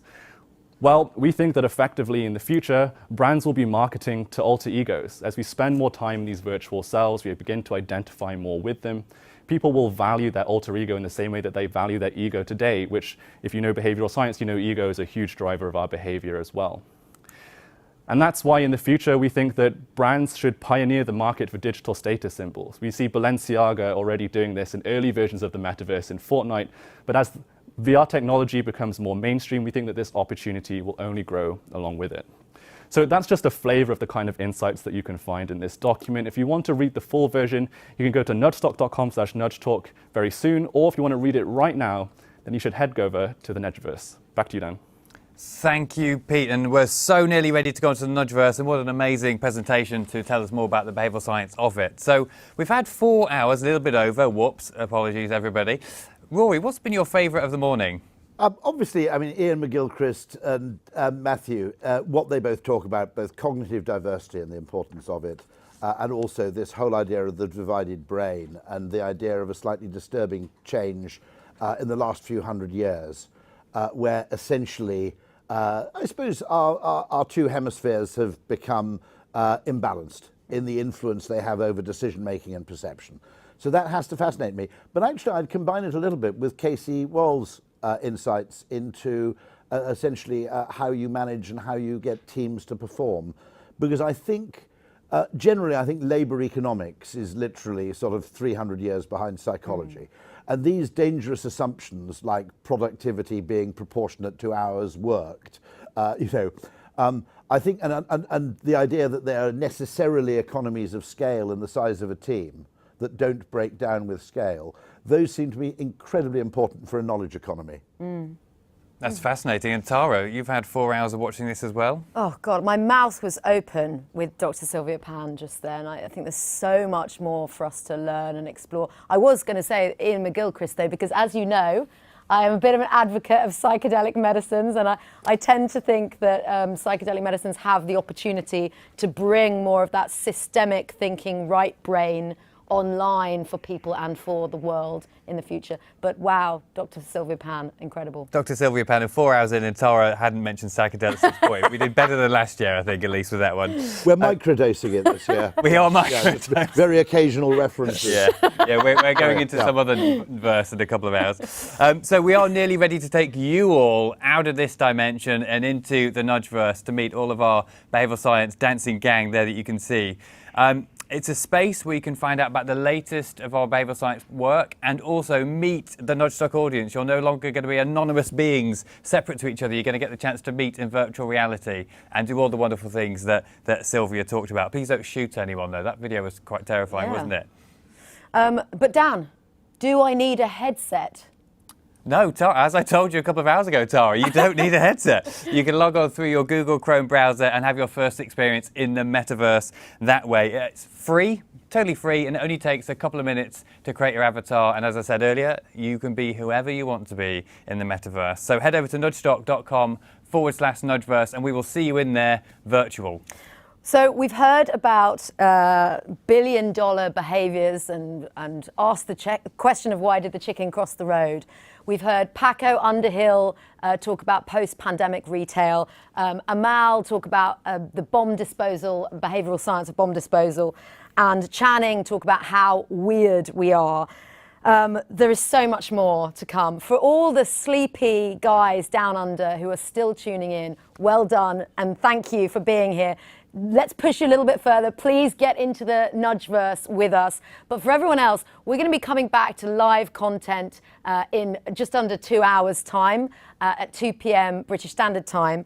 And when we come back, we've got an awful lot more. We're going to be talking about polarization, disinformation, vaccination, sustainability behaviours for all of our nations. We're going to be talking about how to save spaceship Earth by wasting less food, how to frame sustainability with the right language. There is just so much more to come, and there's Dan Pink and Maya Shankar, and God, there's an awful lot more. We've got another whole 4 hours, but that's on the other side of the Nudgeverse. So take these hours, put your avatar together, we'll meet you there.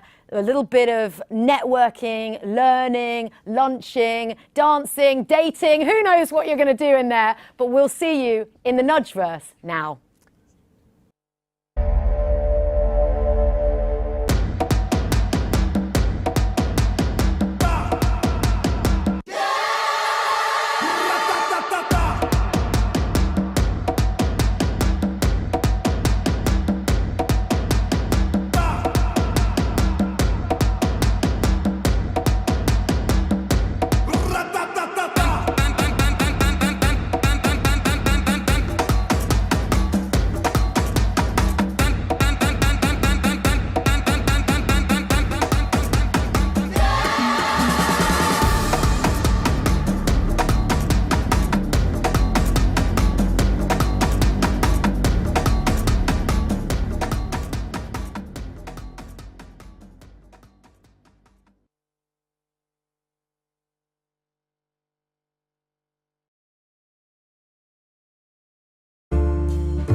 Welcome back, fellow primates, to Nudgestock. And it's 2 o'clock in London, it's 3 o'clock in Durban, and it's time to wake up in Austin, Texas, because you need to join the world's biggest festival of behavioral science and creativity. As our North, Central, and Latin American brethren fire up the laptops, we'd like to hear from all of you who have been luxuriating in the Nudgeverse for the last 2 hours. What did you see? Where did you go? Who did you meet? What did you learn? And do you think that the Ogilvy behavioral science practice is brave to experiment with this new technology, or just a little bit mad? Tell us what you thought with hashtag Nudgestock 2022. We have been trending here over the Chancellor of the Exchequer in the UK, and we want to push that up a little bit higher. There's every possibility we could trend at #1 on Twitter. So everything, all your thoughts, hashtag Nudgestock 2022. We have so much more coming up. If you thought this morning was good, this isn't a conference. This isn't training. This is a festival. The world's biggest festival of behavioral science and creativity, only because you make it so. What's coming up in the agenda, Dan Bennett? In the agenda, well, Nudgestockers, open up your calendar, look at the next 4 hours and cancel all the meetings, because you're going to want to do this instead. You're going to find out in this 4 hours how children can fight food waste with Shelina Janmohamed, how can text messages save lives with Katy Milkman, and can Rory get the clients to Nudgestock on time in the electric ride? Take a peek.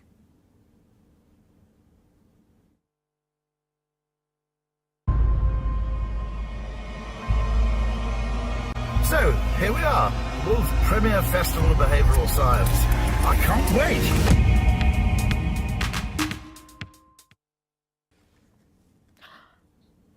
But someone who would never turn up late in their dressing gown is a colleague who would never do that, is Chris Graves. Chris Graves is our man in Washington today, and he is a co-founder of the Ogilvy Behavioural Science Practice and our lead on decoding human behaviour and the hidden aspects of what makes us who we are. Chris has been working on some very whizzy data science and behavioural science, bringing together personality traits with worldviews and cognitive thinking styles to really understand human beings at a deeper level. And he's going to be talking to us about that. Chris was, of course, formerly the CEO and chair globally of Ogilvy Public Relations. He's also the only member of the team who's actually trained in television, having worked as a journalist at CNBC and at the Wall Street Journal. Chris has a Rockefeller Foundation Bellagio residency and is a lifetime member of the Council on Foreign Relations. He's going to tell us today why we need the sense-making genome. If anyone can make sense of human behavior, it is Chris Graves.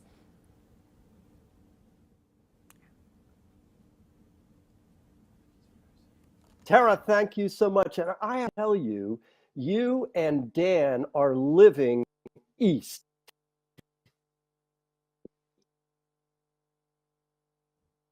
To be easy, attractive, social, and timely. You're making it look easy. So great job to you, Dan, Tara. To Anna Cairns, great job to the tech team there, led by Dan. You're just doing an amazing job. Now, you just said a second ago, you know, how it's important to delve down to individual scale, where for 6 years you've been pioneering an approach. And I'm going to take quickly through it with a brand new study that we partnered with Instapanel to do just this week of 52 respondents. And so let's get going there on the deck. This WHO is a kind of sense-making genome that we're going to talk to you about. And it's really stacking a number of behavioral science lenses to test every individual and then look at that in scale. It's very different from a traditional behavioral economics nudge, which is sort of looking at the whole species. But we're finding out more and more different nudges work different.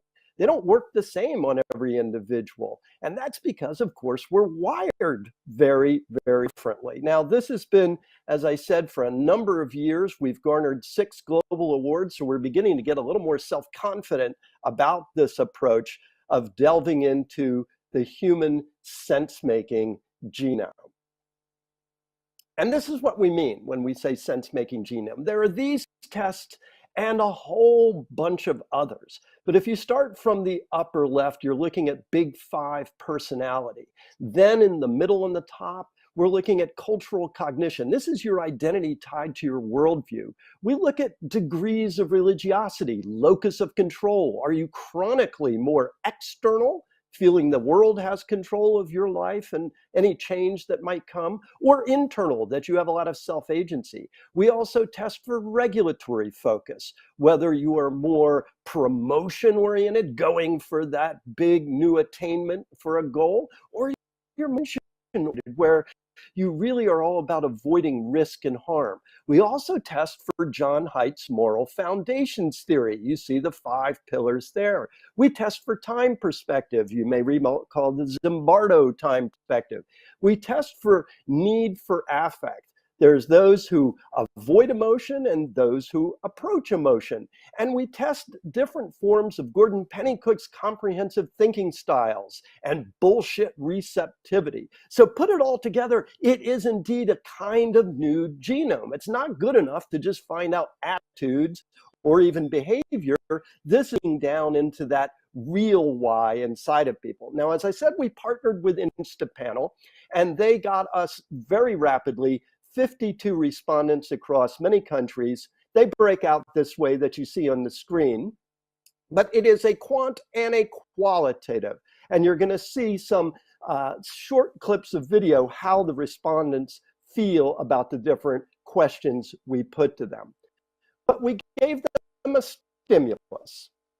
And in case, the stimulus, first instance, where our Ogilvy colleagues in Chicago have been working with the City of Chicago Department of Public Health to try to promote vaccine uptake during this pandemic. And they've created a number of different assets, materials, PSAs. And what we're going to show you now is a kind of head-to-head battle and how the respondents reacted to them. So this first one we're going to show you is Dr. Joy on the left. The COVID-19 vaccine for 5 to 11-year-olds contains 1/3 of the adult dose. And on the right, Dr. Trotter. Over 8 million children have already received the COVID-19 vaccine. Note these are very, very short. This isn't a long narrative. These are meant to be in social and in digital. They're 6 seconds long. It's incredibly challenging. But to still each one down, you see Dr. Joy on the left is talking about dosage for children. And the goal here is vaccines for children. How the dosage for children is only 1/3 the adult size dose. Now that's important because we saw signs of hesitancy of parents worrying that their tiny child might be overpowered by this vaccine. So that's testing avoiding harm. But Dr. Trotter is using the tried and true approach of norming. He tells you that 8 million children have already been vaccinated. So what happened here? Well, in this last week, it's very, very recent, we saw that social norming was the giant winner compared to avoiding harm in this head-to-head. With content and with different audience conclusions that this context for vaccine has for every culture or every country. But you can see in this case that it was a clear win for social norms. Now, when you take a look at another head-to-head battle, this is Dr. Joy, again on the left, and on the right is young Bryn. And here what we're testing is sort of the cognition of an authority figure with a fact versus the feeling you get from listening to this child. So let's take a quick look at Dr. Joy. The COVID-19 vaccine for 5 to 11-year-olds contains 1/3 of the adult dose. And now let's take a look at young Bryn. My name's Bryn and I'm 6. I'm vaccinated. So here you had the cognition versus the affect. See here. Now on the first one, you had everyone. There's quite a different split here. So first, I'm going to show respondents. The first respondent, the Dr. Joy read better.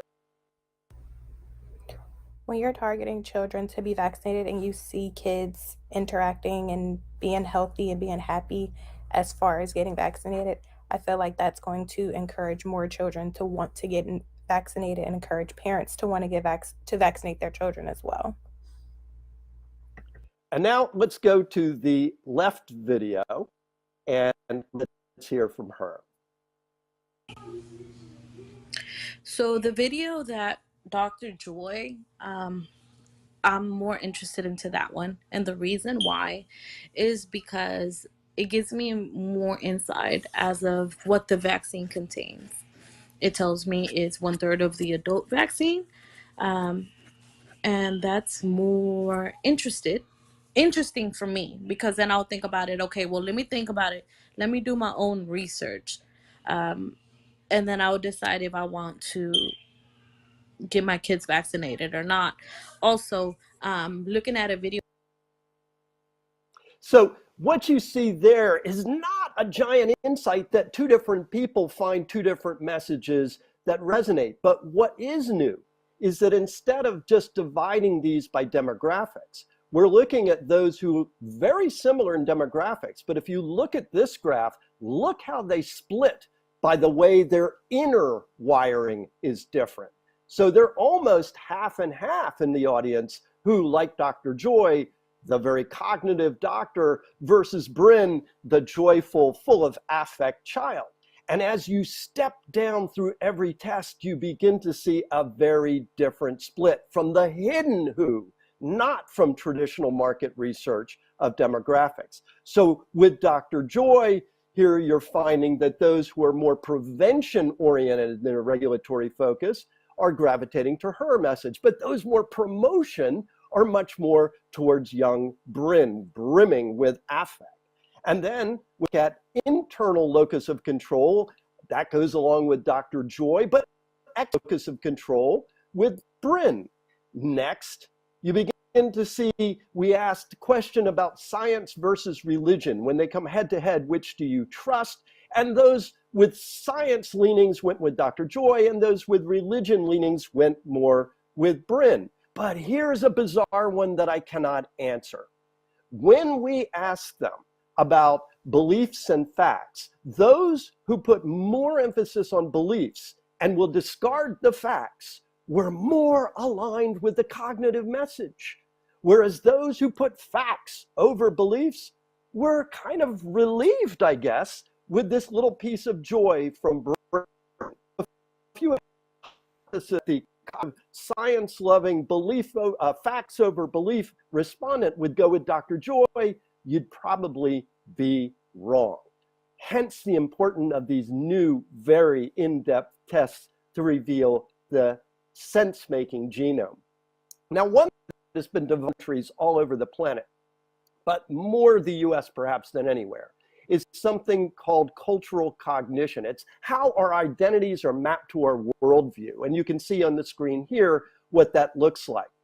And in the United States, there's been a huge battle between worldviews for a long time, but during this pandemic, wow, they've really ahead. I mean, you see it in everything from how we react to climate change communications, to mask wearing mandates, to vaccines, and now, of course, the hearings going on in the cap of Washington. And so look at a couple of respondents during this latest InstaPanel piece of work this past week, who illustrate the individualist versus the communitarian.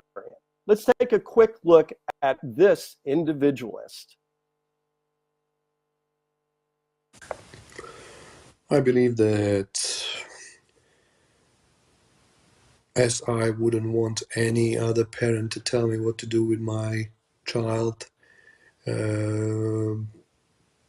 so am I not in the position to actually give or say what other people are doing with their lives.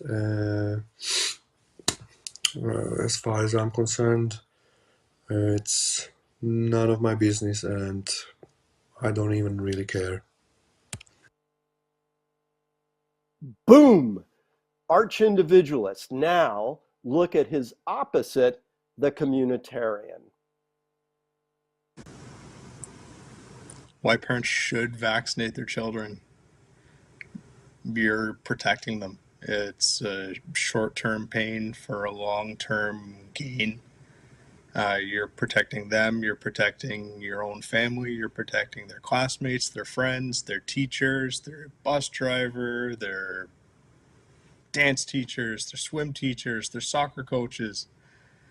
By getting your kid vaccinated, you're protecting not just them, but everybody else. Here you have it, stark, side by side from the individualist versus the communitarian. Again, graphics are not issued there in terms of those insights.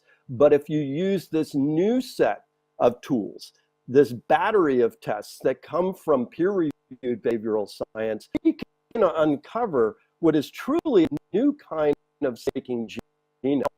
Beyond this study we did, a very small study, but directionally interested with InstaPanel, we have done studies in the thousands of respondents. And I'll tell you, we're going to one pretty soon, but here's a sneak preview of what we're finding in other studies. What we're finding is that upper left tends to be the personality profile of the most hesitant. When you look at the top center, who are more individualistic in their worldviews are more hesitant than the others. When you look at religiosity on the upper right, those who self-test at being much more religious are much more vaccine hesitant. When you look at the second row left, locus of control, those who are external in their locus of control, meaning they think it's fate or luck, chance, or God, or it's written, they are much more hesitant in the large study. When you look at regulatory focus, you remember that's whether you're really play to win, play not to lose. That play to win promotion, that gotta go for it to attain the next highest goal, they are by far more hesitant than those who are prevention wired. When we look at genre, we find that those who are more wired towards cherishing the traits of loyalty, authority, and purity are more hesitant when it comes to vaccines. And when you look at time perspective, those who are very much present bias are the more hesitant when it comes to vaccines. Now we test for need for and need for cognition. Need for affect splits into two ways, whether you avoid emotion or approach emotion. And we find that those who avoid emotion are much more hesitant than those who are okay with wanting to share emotion, delve into their emotions, and do it with others. And then finally, when you look at cognitive reflection tests and comprehensive thinking styles, clearly, those who say that it's okay to cling to your beliefs despite what evidence may be put in front of you. And hey, that's a large percentage of the population. It's fine to cling to that belief even when you've been proven that it's wrong, are hesitant. So when you put this together, you see that it's a really special new kind of. Now, a huge hat tip to my research partner, John Poulston. He has co-pioneered this with me for the last years, and we're using it in an array of challenges, as I said, from climate change communications to vaccine hesitancy to polarization, and lots related to healthcare. But it could also be used in travel and tourism and just about any domain you can think of. The point is, nudges may or may not work, and they may or may not work differently for different people. This uncovers why. With that, I'd like to thank you. This sense-making genome is a powerful new tool, and we're just delighted as hell to be able to continue this work in it. Tara, Dan. Thank you so much, Chris. This is such important work, and it's something that we're going to be exploring more in our Nudge Talk series, which we've launched onto the world today. Apologies for anyone with the quality of that feed. We're going to hopefully get Chris up to speed, make sure his Wi-Fi is working a little bit more smoothly for the rest of this afternoon, this morning. But yes, we've got one of our Nudge Talk series is going to be on what I keep calling it Be More Netflix. If you don't have Netflix's level of data about people, nonetheless, there are other ways that we can access these questions of preference and personality type. I think everyone's quite familiar with the idea that when I watch Stranger Things, I might get served an ad that's all sort of lovey-dovey and people kissing, but when my dad gets served that same program, he's going to have a great big monster, and that we are adapting lots of communications to target different kind of preferences. Well, this sort of work, the work that Chris has been doing with the sense-making genome, is really tapping into that and a whole lot more that's going on a very deep level. So it's really great stuff. And that piece of work that you just saw was in partnership with Instapanel, who is one of our sponsors today, but they really are a partner. In the last year, I would say that they've become a go-to partner, certainly for me. I scope them into things all the time. What have we done? My God, we've done deprivation studies. We've got people to look inside their own fridges. It's such a lovely, intuitive tool in that people are making videos with their own phones that they're very used to doing in a very intimate environment, just them and the phone, telling us about their lives, giving us answers to questions. But we've even taken, I think, 1,250 video diary entries that were created in about a week. And we've taken the auto-transcribed verbatims from Instapanel, and then we've run those verbatims, we've split them by whether or not they're using a particular product, and then we've been able to compare them using one of the other sponsors for today, Relative Insight, which is a big data natural language analysis tool. And we've been able to see in spoken speech how these different audiences talk about a particular issue, which I can't share with you. I would love to, but that's going to stay top secret for now. But the process that we ran with Instapanel was really very illuminating, and we were allowed to see things that we couldn't really, we wouldn't have been able to pick up with a human eye or ear. So they're a kind of pitch-winning secret for us, in fact, but we are being forced to share them with you here today because we're a sponsor, and they've kept Nudgestock free to air. So thank you so much to Instapanel. What's coming up now, Dan? Well, now, Tara, we have a woman who knows how to make a habit. Katy is an economist at the Wharton School of the University of Pennsylvania. You may know her as the host of the popular podcast Choiceology. She's a TEDx speaker, and she's also a top management and strategy thinker, as voted for by the Thinkers 50. It's my absolute pleasure to introduce Katy Milkman to talk about how she uses the humble text message to save lives. Katy Milkman, and I am so excited to be presenting to you today about some of my research on the question of whether or not text messages can save lives. I'll tell you about some work we did nudging vaccination. I should say before I go any further that this is joint work with an absolutely incredible team, including notables such as Angela Duckworth and Mitesh Patel, who were key point people with me on this project, as well as the Behavior Change for Good Initiative staff. I want to take you back in time to explain this research project to late spring of 2020, which was right as we were all thinking maybe about coming out of COVID-19 lockdown to some degree, and really hoping that vaccines might be developed that could get us out of this pandemic, or at least ease the burden. And we saw an issue coming down the line as we were looking at data and as we were looking at the past, frankly, which is that lots of Americans were not that interested in vaccines. Even if they were readily available, many people said that they would not rush out to get vaccines against COVID-19. And this is not just the case in the United States, which is where we were interested in doing research, but this is the case globally, that there were lots of people who were anxious about the idea of taking a vaccine that had been developed so rapidly. Not only that, even if people weren't anxious about the vaccine, they might not line up quickly because lots of people don't follow through on their best intentions when it comes to things related to their health.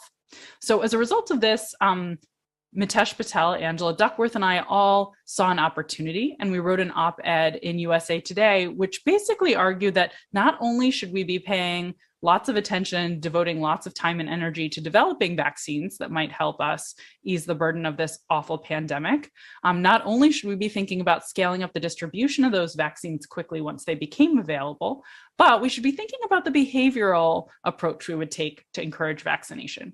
And again, remember, this is summer of 2020. No one was really having this conversation yet. It would become a hot topic in the summer of 2021, but it was not yet on most people's radar. But we thought, let's get out ahead of it. We knew already that just half of Americans get a flu vaccine, even though it's recommended for virtually all. And we thought this is sort of a similar problem that's likely to come up down the line when we have COVID-19 vaccines. Maybe we could actually use flu season in the fall of 2020 as a bit of a pilot test to try to figure out how can we encourage vaccination effectively in this one setting that's so similar to the pandemic setting coming down the line. And then we would have ideas and insights ready to go, ready for use as soon as vaccines for COVID became available. We felt this was actually a problem right for something we call a mega study. So essentially, when we define a mega study, we think of it as a massive, massive field experiment in which all of these ideas are tested simultaneously. And it can be really valuable in a setting like this one, where we want to rapidly develop insights and best practices that are going to have relevance to policy. So a few of the benefits of this approach include allowing for comparability of results across studies. So you don't have to worry, oh, well, this worked to change behavior by 3 percentage points in a population of Danes, and this worked to change behavior by 7 percentage points in a population of elderly female Californians. But will those effect sizes translate when we roll them out in the same setting? So the comparability is really valuable of the mega study. It can also be run as a tournament and draw from ideas across disciplines. So you don't have to worry about scientists having sort of their own siloed ideas and wanting to work in different disciplines, but you can actually pool them all together and just compare what's the psychologist's best insight, what's the team of economists' best insight. Let's put them all in one massive study and see.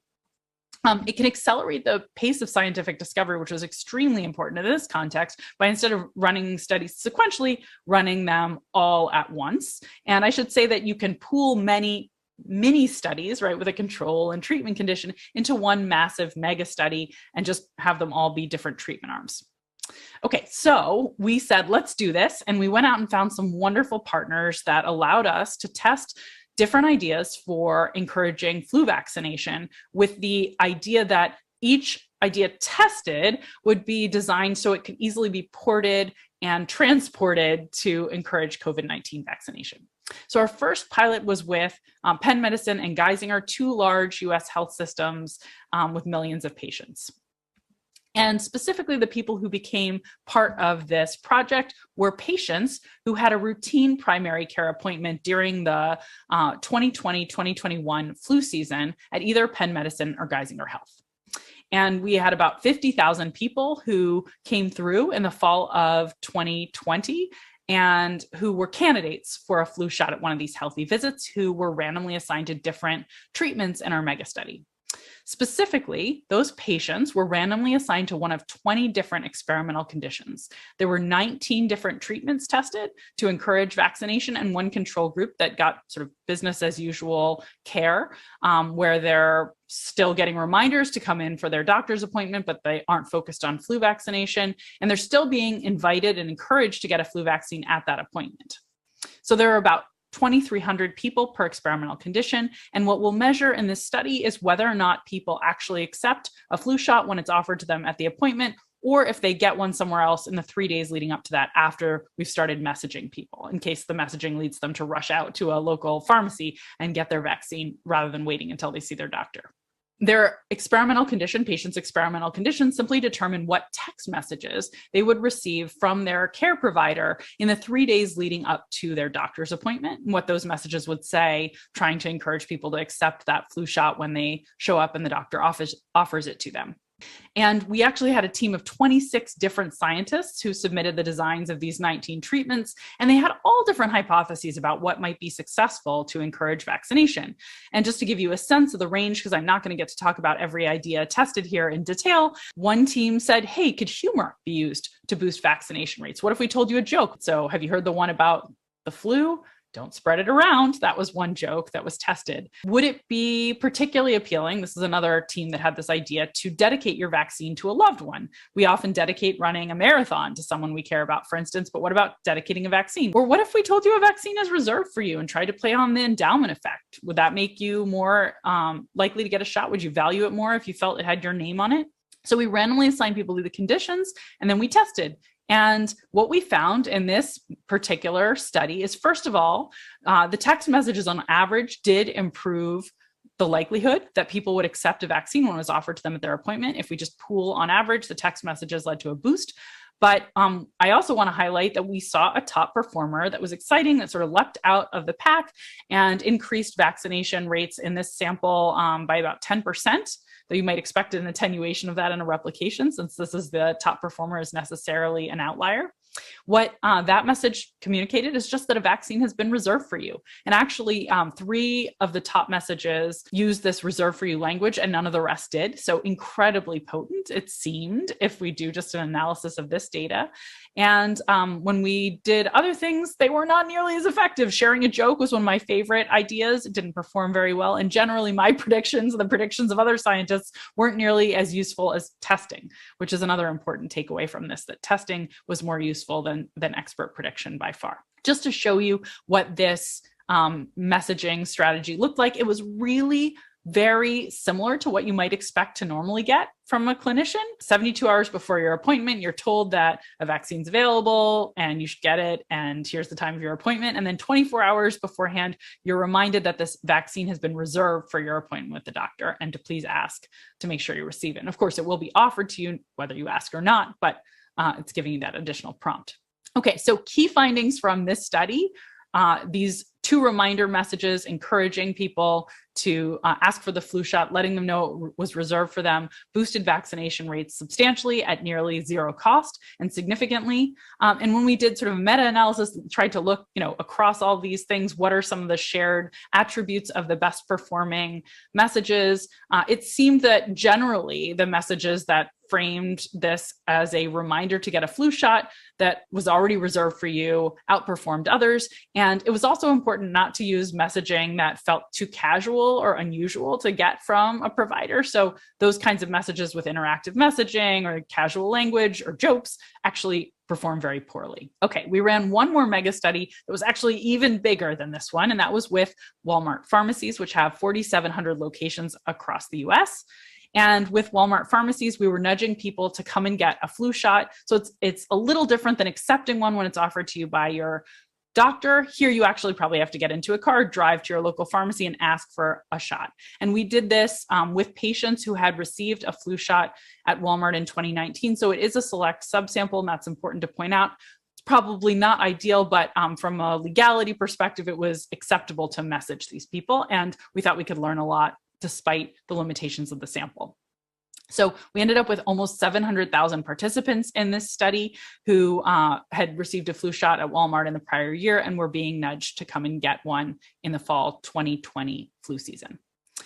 Patients in this experiment were randomly assigned to one of 23 experimental conditions, and we had about 30,000 people per condition here. We had 22 treatments and 1 usual care control where people weren't reminded to come and get a flu shot via text message. And again, it's a text messaging study.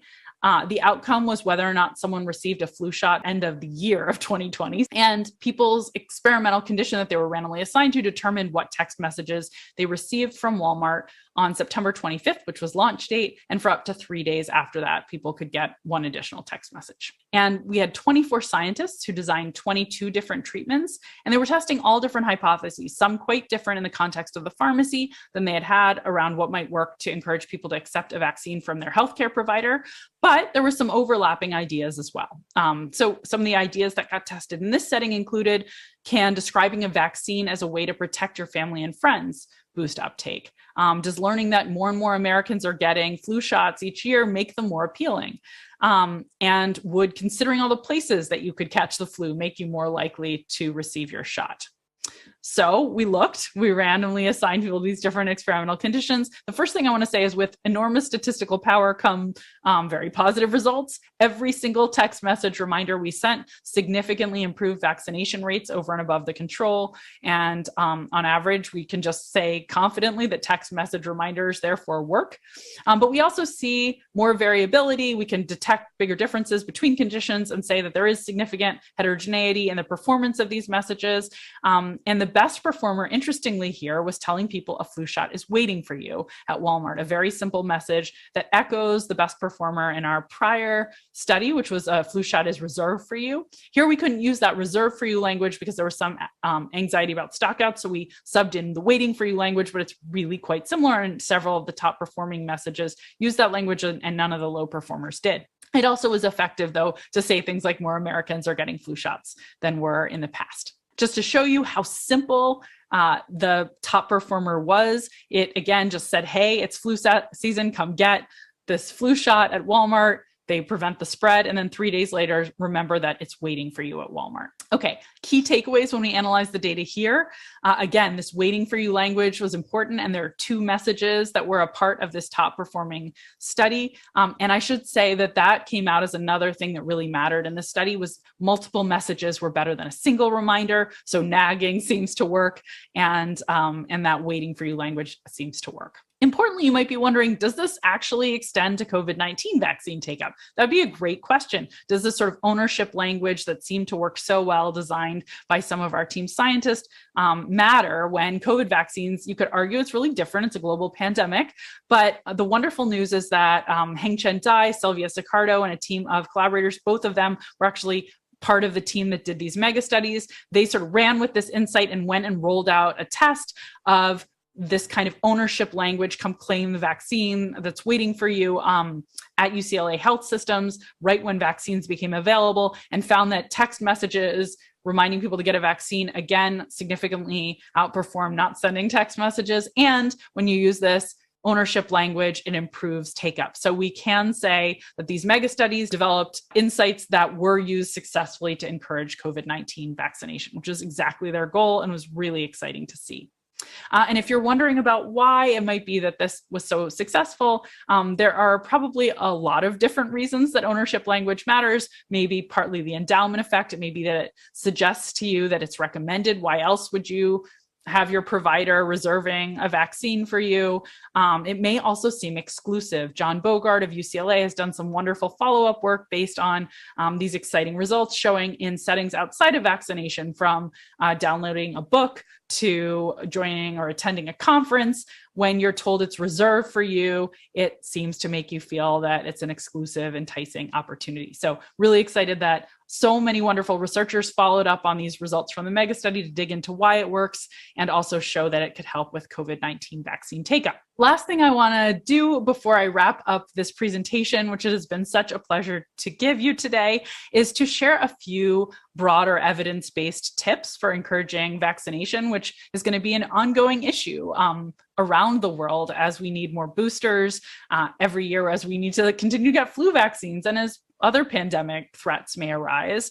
There is a lot of evidence now about what works and what doesn't. And the first thing I wanted to point to that I think we should have done more of in this case, by the way, is giving people vaccine appointments by default that they can easily reschedule. Just saying, we've put you on the calendar. Here's the date and time where we've scheduled you for a vaccine. You can, of course, reschedule or cancel, but come on in. There's wonderful research by Gretchen Chapman and collaborators showing that this significantly increases vaccination rates. I did work over a decade ago with a wonderful team of economists showing that maybe not as effective as giving people a date and time, but still effective and better than nothing, is to prompt people to write down the date and time when they plan to come and get a vaccine. So if you can't just give someone a default appointment, you can at least prompt them to write down what's the date and time and maybe communicate that to someone. And that planning action seems to be valuable in and of itself. We now know that text reminders to get vaccinated are very consistently useful, although I should say that the benefits of these approaches have also been proven to wane as we get to the more hesitant in a population. So I think these kinds of tools are going to be more useful as we're thinking about boosters among those who have already gotten a vaccine, and less useful among the small population of people who are real holdouts and vaccine hesitant. Similarly, among those who are trying to communicate to get boosted, where we're trying to close an action intention gap rather than have a persuasion challenge, communicating that a vaccine is reserved for you or a booster is reserved for you seems to be a very good idea. There's also some research suggesting it is powerful and useful to say that a vaccine is the norm. You know, everybody's doing it, you should do it too, is a much better message than, oh no, a lot of people still aren't doing it, we hope you'll come along and get one. Because when we think everyone else is doing something, it seems like a more desirable behavior and less risky potentially. I also want to point out that although there was some initial promising research, I'm discouraged by the evidence on the use of incentives. Having run a randomized controlled trial related to this myself in the city of Philadelphia with a vaccine lottery that we were able to randomize elements of, and also working with a team that analyzed data from across the United States on different incentive programs, we really didn't see benefits from incentives. So I don't think that's the right use of resources unless they're much larger than what was being rolled out, sort of in the $100 and less range. But mandates really do work. And so I think even though they can be unattractive in many settings, and if we can avoid them, we might want to, they also do have proven efficacy. And so when we are in a situation that's life or death and we need to use them, they should be used in certain cases. They work. Okay, let me leave you there and just say thank you to the amazing funders and collaborators who made this work possible. And it's been a real pleasure presenting it to you today.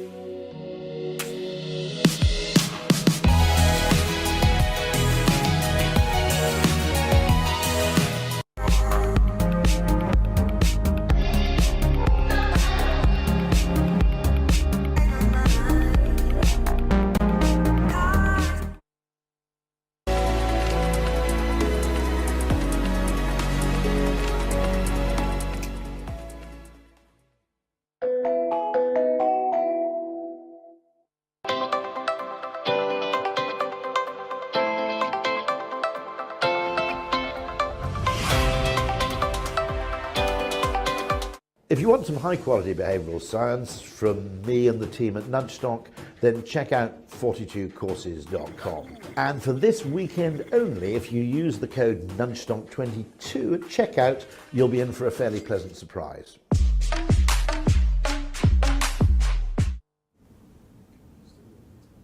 Welcome back, Nudgestockers, and coming up very shortly we have the world-famous author Dan Pink talking about his latest book, The Power of Regret, and how looking backwards can help us all move forwards. But for So if you're thinking these Ogilvy guys are pretty cool, but I'd like to find out a bit more.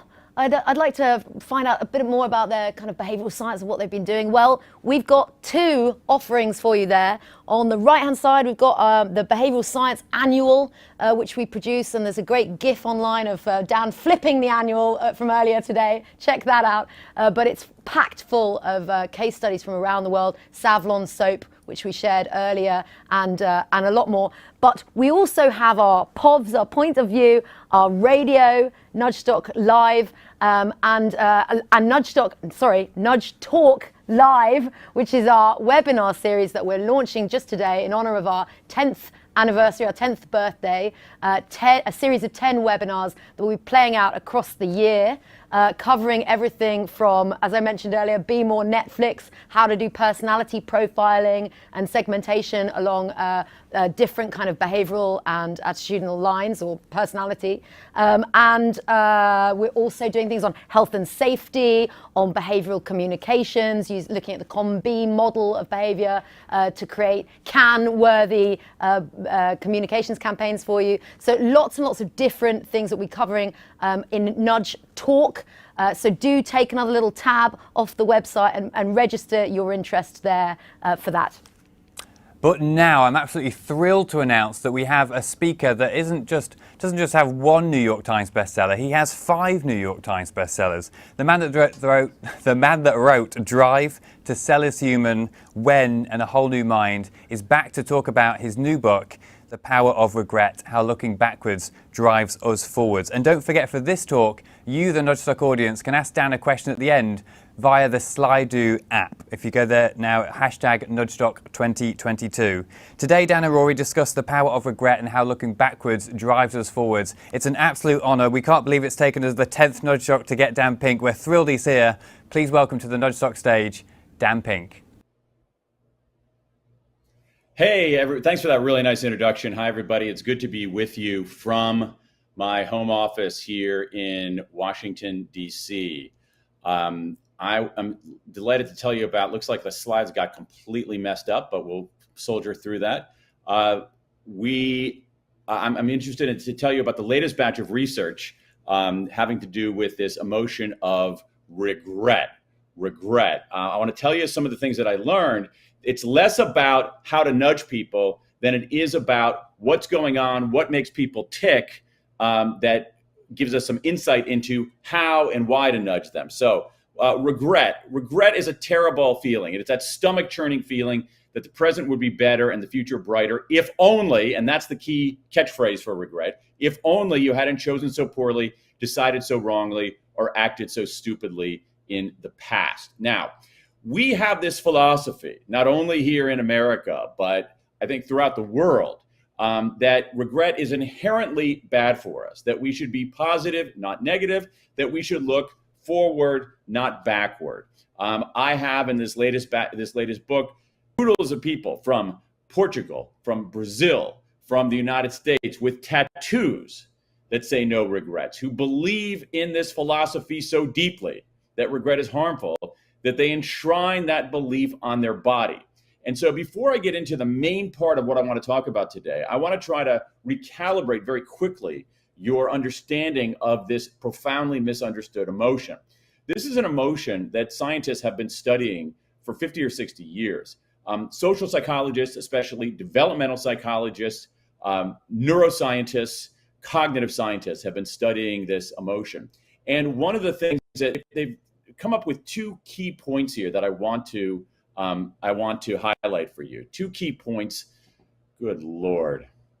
2 key points that I want to highlight for you. The first one is this: that regret makes us human.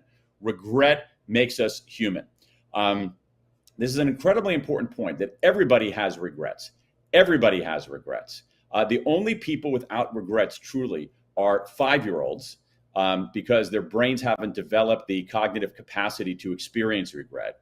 It requires a great deal of muscularity and dexterity in our brains, and 5-year-olds just don't have that yet. So who doesn't really have regrets? 5-year-olds don't have regrets. People with brain damage don't have regrets, and sociopaths don't have regrets. Everybody else has regrets. There's research in social psychology showing that it's one of the most common emotions that human beings have. It's arguably the most common negative emotion that human beings express. And so this is kind of puzzling, right? You have this emotion that is ubiquitous, and yet it's very unpleasant. It's aversive, and yet it's everywhere. And that raises the question, why? Are we self-sabotaging? Are we miswired in some way? And the answer is absolutely not. The second thing we know about regret is that done right, regret makes us better. Regret makes us better. Regret makes us human. It's widespread, but it makes us better. The reason this aversive emotion is so ubiquitous is because it's useful. If we treat it right, we shouldn't be ignoring our regrets. We shouldn't be wallowing in our regrets. We should be confronting our regrets, dealing with our regrets systematically. And when we do that, when we take that third way between ignoring and wallowing, there's an array of benefits. Again, there's a pile of research showing this, that it can help make us better negotiators. It can help us solve problems faster and better. It can help us avoid cognitive biases, like escalation of commitment to a failing course of action or confirmation bias. It can help us become better strategists. It can help us get greater meaning in our lives. That when we actually invite this aversive emotion in a systematic way, we can use it as an engine for going forward. So that's my very quick recalibration of our understanding of regret. What I want to move to now is the question of what do people regret? What do people regret? Because I think that gives us some insights. Now, scholars have been looking at this question for the last 20 years. In 2005, there was a meta-analysis of previous studies of regret that asked these studies asked people, what do they regret? Probe that question of what do people regret? And this meta-analysis from 2005 looked at all of these studies and said, hey, okay, here's an assessment of what people regret. So let's go to the next. I apologize for these slides, folks. They're profoundly and deeply messed up. So let me talk you. I'm really sorry about that. The slides are profoundly and deeply messed up. But let me talk you through them. I'm contemplating abandoning them in a moment here. So here's what we know about what people regret. The initial studies from 2005 showed that the biggest regret that people had was education. So the top regret was education, the second regret was career, and the third regret was romance. Then they realized that this meta-analysis, the underlying studies that they were looking at, all came from college campuses. And so, not surprisingly, that when in a college campus, education is in the air, and therefore education might be the largest regret. So in 2011,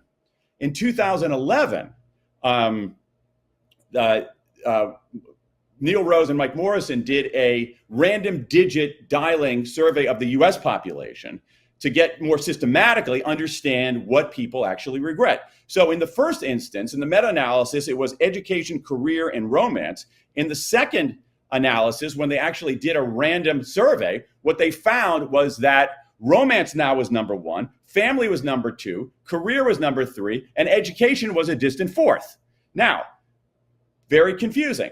I decided to take on this project myself. So I put together the largest public opinion survey of American attitudes of regret ever conducted. And I looked at a sample of 4,489 respondents. So we put together, we're working with Qualtrics, a really, really fantastic sample of the US population using a very large sample so we could stratify to represent the glorious diversity of the United States. And what I found, again, remember, previously it was education, career, and romance. Then it was romance, family, and career. What I found was it's all over the place.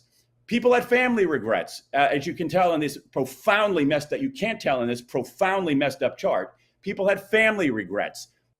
People had regrets about partners. And it was all over the place. And so we have this perplexing thing that when we ask people what they regret and have them slotted into categories, we don't actually derive any important insights. Now, there was a way that I tried to crack this nut, or sort of inadvertently crack this nut. And what I did is I put together something else, not only a quantitative survey, but a qualitative survey. Now, I know with this group, we can get into some of the methodological weeds here. We can get into some of the methodological weeds. And this is, I think, some of the value of qualitative research, the value of qualitative research. I put together something called the World Regret Survey, where I invited people around the world to submit their biggest regret.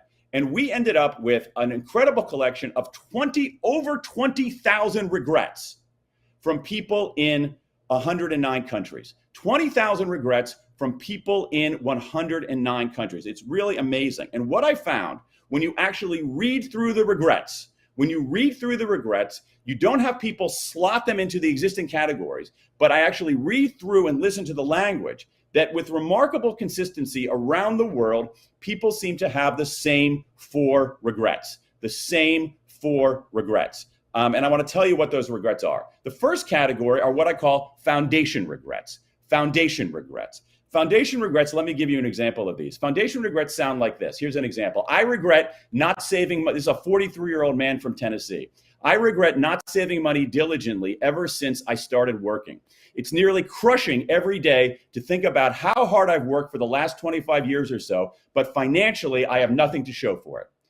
Foundation regrets are small decisions we make early in life that accumulate to negative consequences later in life. And here's where it's an interesting example where the domain doesn't matter so much. It could be about education. We've got lots of people saying, I wish I had worked harder in school and university. We have lots of people saying, as this guy said, I wish I had saved more money and spent less frivolously. We have lots of people who have regrets about their small health decisions that accumulate. So foundation regrets sound like this. If only I'd done the work. If only I'd done the work. The second category of regret are what I call boldness regrets. Boldness regrets. And these are an interesting example. These are an interesting example of how these regrets transcend domains. So let me give you a few examples of this, and then I'll pay it off. So here's a 37-year-old man from Ireland. He says, I met the most amazing woman in college and never had the courage to ask her out. So that's a romance regret. Here's a man from the UK, 53-year-old man from the UK. He says, I haven't been bold enough in my work life. I've focused on not failing rather than succeeding. Here's a 40-year-old woman from Norway, says, not trusting myself to go for the dream of starting my own business. Now, here's why looking at this deep structure of regret is powerful. If I have lots of regrets around the world, like the guy from Ireland, where people say, X years ago, I met a man or woman who I really liked. I wanted to ask him or her out on a date. But I was too chicken to do that, and I've regretted it ever since. That's a romance regret. I have lots of regrets, a surprising number from university graduates saying they wish they had studied abroad when they were in university. That's an education regret.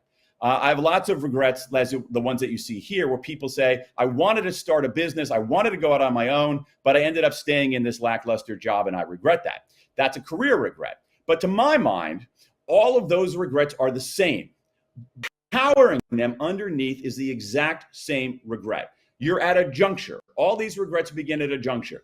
You can play it safe, or you can take the chance. You can play it safe, or you can take the chance. And when people play it safe, not always, but more than you would expect, they regret it. When they fail to take that chance, they regret it. And this is consistent with some of my own research, as well as previous research in social psychology, showing that overwhelmingly, people have regrets of inaction over action. When I did the quantitative part of my survey, my quantitative survey of the US population, I was really looking for demographic differences. And the demographic differences in regret were very few. Far fewer than I expected. But the one demographic difference that was powerful in the quantitative survey of the US population was age. When people were young, they have equal numbers, roughly equal numbers of action regrets and inaction regrets, roughly equal numbers of regrets about what they did versus regrets about what they didn't do. But as people age, the inaction regrets take over. When you're in your, very quickly, 30s, 40s, 50s, 60s, 70s, inaction regrets dominate, sometimes by a 2-to-1 or 3-to-1 ratio. So boldness regrets sound like, boldness regrets sound like this. If only I'd taken the chance. If only I had taken the chance. Let's go to the third category, moral regrets. Moral regrets. Moral regrets are, again, you begin at a juncture. You can do the right thing, you can do the wrong thing. And when we do the wrong thing, most of us, not all of us, but I think most of us, like 99% most of us, regret it. When we actually betray our values, when we don't do what we're supposed to do. We might feel a short-term exhilaration in that. But over time, because I think that we're actually moral animals and we want to do the right thing. And so at these junctures where you can do the right thing or you can do the wrong thing, people do the wrong thing, they regret it. So specifically, you have a lot of regrets like this one here. I was stunned at how many regrets you have like this. Here's a 37-year-old man from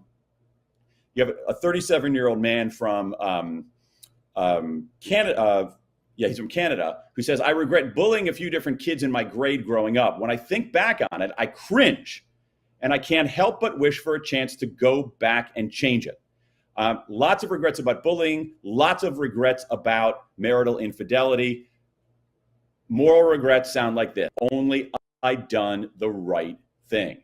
Fourth and final category are connection regrets. Here is a classic example of a connection regret. This is from a 47-year-old woman from California. She says, I deeply regret not reaching out to a childhood friend when she was fighting cancer. When I finally called her home, I learned she had passed away earlier that morning. Connection regrets are about relationships, and actually not mostly about romantic relationships, about the full spectrum of relationships in our lives. You had relationships that were intact or should have been intact, and they come apart. And the way that a lot of these relationships come apart is profoundly undramatic. I mean, I agree that we should sort of model some of our behavior on Netflix and look at, data about individual preferences and whatnot. But if you look at how these relationships come apart, most of them would make terrible Netflix series. You couldn't even get a pilot out of it because they're so undramatic. They drift apart rather than come apart cataclysmically. It's not like an Edward Albee play. They're not throwing plates at each other or anything like that. They are just slowly drifting apart. And what happens is one person wants to reach out. They say, oh, it's going to be really awkward to reach out. And besides, the other side's not going to care. So they don't do anything and the drift widens. And so connection regrets sound like this: if only I'd reached out. Now, I think these regrets are interesting. I want to make one last point before we bring Rory back on here for some questions. I think that these four regrets, foundation regrets, boldness regrets, moral regrets, connection regrets, which occur with remarkable similarity all over the world based on this mammoth sample of 20,000 regrets from all over. If I were to put this database on the screen and show you the regret, but black out the field that showed where the regret came from, I don't think that you could tell whether the person responding was a 32-year-old man from here in Washington, D.C., or a 58-year-old woman from Kuala Lumpur, Malaysia. There's remarkable universality and consistency here. I think that's very, very interesting. But as I probed this, I thought there was something else going on, which is this: that these regrets are telling us something. They're telling us something really important, that when people reveal what they regret the most, they are telling you what they value the most. Let me say that one more time. When people tell you what they regret the most, they're telling you what they value the most.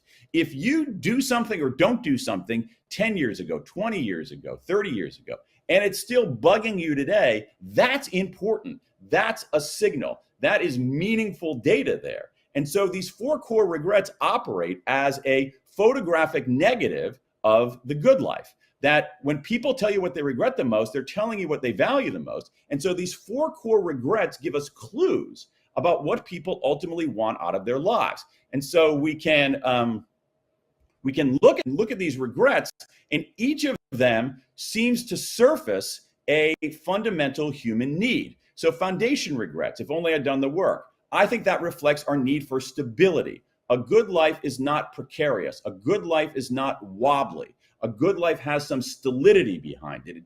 It's not uneven. It's not, we have some footing in it. So foundation regrets reveal our need for stability. Boldness regrets. You know what? I think at a certain point, we all realize that we are on this planet for a vanishingly short amount of time. And at a certain point, we say to ourselves, when am I going to do something? When am I going to learn? When am I going to grow? When am I going to contribute? That the clock is ticking in some way. We don't necessarily think about that consciously all the time, but we want to do something. And so boldness regrets are ultimately about our fundamental need for growth and learning. Moral regrets, as I said before, and I'm happy to take questions about this, because morality is interesting, because I think we have a more or less consensus on what constitutes boldness. We don't have a pure consensus on what constitutes moral behavior.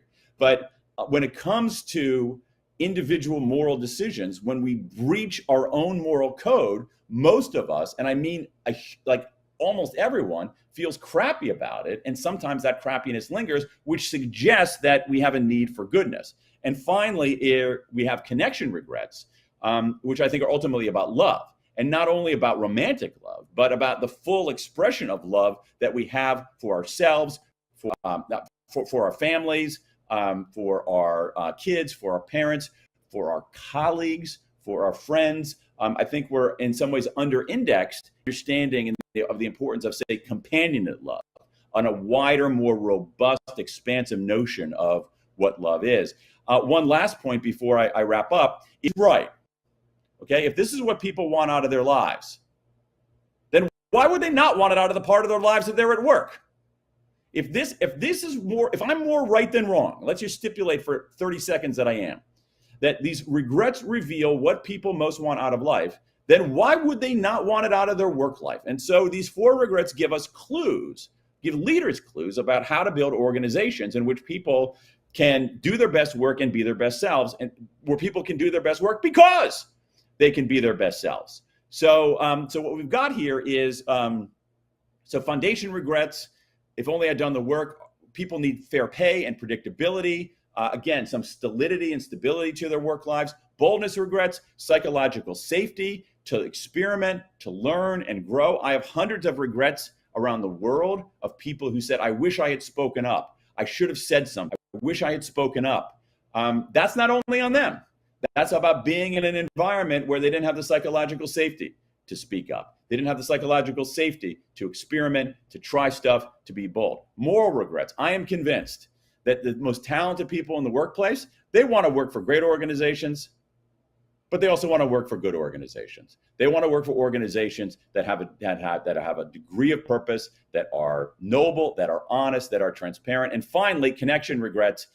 You know, one reason we work is for the sense of belonging and friendship and affinity, and that is profoundly important. And so, as I wrap up here, in this weird way, we have this emotion, regret, that we find aversive, that we don't like. It's unpleasant. And so our first instinct is to try to avoid it, is to try to say, I don't have any regrets, is to never look backward, is to sort of squelch any negativity and always be positive.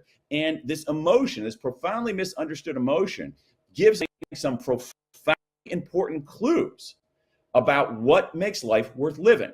That the regret gives us, I think, a pathway to a life well lived and to organizations that allow people, as I said a moment ago, to be their best selves and do their best work. So with that, let me stop and bring back my old friend Rory for a few questions.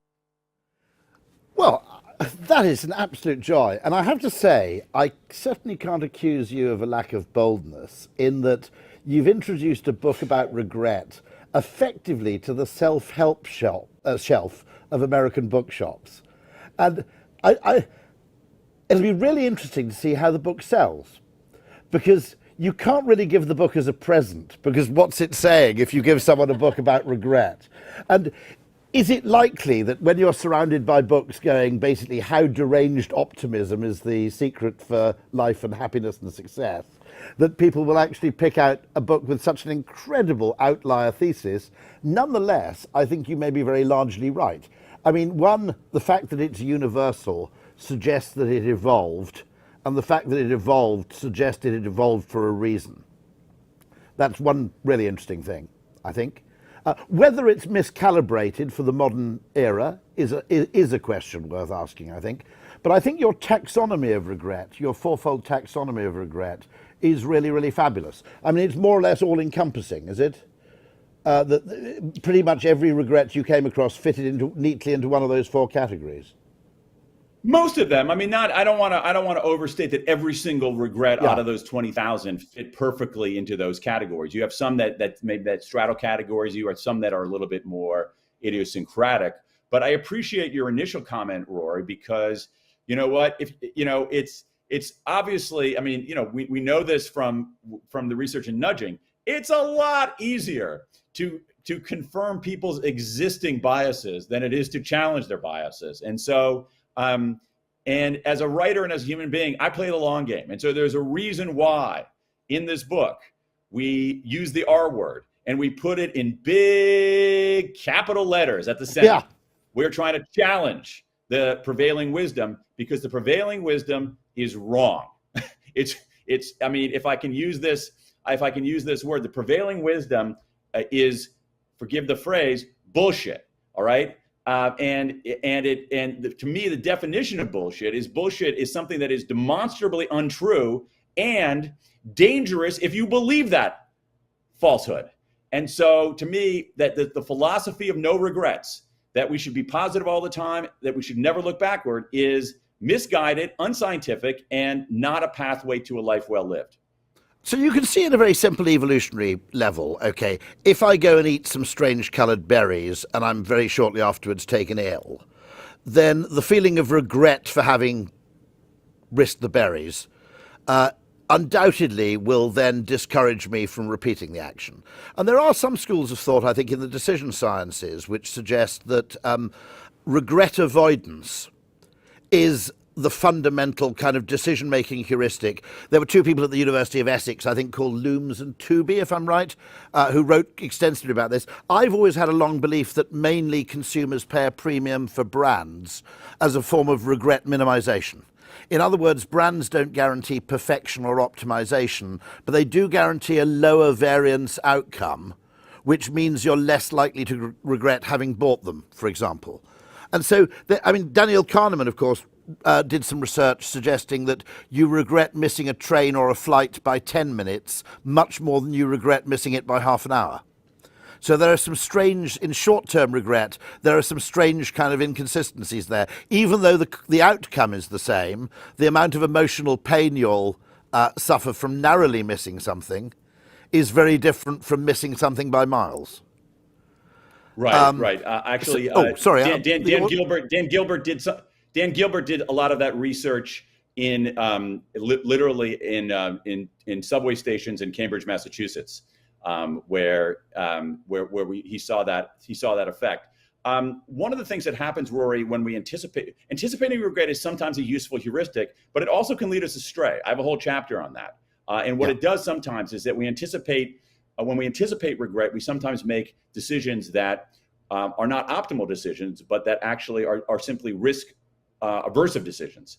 And those are not always the same thing. We sometimes will buy emotional insurance that we don't need, and that can lead to suboptimal. You see this in the glorious research on people taking multiple choice tests and deciding whether they should switch an answer when they think they've gotten it wrong. And what the evidence shows overwhelmingly is that you should switch your answer.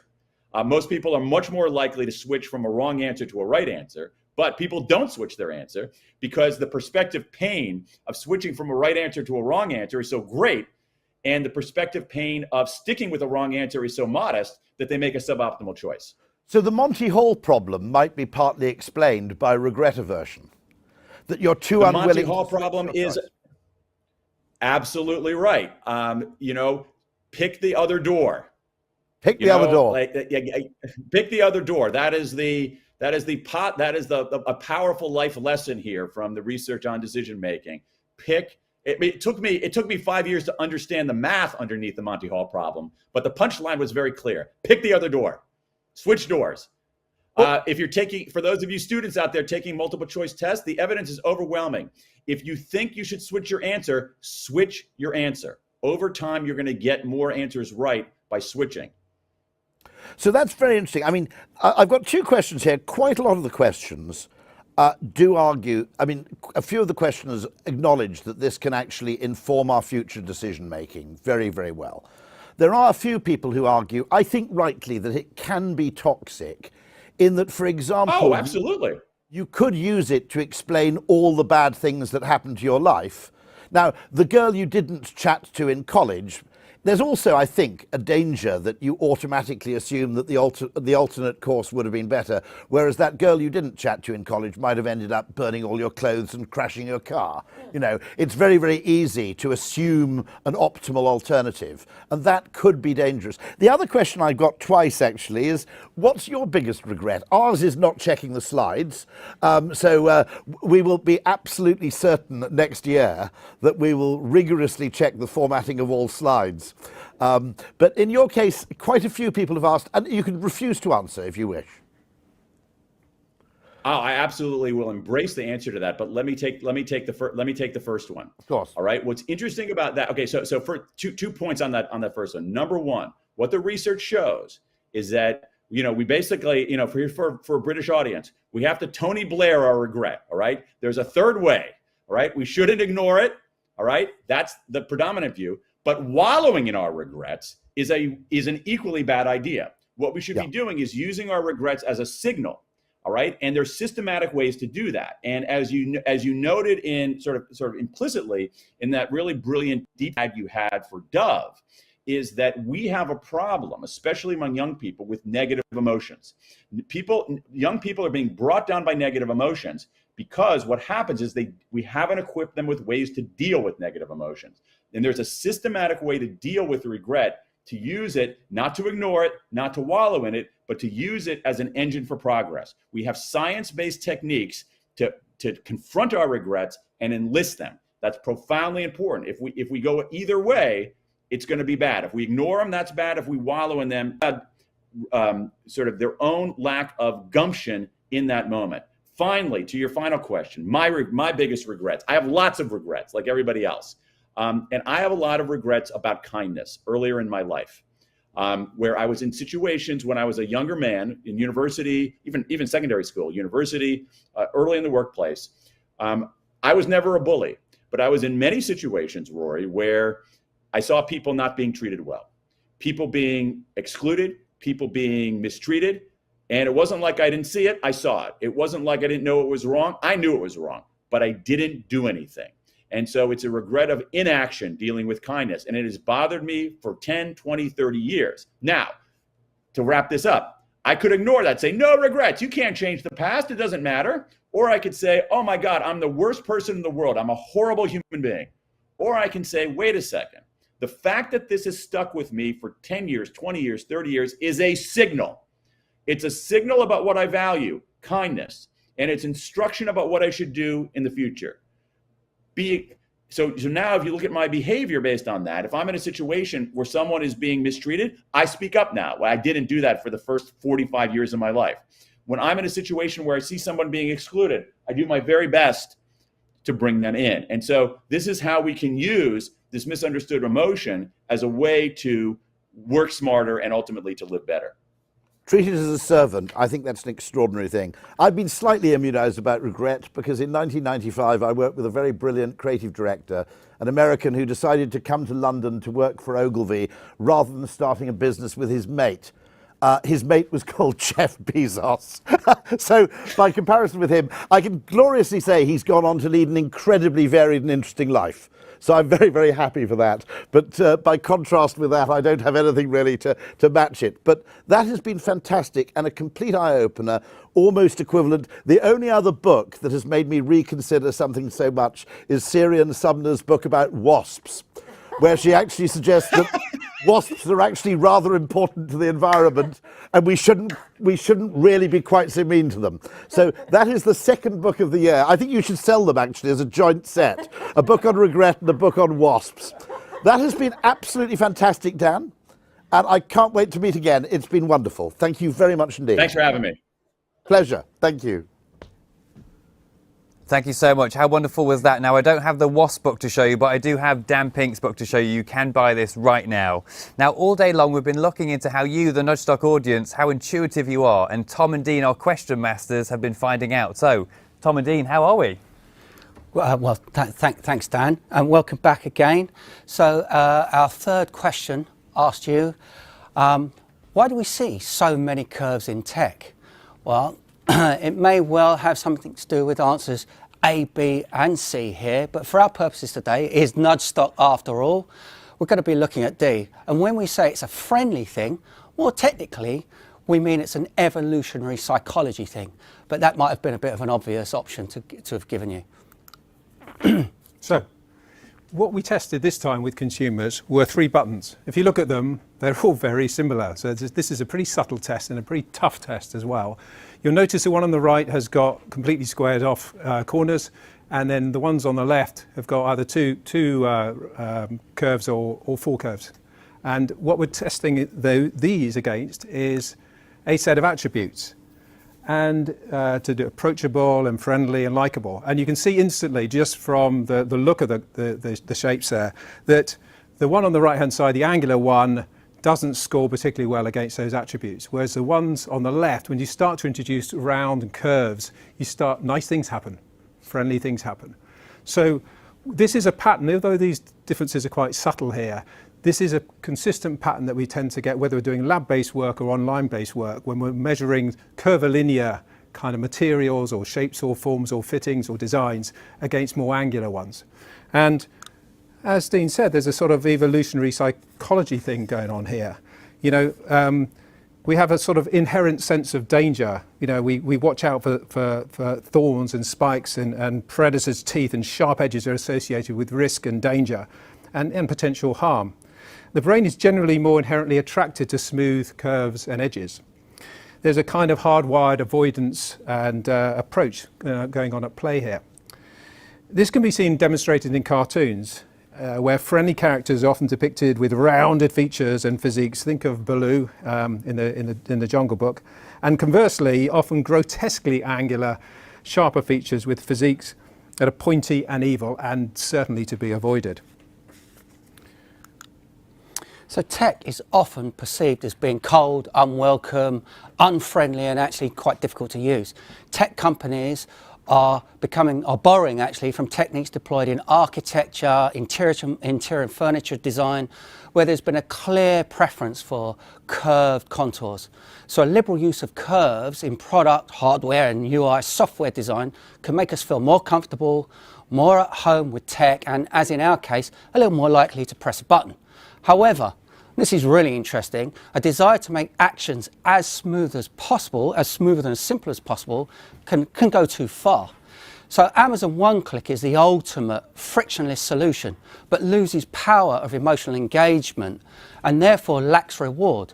So we can employ techniques that add that reward back in by replicating the shapes and forms of real-world objects. So we use shadows and highlights, or the way the page turns in an ebook, for example. And when combined with sound, that can magnify the effect and create an extremely rewarding action, even in this digital frictionless world. When we understand these rules and the effect that they can have on us, we can subvert them and use them to our advantage. We can buck the trend and use more angular or unconventional shapes, such as Audi do. And when your brand has a touch of attitude, it can not only help you stand out, and it can help you build the brand's personality too. Audi's new RS7 has recently been described as a yob of a car, and its angular aesthetic signals quite clearly brute force, power and performance. Let's see what you thought in the test. So if we look at the Slido results, okay, so most of you thought it was a kind of friendly thing with about 20, I think that's about, can you see that from there? 20%. Yeah, for Apple, and what was it for friendly thing? About, I can't 13% for a cool thing. Yeah, and the top one, friendly? That was around 60%. 60%, okay. So, I mean, it could be all of these things, but as Dean said at the beginning, it probably is more about friendly, and it's more about this sort of evolutionary psychology thing. And for technology, it seems to work really perfectly, because it's sort of the idea of using curvilinear designs and so on, it taps into this sort of implicit soothing of our human technophobia. Thank you. And now on to the last question, isn't it? It is. So finally, our fourth and final question, is sonic branding all about recognition? So we'll be back in a bit to see what you and what our consumers thought.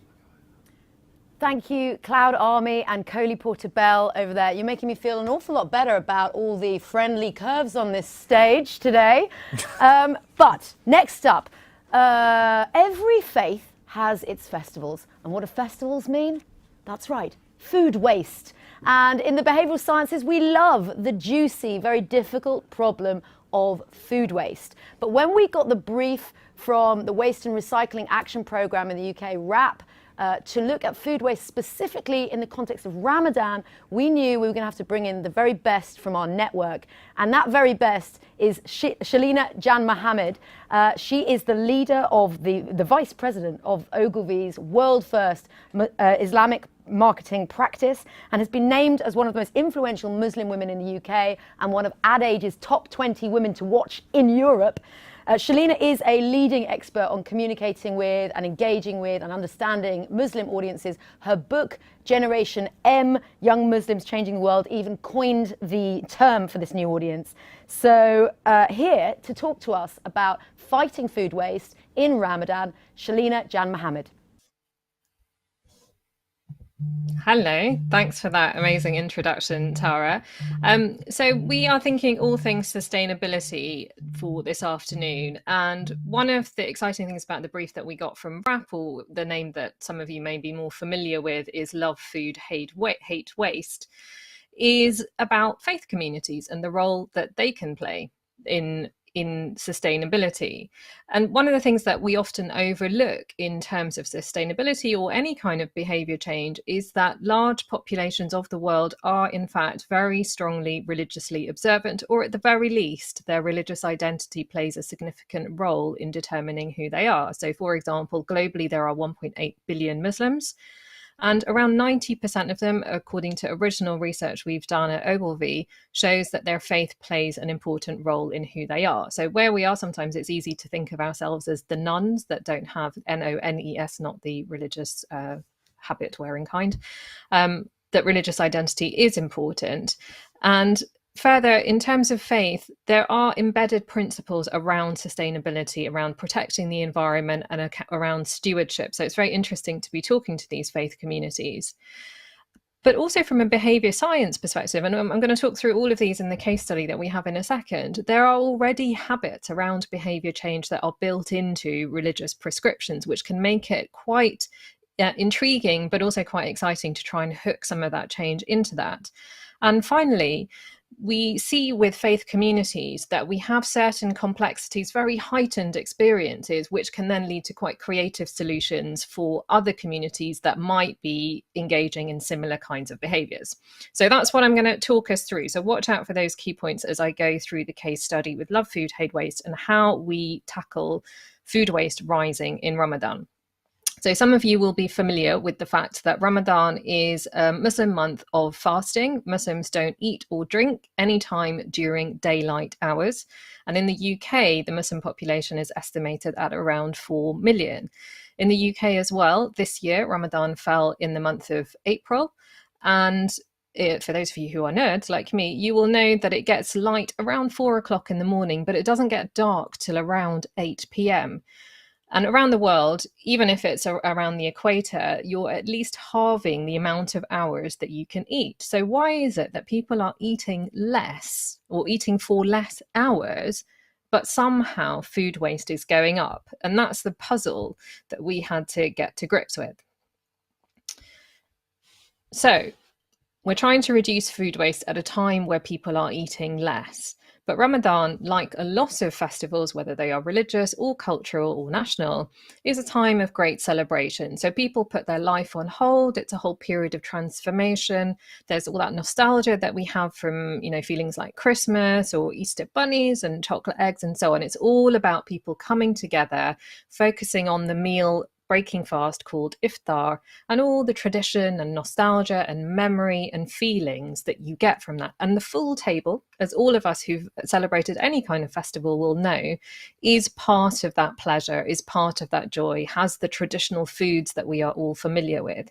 So essentially, we started from the place that the brief is, can you be a killjoy and completely ruin Ramadan and take away the sense of that meal that is so central to family life and so central to everything about the social as well as the religious customs?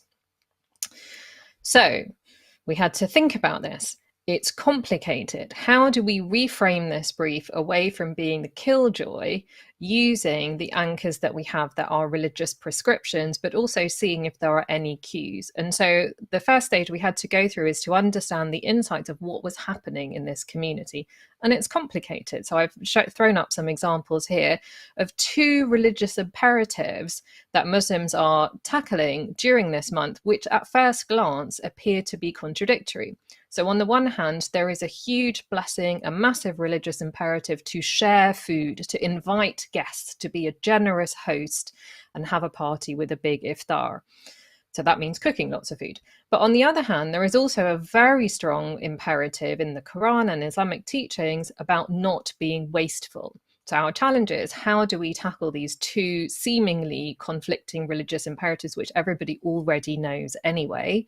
And on top of that, we have to wrap in the social and cultural norms around that too. So people want to be sharing big meals with their family. There may be mother-in-laws, father-in-laws, in-laws who are trying to tackle that.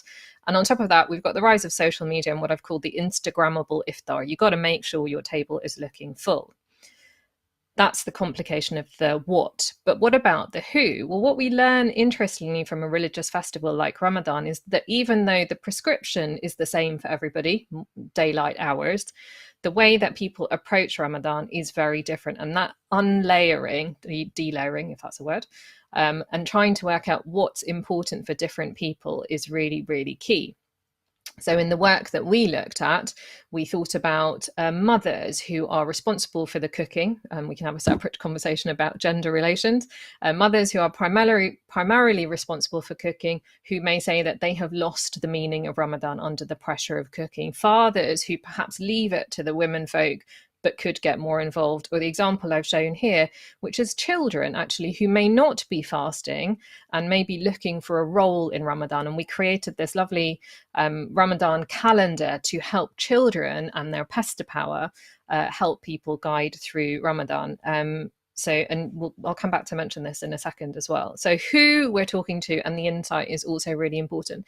Perhaps what was central to our approach, though, is those deep kind of insights. So the Islamic marketing element that I was bringing to the conversation, our behavioural science team, and the way that they built those little chunking elements into the interventions. And then, of course, testing what's working, what isn't.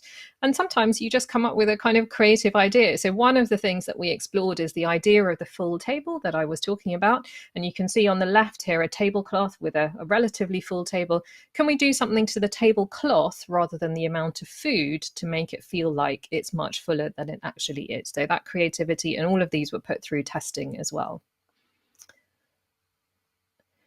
And so, that's like a really whistle-stop tour of how you take that community expertise, the imperatives that are already embedded, but people need to have foregrounded, and that intensity of Ramadan. So it's like 30 Christmas dinners. So you get all of that to look at by way of insight and about how to create behavior change. And what we took from that, actually, along with trying to reduce food waste for Muslim communities, is there were a lot of very heightened learning. So what does that tell us about Christmas, for example? Could we have an Advent calendar like the one I showed you for Christmas to get children to help reduce waste? What does that tell us about weddings? How do you have joy of weddings and that feeling of needing to be generous so you could reduce food waste? What about Thanksgiving, and so on and so forth? And so really the thing to take away, apart from a really interesting project about getting 1.8 billion people around the world to reduce their food waste, is what can we learn from faith communities who are ready to engage with sustainability but who are not identified as having their religious observance as something important, but who already have the anchors for us to create that change. Lots of food for thought, every pun intended. Back over to you guys. Thank you so much, Shelina. I tell you, one thing that's not going to be a waste of your time is staying around with us for the rest of the next couple of hours and checking out the annual and Nudgetalk webinars available on the website. But now we're going to talk about some not luxury goods, not Veblen goods, but luxury thinking, luxury beliefs. Our next speaker is someone I'm a bit of a fan of.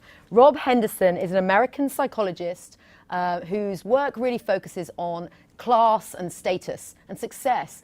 But his own personal life story is fascinating in terms of his path to success. From foster homes in the 1990s in California through to the Air Force, to Yale, and now Cambridge, Rob's life has certainly taken some interesting turns.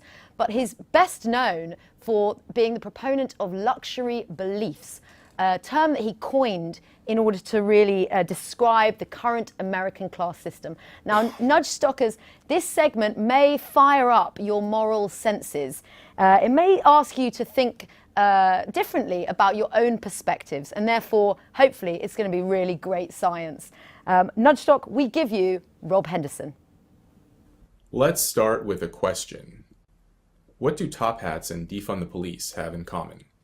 Before we explore it, I'll briefly tell you about my unusual background. Currently, I'm a doctoral candidate in psychology at Cambridge and a faculty fellow at the University of Austin. And before this, I studied psychology at Yale as an undergraduate. But before entering these universities, my life was a lot different. I was born into poverty and grew up in foster homes in Los Angeles and all around California. I fled as soon as I could at age 17, enlisting in the military right after high school. I then attended Yale on the GI Bill. That was a very different environment for me. At Yale, there are more students from families in the top 1% of the income scale than from the entire bottom 60%. Throughout my experiences traveling along the class ladder, I made a discovery. Luxury beliefs have, to a large extent, replaced luxury goods. Luxury beliefs are ideas and opinions that confer status on the upper class while often inflicting costs on the lower classes. In 1899, the economist and sociologist Thorstein Veblen published a book called The Theory of the Leisure Class.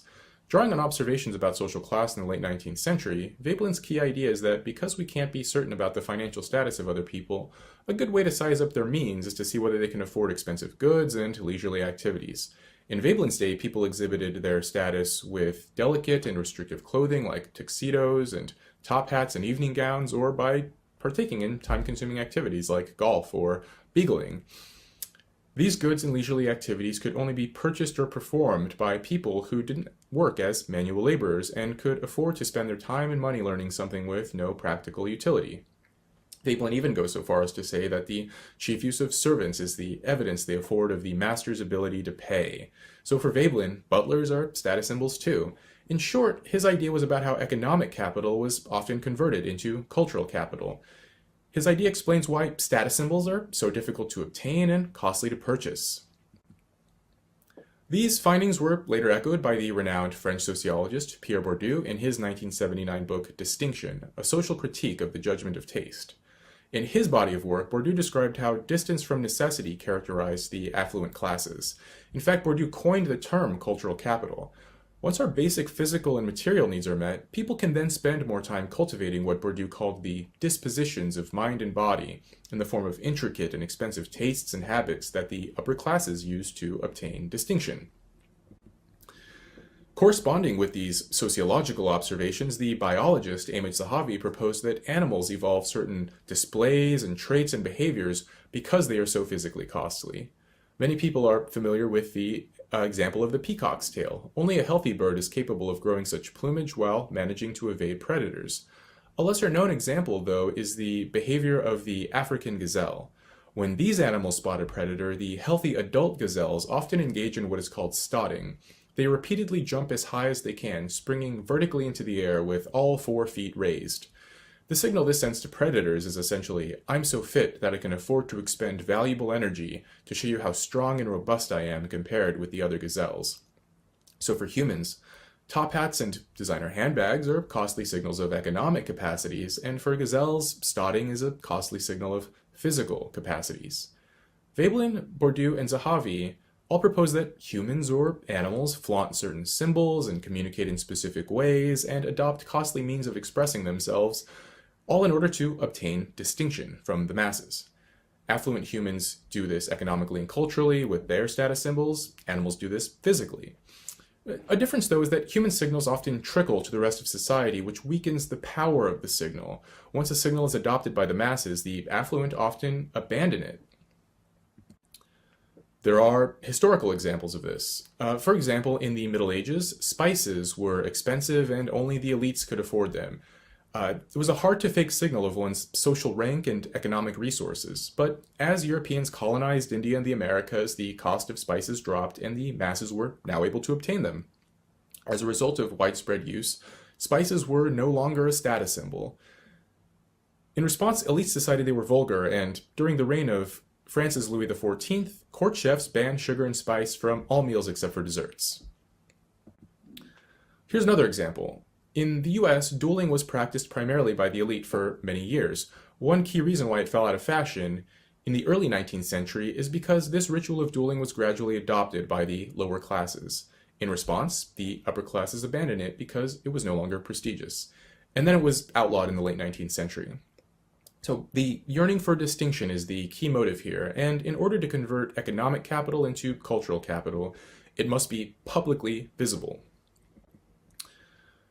But distinction encompasses not only clothing or food or rituals, it also extends to ideas and beliefs and causes. In his book Wasps, The Splendors and Miseries of an American Aristocracy, the author Michael Knox Barron examined the lives and habits of upper-class Americans from the mid-19th to the mid-20th century, and he writes that WASPs had mixed feelings about their fellow citizens.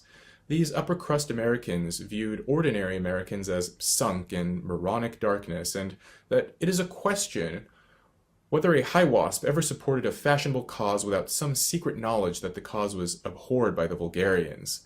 And this still goes on today. In the past, people displayed their membership in the upper class with their material accoutrements, but today, because material goods have become a noisier signal of one's social position and economic resources, the affluent have decoupled social status from goods and reattached it to beliefs. The upper class craves distinction. The French sociologist Émile Durkheim understood this when he wrote, "The more one has, the more one wants, since satisfactions received only stimulate instead of filling needs." And this is backed by recent research. A 2020 study titled "The Possession of High Status Strengthens the Status Motive," led by Cameron Anderson at UC Berkeley, found that relative to lower class individuals, upper class individuals have a greater desire for wealth and status. In other words, high status people desire wealth and status more than anyone else. So by now you may know the answer to the question I asked at the beginning. What do top hats have in common with defunding the police? Well, who is the most likely to support the fashionable defund the police cause in 2020 and 2021? A survey from YouGov found that Americans in the highest income category were by far the most supportive of defunding the police. They can afford to hold this position because they already live in safe and often gated communities, and they can afford to hire private security. In the same way that a vulnerable gazelle can't afford to engage in stotting because it would put them in increased danger, a vulnerable poor person in a crime-burdened neighborhood can't afford to support defunding the police.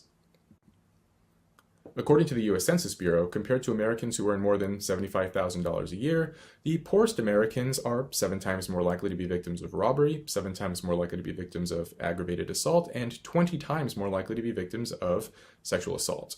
Expressing a luxury belief is a manifestation of cultural capital. It's a signal of one's fortunate economic circumstances. There are other examples of luxury beliefs as well, such as the downplaying of individual agency in shaping life outcomes.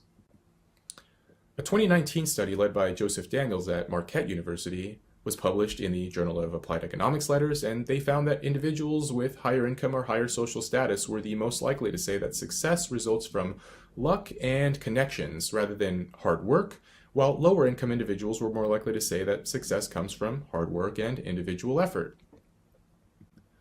Well, which belief is more likely to be true? Plenty of research indicates that compared with an external locus of control, an internal locus of control is associated with better academic, economic, health, and relationship outcomes. Believing you're responsible for your life's direction rather than external forces appears to be beneficial.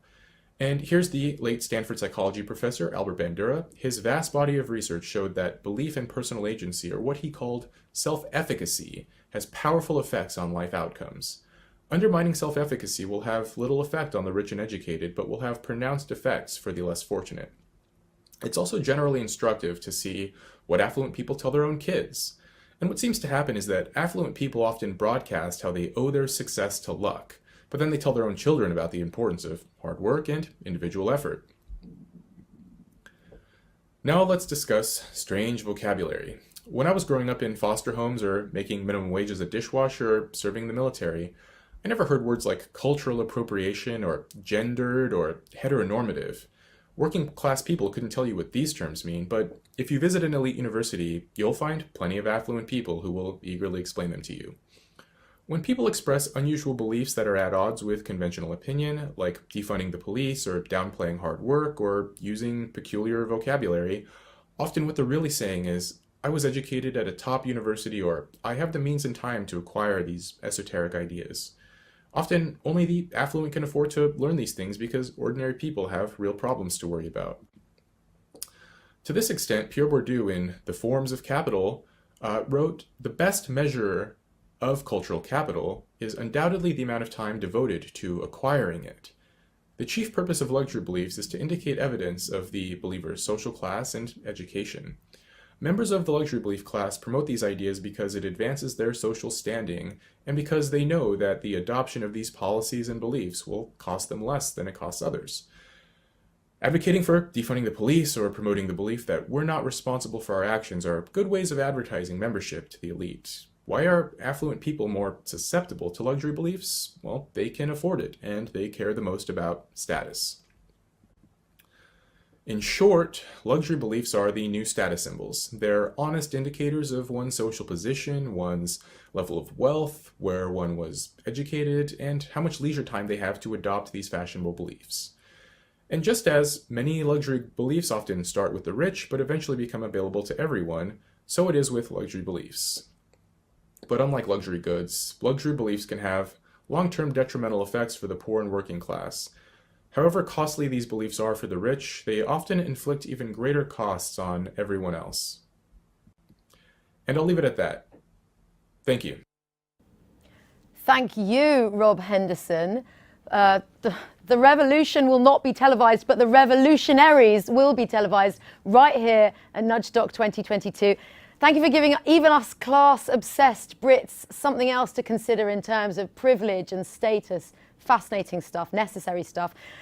What's been your hot take? Are your olfactory bulbs twitching out there? Get tweeting with hashtag Nudgestock 2022. Let us know what you thought of that and everything else besides. What has been the biggest, cleverest thought of the day? And maybe you too could win one of Sam Tatum's books. But for now, what's the weather like in social, Fiona?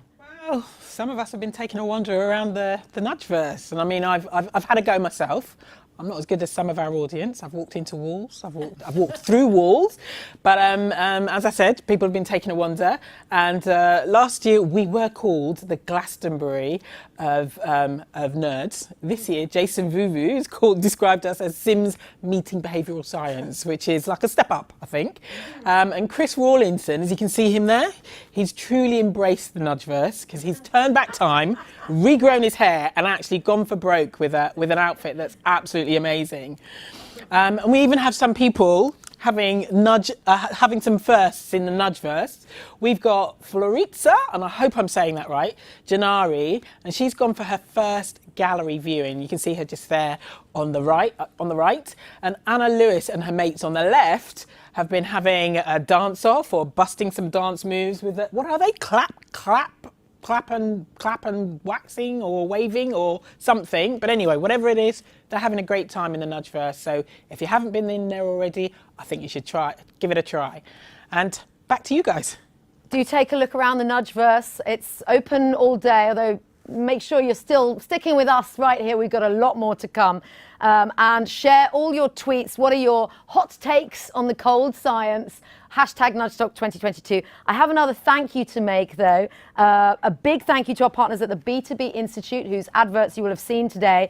They are a think tank funded by LinkedIn, partnering with the world's leading experts in academia and industry. The research produced by the B2B Institute helps marketers to use behavioral science to provide a new, more nuanced framework for understanding behavior, elevating the value that creative and experimental marketing mindsets can have on solving problems and unlocking opportunity. You can access these resources yourself by visiting b2binstitute.com. There's a load of resources there for you to take a look at. But right now, we're going to go to another little ad break from our glorious sponsors. When you come back, we're going to see how brands are getting the subtle but very important framing of sustainability wrong. See you in a sec.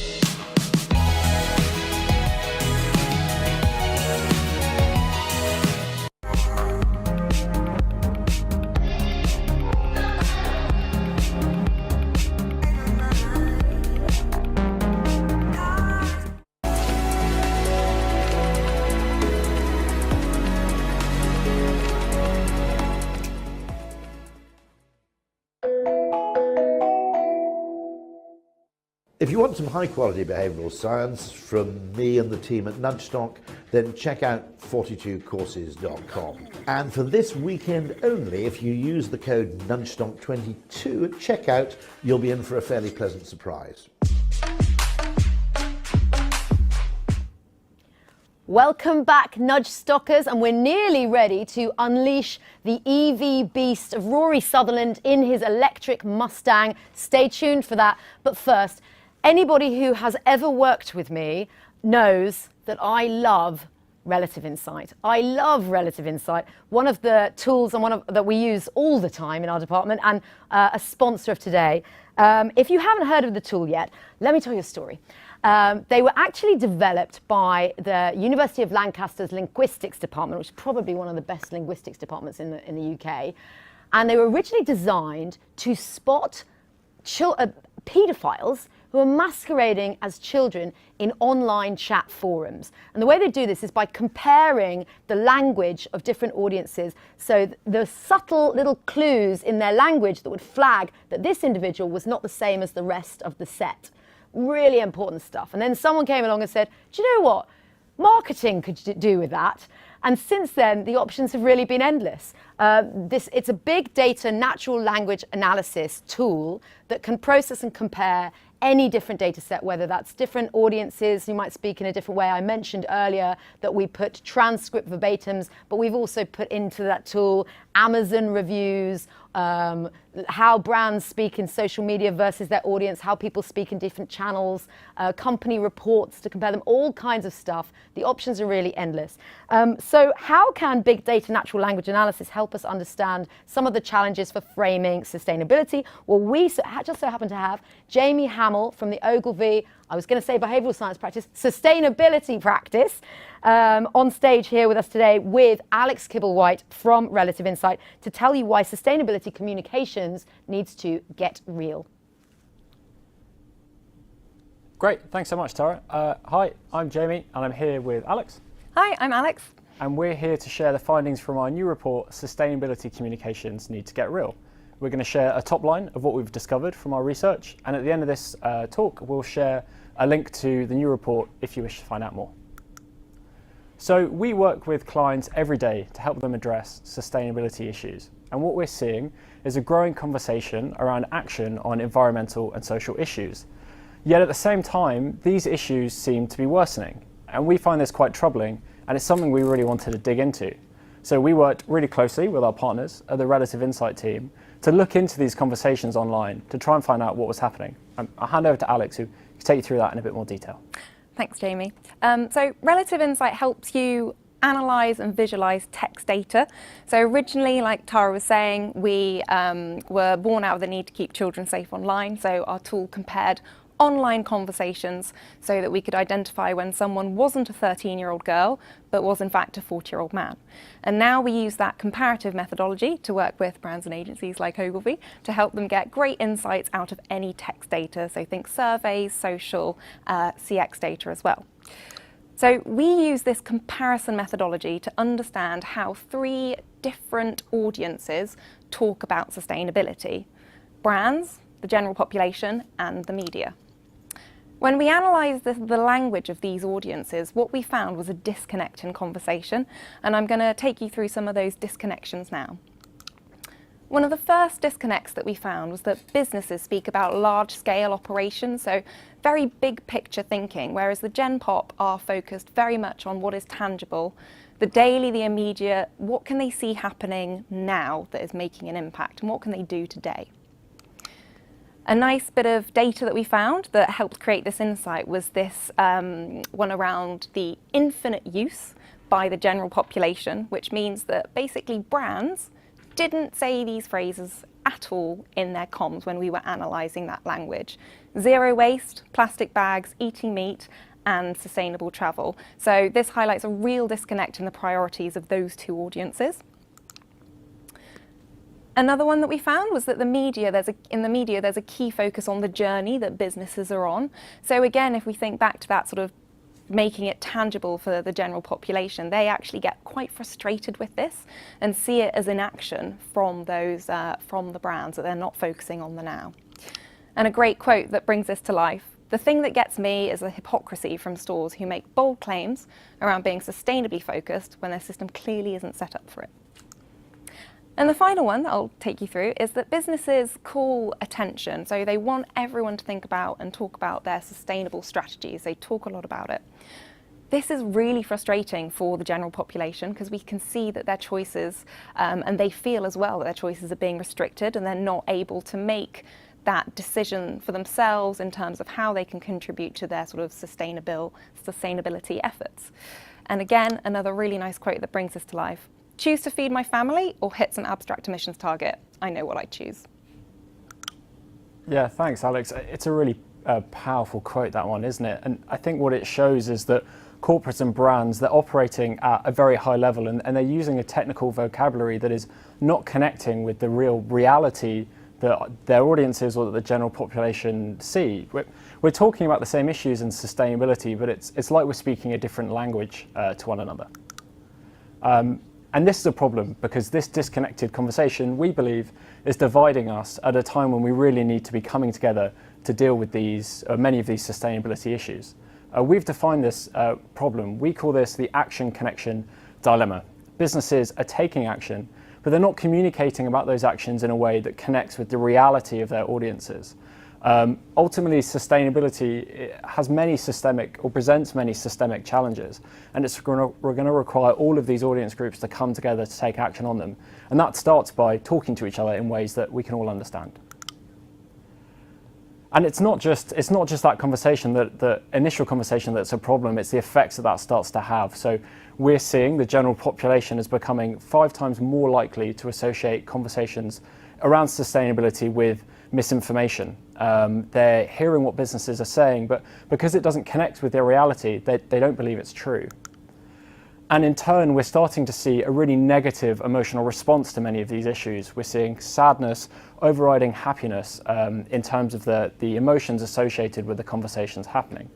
And again, this is a problem because ultimately, to create the enabling conditions we need to see change and progress, we would hope to see a positive and optimistic conversation happening.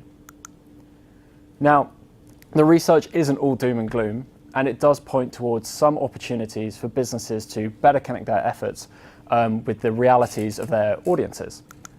We're seeing really strong calls for both leaders and leadership, and we believe that signals there's a space for businesses to really step up and talk about the work that they're doing, but again, critically in ways that connect with the reality their audiences are facing.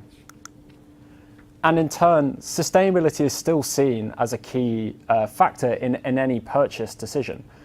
It's just about how that decision is framed. So we've seen from some respondents that when sustainability is seen as an easy thing to do, then they're very keen to do it. Again, it's all about how do you frame the work that you're doing and how do you frame that in terms of the benefit that provides to your end audience.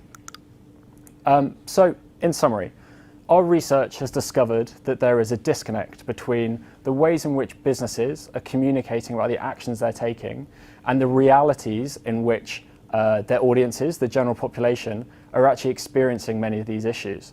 And we believe this disconnect is dividing us at a time in which we must come together. Now, it wouldn't be a talk like this without us also setting up that we think there's a solution to that problem. And that's why I'm really pleased to be able to invite on stage my colleague Jordan from the behavioural science practice, who's going to talk about how we can apply a deep understanding of human behaviour when designing communications to help bridge some of these gaps and to help close that action connection dilemma.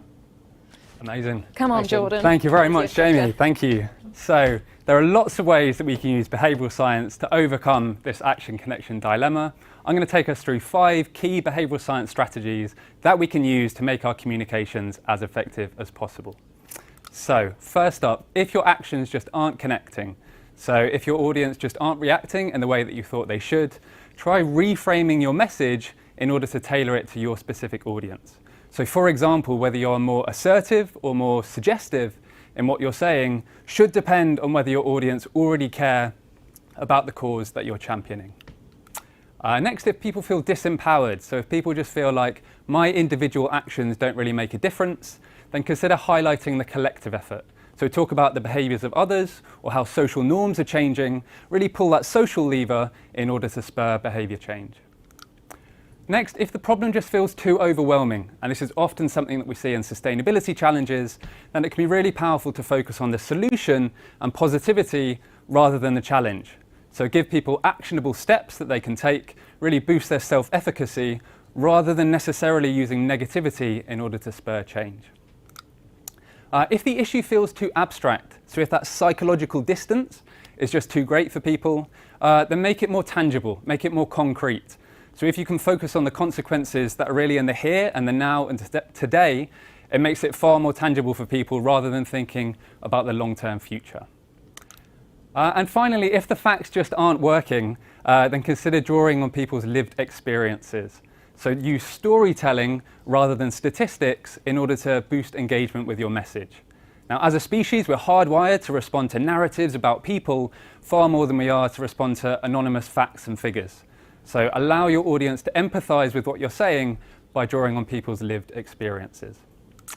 So there we have it, 5 key behavioural strategies for addressing the action connection dilemma. Jamie, back to you. Yeah, thanks so much, Jordan. So we hope you've enjoyed the talk today. As we say, this was a summary of a report that we've written that is now available. If you scan the QR code, they're back in vogue. On screen now, you'll be able to find the link and find out more. Thanks very much for listening to us today. Thank you so much, Jordan, Jamie and Alex. Absolute delight to have you here, and do download the report. There is surely no more important brief than the brief to look after Spaceship Earth right now. And Relative Insight, thank you, what a tool. Check it out if you haven't already. Another partner that I almost hate to share with everyone because it's almost so good. Just our little secret until now, but for all of you Nudgestockers. So a very insightful talk. And another partner that loves insight is Trinity McQueen. So they're a behaviour-led insights agency in London and Leeds. Their mission, make audiences more predictable and uncover the insights that create better products, communications and experiences. To do this, Trinity McQueen observes rather than asks. They use the latest technology to look beyond what people say and develop a truer picture of what people do. They operate across gaming, financial, FMCG, media, retail and utility sectors, and we thank them for their sponsorship today. We're about to find out whether Rory managed to drive the Skoda and Ford clients to Nudgestock on time in our one-of-a-kind special, The Electric Ride. It's going to be absolutely fantastic. But before that, I'm delighted to reintroduce to the Nudgestock stage Paolo Mercado. Now, before Paolo joined Ogilvy, he had an illustrious career at Nestle. And Tara, are you more interested in single-digit growth or double-digit growth? Double-digit growth. Okay, we'll go with that one then. So Paolo and his team managed to use the power of behavioural science and observation to gain double-digit growth of a Nestle product in the Philippines. That's no mean feat for those of you that have tried. I'm sure you're going to want to know how Paolo got to double-digit growth using the power of behavioural science and observation. So without further ado, it's a pleasure to reintroduce Paolo Mercado. Hello. My name is Paolo Mercado. I'm the head of Ogilvy's behavioral science practice in Asia. I'm here to share with you my experience with behavioral observation and why I think marketers should be relying less on survey questions and much more on observation to unlock hidden growth opportunities. I just wanted to share a little bit about my background. I actually started in advertising when I was 9 years old. Having been a child endorser for chewing gum and other products at that time. And I developed this passion for advertising, communications, and marketing. I went on to study psychology, and I taught psychology and consumer behavior for about 4 years, while at the same time being an advertising strategist and planner. Later on, I moved into a marketing role for Nestle, where I was doing communications and consumer insight at the global level, and then later on as head of marketing for Nestle in the Philippines as well as in China. So overall, I had 25 years of applying consumer behavior insights for more effective marketing. And what attracted me to joining Ogilvy in this role for behavioral science last year was really this passion for understanding what works with consumers. And I'm inspired, like many of my colleagues, with this quote from David Ogilvy on really trying to understand people, and that the trouble with market research is that people don't think what they feel, they don't say what they think, and they don't do what they say. And it's the last part that I really want to share today on how that became very real for me in one of the cases that I had worked on. So this is a very simple case, and one that stood out for me, how we really need to understand and see what people do and not just trust in what they say. So this involved a very simple but iconic product of Nestea iced tea. Now in the Philippines, Nestea is a powdered beverage, so you mix it to be able to drink it. And in this particular case, the brand had a problem. The brand in 2004, 2005, it wasn't growing. While Nestea was the leader in its category, it was losing market share from other adjacent categories. So the brand team had the challenge of turning around the business. So how can we stimulate growth for Nestea? And at first, the brand team took a very rational, strategic marketing approach backed by market research data. So they went through retail audit. They saw that the adjacent category of powdered juice was growing in share. Powdered iced tea was declining in share. They came to the very rational conclusion that if powdered iced tea is to take share from the adjacent category, it needs to offer competitive product benefits. And we went the standard route of going through concept testing and looking at various ways to improve the formulation so that we could be more competitive in the powdered beverages market. And the concept that won out with high purchase intent and likability was adding 100% vitamin C into Nestea. And great, pre-testing said that this would work. Unfortunately, when the product was launched, it didn't make a difference. The decline in share was still continuing, and we were not making a dent on the powdered juice category. So there was really an opportunity for us to try something very different. And at that time, I was fortunate enough to have one of my insight managers studying her master's in anthropology at that time. And what she suggested was that, you know what, we're not really getting the insight from either the retail audit data or from concept testing. What if we just take a look at what people are actually doing? So what she said was, you know, let's be like Sherlock Holmes. Let's visit the scene of the crime to understand what's happening. And that's what we set up as an insight project. We looked at not one household, but 3 types of households. A household that was consuming powdered juice regularly, and then Nestea households that would consume iced tea regularly. But then we also distinguished 2 types of Nestea households. A group that was light users, maybe 1 glass a day, and then another group that was taking much more in that household. And this is what we saw when we conducted these in-home interviews. First of all, that powdered juice was not a direct competitor, mainly because they were being used in very, very different occasions. So powdered juice tended to be morning with breakfast or light afternoon snacks, while iced tea was more lunch, dinner, and it was a heavy meal companion. In fact, if you looked at the behavior of iced tea usage, it was more similar to carbonated soft drinks. You know, that it was really a heavy meal companion, and it was shared also with the family. The other thing, which was I think the game changer for us, is we saw that there was a huge difference also between light users and heavy users, because the light users were rule followers, whereas the heavy users were rule breakers. And what's the rule that I'm talking about? On every pack of Nestea at that time, there was a mixing instruction. Take 3 teaspoons of Nestea, put it in a glass, add ice, and enjoy. And that's exactly what the light users were doing. So that wasn't surprising. What was surprising for us is how the heavy users would do it. They didn't follow the instructions on the pack. They would take the whole bag, cut it open, pour it into a big pitcher, and then add ice, and then serve it with meals. It became a very convenient way for them to share Nestea with the family. And this wasn't just one household that we observed this. It was in every heavy user household in varying sizes and shapes of pitchers to be able to serve Nestea to their family during meals. So this one really was the one that unlocked a hidden opportunity for our team. So we decided, let's not approach this only with an ingredient innovation. Let's look at changing behavior from mixing by the glass to mixing in bigger sizes. We enabled it with an innovation, designing an iconic Nestea pitcher that was designed to fit easily into a refrigerator, and then also reinforced that with advertising. And we made the product, the new packaging and pitcher available through promotional through in-store promotional offers. So this one worked. we hit double-digit growth not only in the first year, but for several years thereafter. And in fact, what had happened in hindsight now, knowing the behavioral science principles, is that we had increased the capability of people to adopt a new behavior with a picture. We motivated them with the advertising, and we gave them the opportunity to actually enact that behavior through the promotional items that we distributed. And what had happened was, after years of declining share and no growth, we doubled the business within 3 years.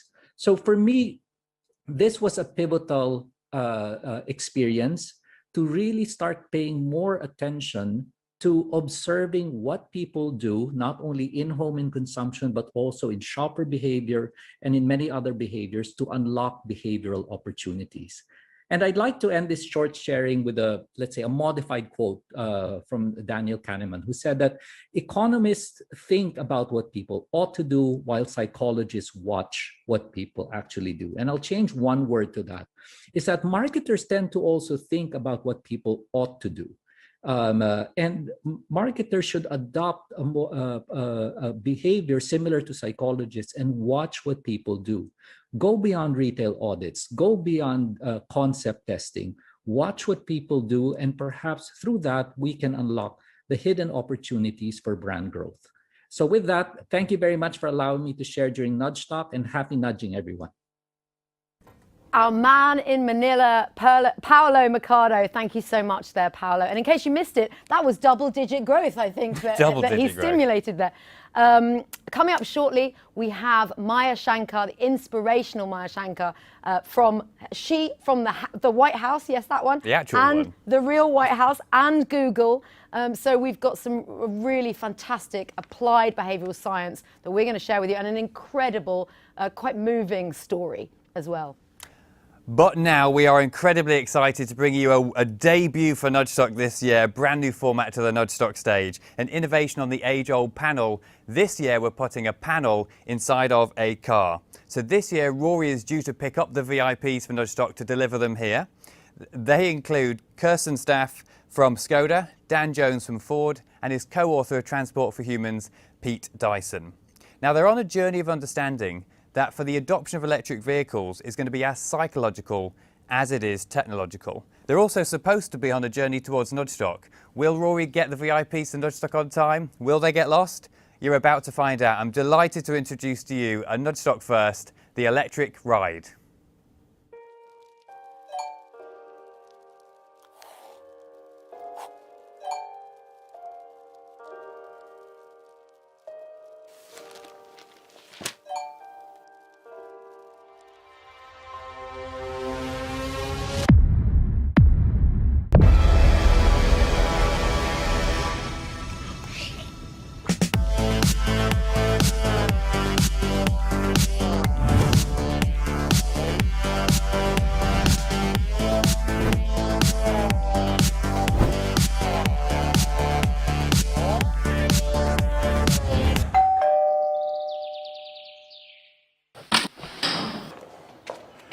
Sorry to keep you waiting.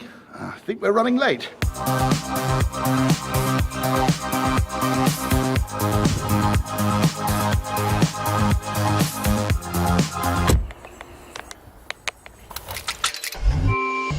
Right, okay, on our way.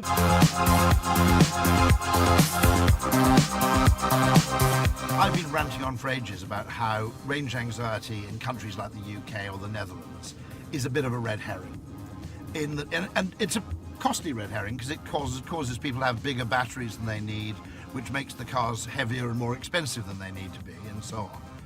But the range thing in America, I see why that's an issue, because you've got, well, first of all, you've got 110 volts at home. Yep. You have extremes of cold sometimes. Yep. And heat.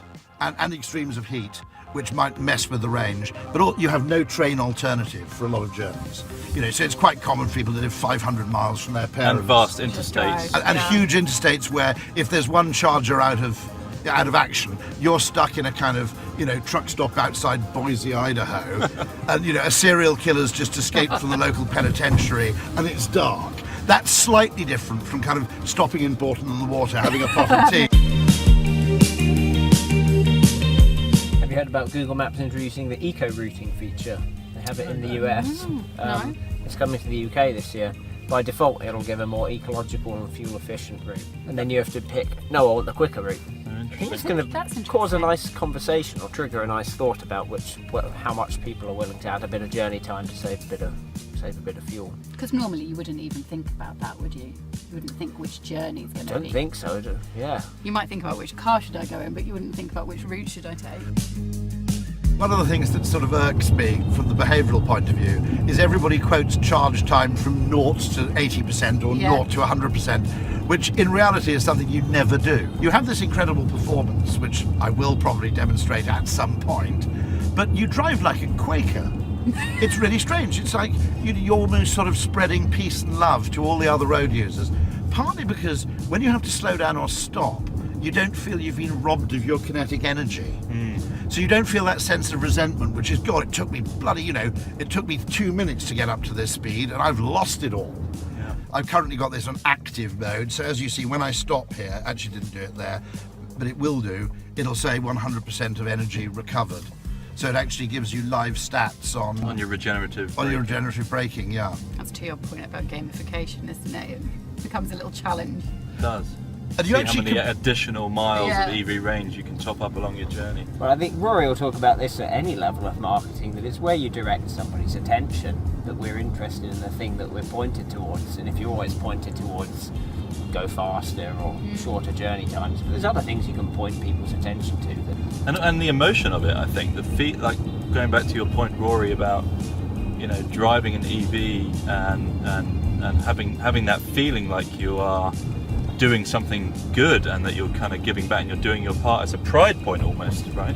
Yes, I mean, I'll be absolutely candid. I don't think I bought the car primarily for environmental reasons, but it's one of those things where actually your attitude follows your behaviour. Right. I've become more and more conscious of, I think if you offered me a free Bentley now, I would feel slightly uncomfortable driving around in it. That's really interesting. Which is slightly odd. It would just feel sort of slightly, wouldn't feel very zen. Yeah. Having had this experience of 6,800 miles driving with zero emissions, I'd feel kind of a bit yuck. A bit guilty. Yeah. Maybe. What was your main driver then? My main, beforehand, I had a 5-litre Jaguar V8. So I have actually. So you're just making up for it. I'm basically. You're absolutely right. I'm still. I'll have to drive about 70,000 miles before I've undone the damage. Paying for it. Yeah, absolutely.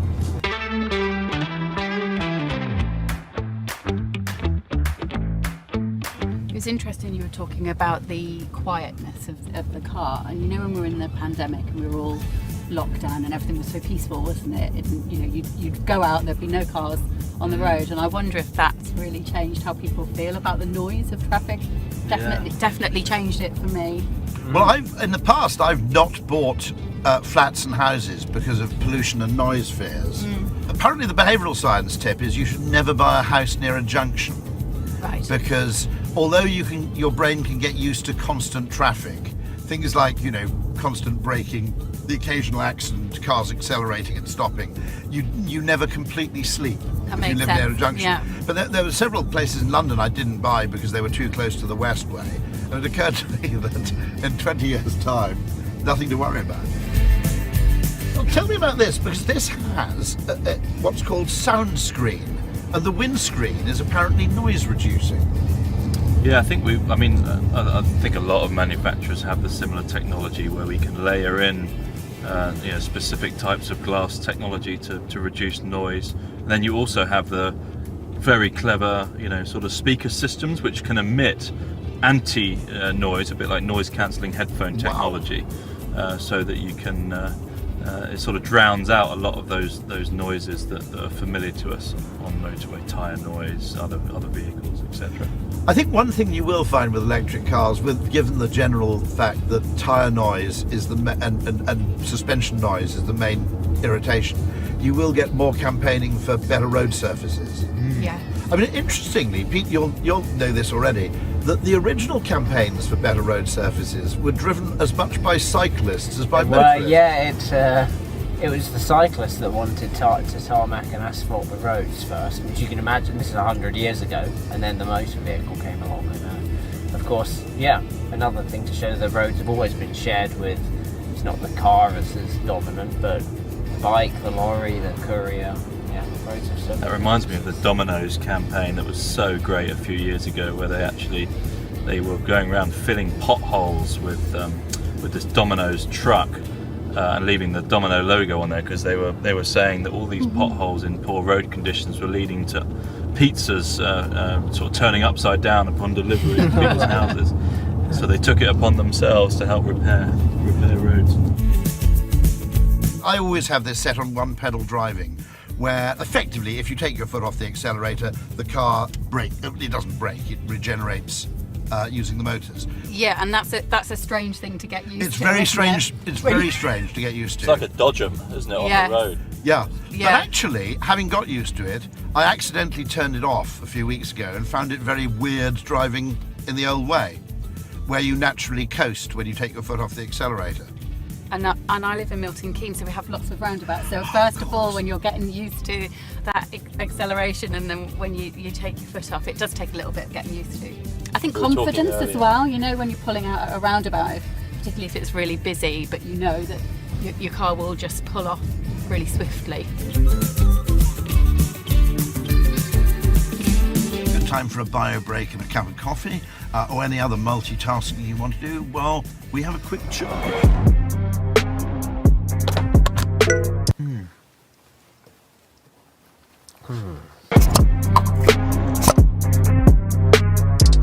We're running a bit late, as expected. Not to worry, wagons roll.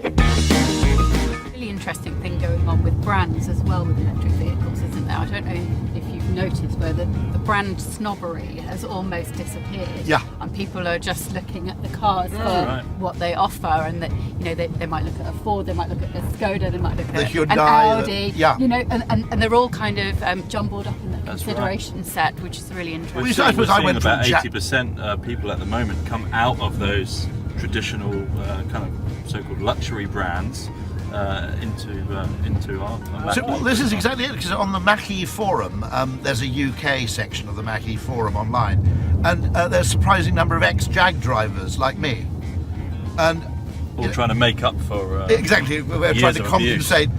We've definitely seen it in Skoda, people coming out of all sorts of cars that you wouldn't originally have anticipated to be Skoda driver. Oh, sorry. But here it makes little skeuomorphic. It makes little skeuomorphic V8 noise. You see. And you get that same feeling. I can see Rory's grin. Sorry, exactly. His childish grin. One of your vertebrae near your neck. That should be what it's about as well, though. It's not just about a practical A to B. It should be fun. Are you sure you know where we're going? I'm fairly confident. The sat nav seems comfortable. How are we doing for time? Touch and go.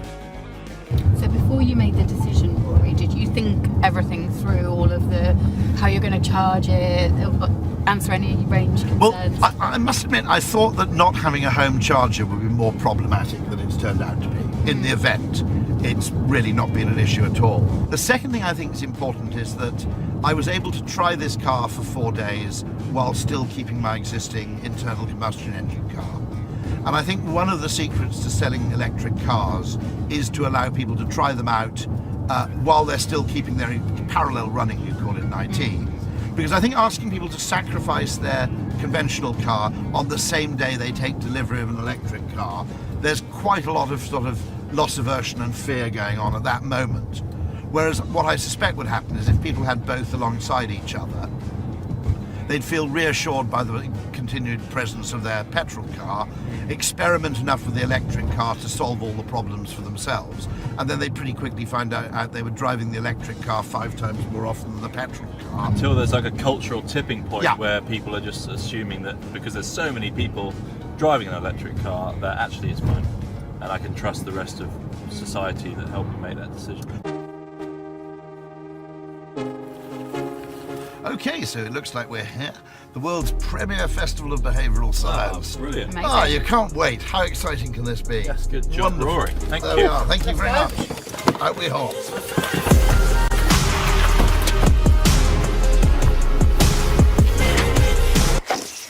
Hello, welcome to virtual Nudgestock.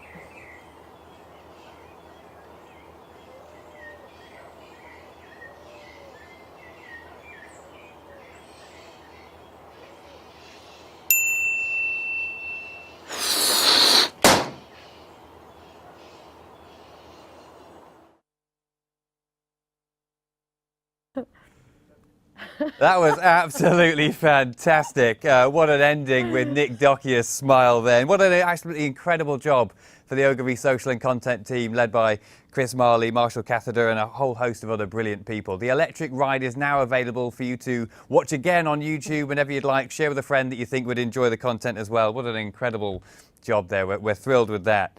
Now, it's time to go back over to Washington, D.C. to speak with Chris Graves.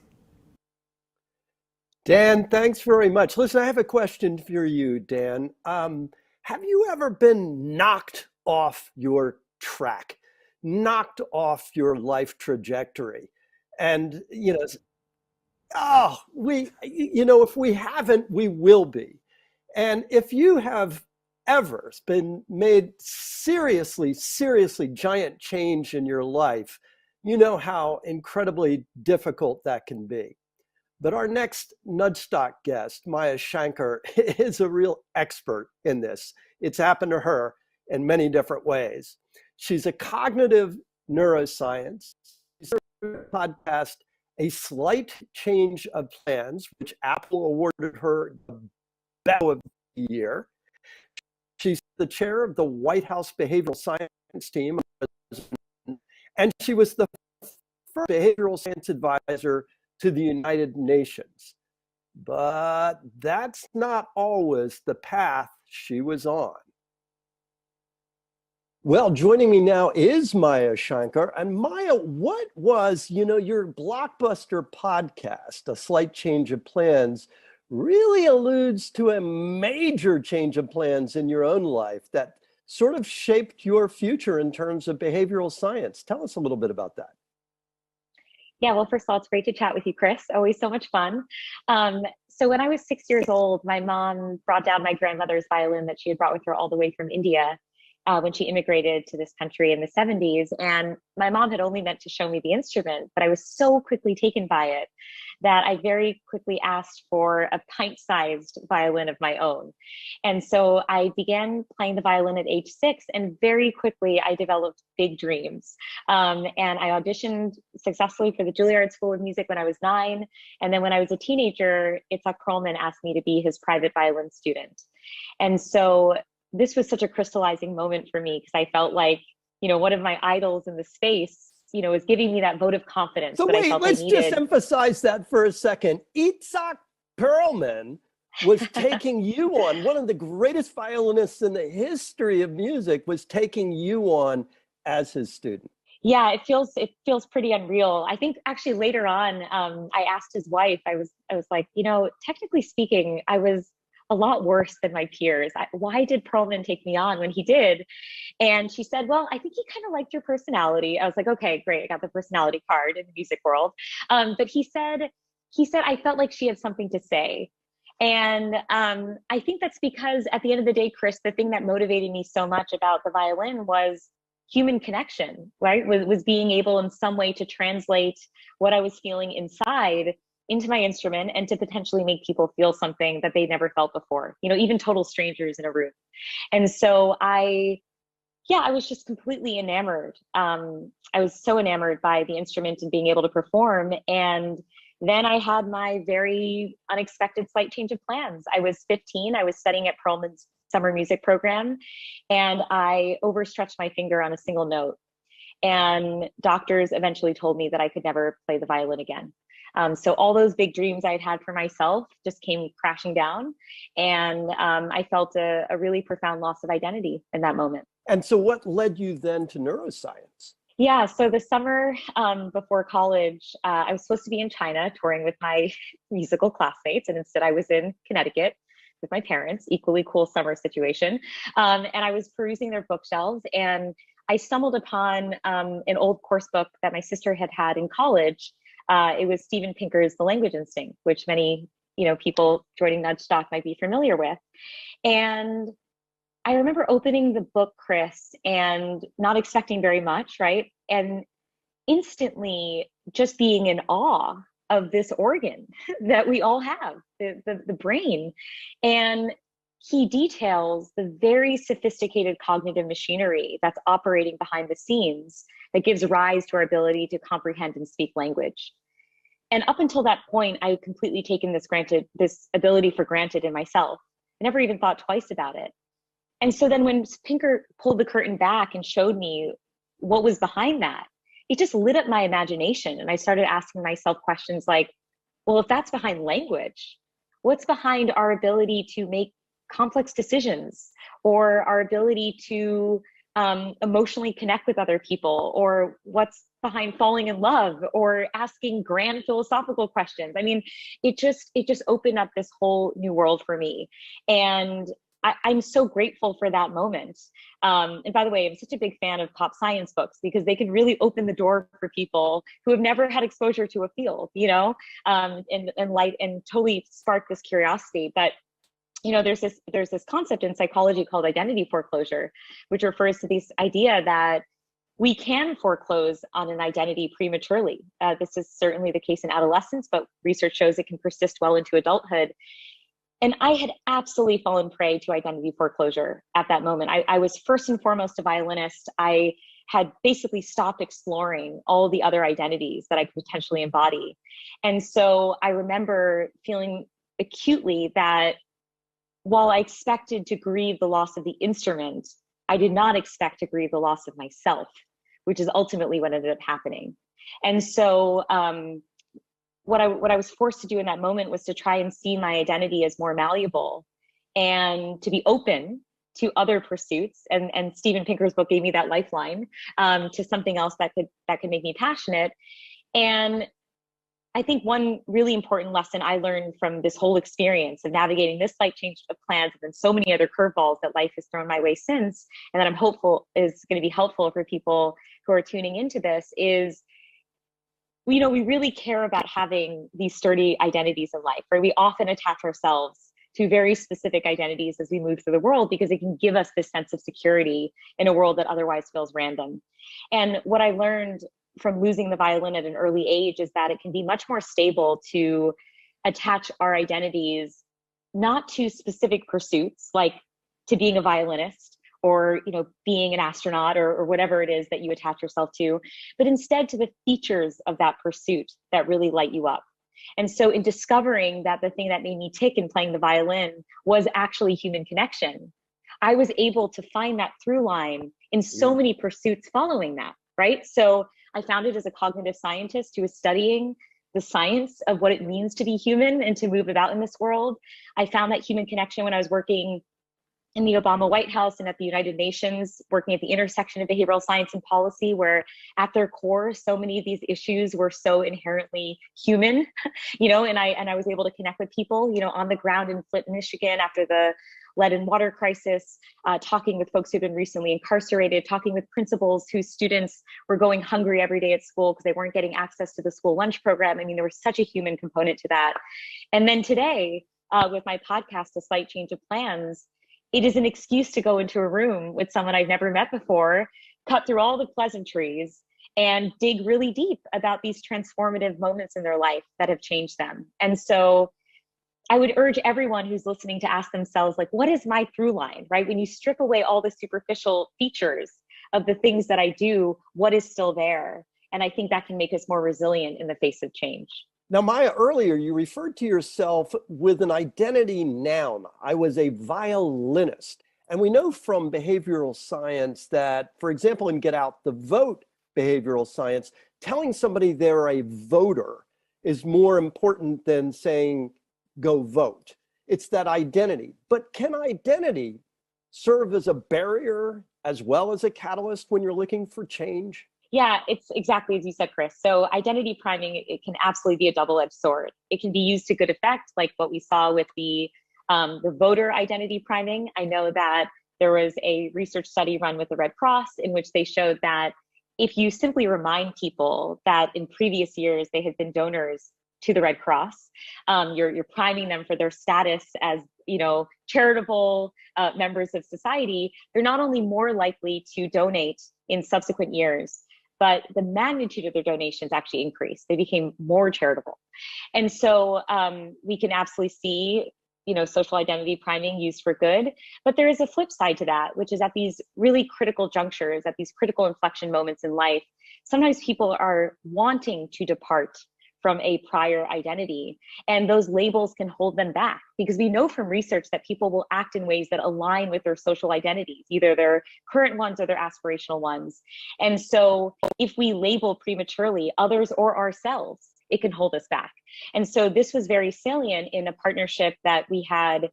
This was while I was in the Obama White House with the social and behavioral sciences team.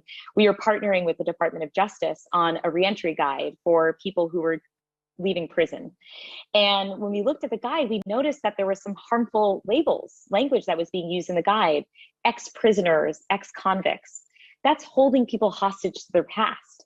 And so what we did is we scrubbed the guide of backwards looking language in favor of forward looking language, like community members, job seekers, right? This is giving people that psychological chance to part from their past, inhabit a new identity moving forward, and actually act in ways that align with that. So let's move to your podcast now, A Slight Change of Plans. It's a real hit. Tell us what you've learned at two different levels so far from your guests in terms of personal change, but then I want to turn the telescope around. There are many people who join Nudgestock who are looking at organizational change. They're taking their employees through a digital transformation, a pandemic transformation, a merger perhaps. So let's start with what you've learned on the personal side for individuals, and then let's turn it around to advice for those leading organizational change. Yeah, so, Dan Gilbert introduced this idea that we are really bad cognitive forecasters back in the day, right? That we're bad at predicting the types of things that will make us happy or unhappy. And I found the exact same thing to be true in the area of change. We are bad cognitive forecasters when it comes to how the big changes in our lives will change us. And I think that's fundamentally because we have overly simplistic models of how change operates. When we think about how a change will affect us, we tend to think about the specific change itself, almost as though that change is operating in a vacuum. And so we think about the most obvious things that might result from that change. But that fails to appreciate that our lives and our psychologies are very complex, and change in one area of life can have lots of unexpected spillover effects in other areas of our lives that are hard to predict. And so what I've learned from my guests on A Slight Change of Plans, and again, they have stories that, cut across the full range of the human experience, is that there's this underlying universality to their experience, which is they surprise themselves in just how complex the outcome of a change was. Changes that they initially coded as exclusively bad turned out to have much more nuanced and multifaceted effects on them. And changes that they exclusively coded as good were much more complex at the end of the day and had some negative consequences. And so I think what I've learned overall from making this show is that, while I might have been tempted to give different advice to a person who is going through an expected change, a willed change, and an unexpected change, an unwilled change, now I feel very differently about that. I feel like I would give the same advice, which would be to approach change with a profound amount of humility. And to audit oneself during the change, to look for ways that we might be changing even outside of our conscious awareness as a result of the exogenous event that's happening in our lives. If you look at, let's say that you're now leading transformation at a large company, to what degree do you need to first take on board the difference of the individuals there? For example, a loose versus tight culture, or whether somebody's more wired with a prevention regulatory focus versus promotion. Because behavioral economics and nudges for the longest time have been treating us as a species and less as individuals.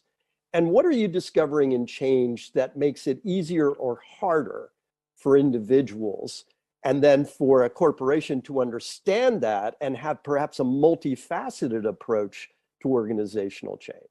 Yeah, there are of course going to be differences at the individual level. In the domain of change, I think what's been very reassuring for me and also makes organizational change is more feasible, because it's very hard to accommodate for these idiosyncrasies in large organizations, is that while people's change stories look very different on their surface, I mean, in a slight change of plans, you know, we hear from a Black jazz musician who ends up convincing dozens of members of the Ku Klux Klan to leave the Klan.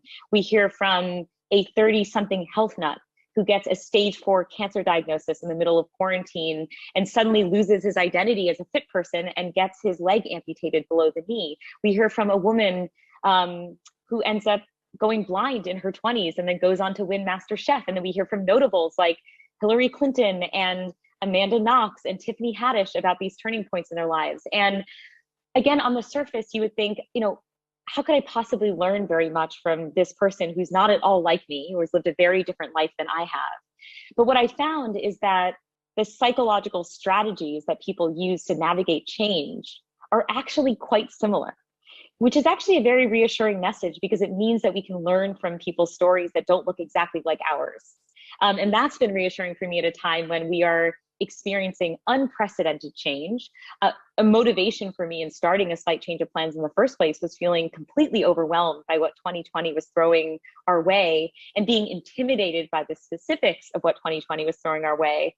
But then I made sure to put on my cognitive science hat and realize, okay, while the specifics of this situation may in fact be unprecedented, our human ability to navigate change is absolutely not unprecedented. We as a species have done this change rodeo so many times before. It's a feature of what it means to be human to know how to navigate change. And so I remember thinking in that moment, okay, well, this is great news, because what this means fundamentally is that even though I do feel unprepared by the specifics of what I'm being thrown in this moment, I can learn, I can mine other people's stories, I can mine the science for wisdom about how I can successfully navigate this moment. Maya, you've probably seen the Lowenstein news study where he does a bit of soul searching and reflection on nudging and behavioral economics. And it presents us a bit of tension for us all in this field, because he says, listen, there's the individual and then there's the big systemic fix. And really the systemic fix has the greatest impact if you're thinking about existential threats like climate change, for example, or maybe even gun violence. And therefore, by focusing on individuals, maybe we're focusing on the wrong thing. Now, you've worked in both public sector and private sector. What do you make of this? Yeah, I think it highlights an interesting tension. And I saw this play out during my time in the Obama White House. One of the projects that we were interested in working on was with the Supplemental Nutrition Assistance Program, so formerly known as food stamps. And what the research was showing is that when you deliver the benefit at the beginning of the month in a one-time payment, you find that by the end of the month, emergency room visits increase, health outcomes decrease, disciplinary actions at school increase. And so there's an issue of smoothing consumption over the course of the month. And so behavioral economists would propose, hey, maybe you should actually make it a bi-weekly benefit to help smooth consumption. So you're giving them the benefit, you know, twice a month, and that helps to even consumption. The issue when we started to bring this proposal to different members of the DC community is that we heard from a lot of advocates, activists in this space, that the overall sum that we are giving as part of this Supplemental Nutrition Assistance Program was simply not high enough. And so the challenge there is that if we were to try and optimize using this behavioral nudge, the delivery of this benefit, then it might be obfuscating a much larger issue, which was that people were not getting paid a sufficient amount to live comfortably. And so that was a moment where my teammates and I had to back off and realize, yeah, you know what? The bigger fight here is actually just getting the overall amount increase of the program. Then we can work on optimally designing it. But there's a fundamental need that has to be met first. And then finally, very briefly, in all of the amazing guests you've had on your podcast, A Slight Change of Plans, what has surprised you most? Oh, that's a great question. You know, I'll just end with a personal story, which is while I was recording season 2 of A Slight Change of Plans, my husband and I were thrown our slight change of plans. We had a miscarriage with our surrogate for a second time. This time we lost identical twin girls to a miscarriage. And I remember just being so devastated. And again, so humbled by that moment, because as someone who, you know, has dug into the science of change, who was listening to all these stories from my guests, I felt again unprepared at that moment and was so unsure about how to process this experience and how to grieve. And what I ended up doing was asking my producer if he would interview me as a guest on my own show so that I could process my change experience out loud and try and make sense of it. And I found that to be a deeply therapeutic experience for me to process this change out loud and try and blend what I knew from the science with my own personal life in that moment, and found it to be a very healing experience. And so on a personal level, that's what surprised me the most, because I never, ever expected to bring such a personal side of me to the show. And then I thought to myself, well, you've asked this of all of your guests, and you yourself need to be willing to do this too. And since then, I've just heard from, you know, so many people from all over the world who have shared how that episode in some way helped them. And that was a huge silver lining for me. You know, I heard from a mother recently who had lost her 21-year-old son to a drug overdose. And she said it was in sharing my story that it helped unlock healing for her and helped her see the loss differently, helped her see her relationship with her son differently.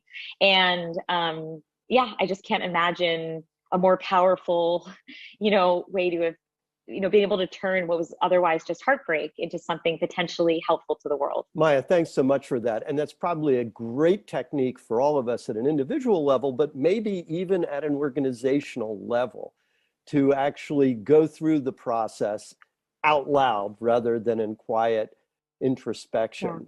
Maya Shankar, creator of A Slight Change of Plans podcast with an amazing array of guests. Go check it out. Maya, thanks so much for joining us today on Nudgestock. Thanks for so much. What if your favorite soda brand advertised itself as sweet, brown, and fizzy?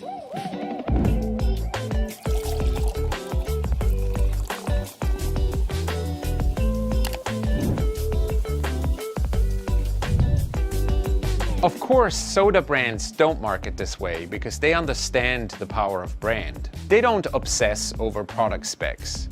Instead, they try to be the biggest brand in their category. B2B companies, on the other hand, delude themselves into thinking that buyers always look for the best product in the world. We call that the product delusion.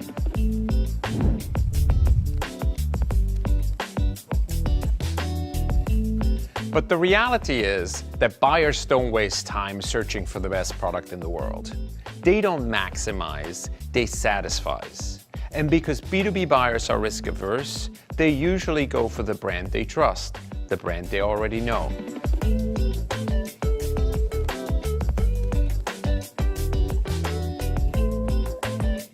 Find out why the product delusion is holding us back in B2B.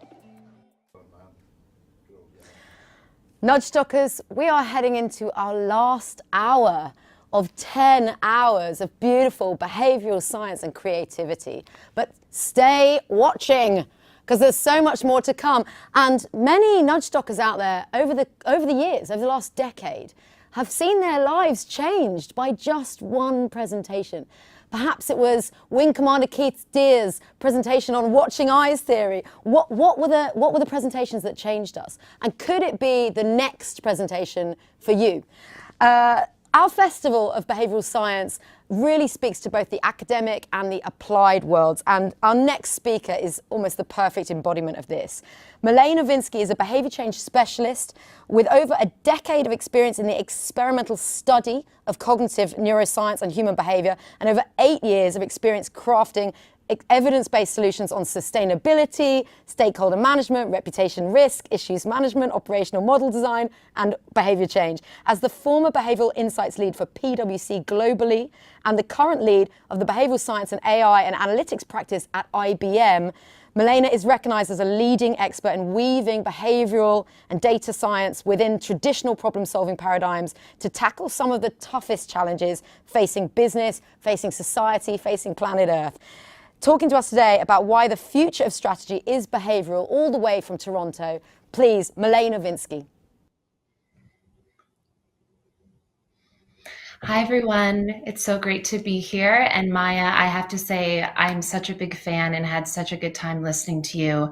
And I love the fact that you talked about profound humility being required when we talk about large change, because I often say that compassion is the first and foremost principle that we need to hold in change. Change is very hard, it's very dynamic, it's very complex. And compassion for the human spirit and human nature is obviously a profound need in change.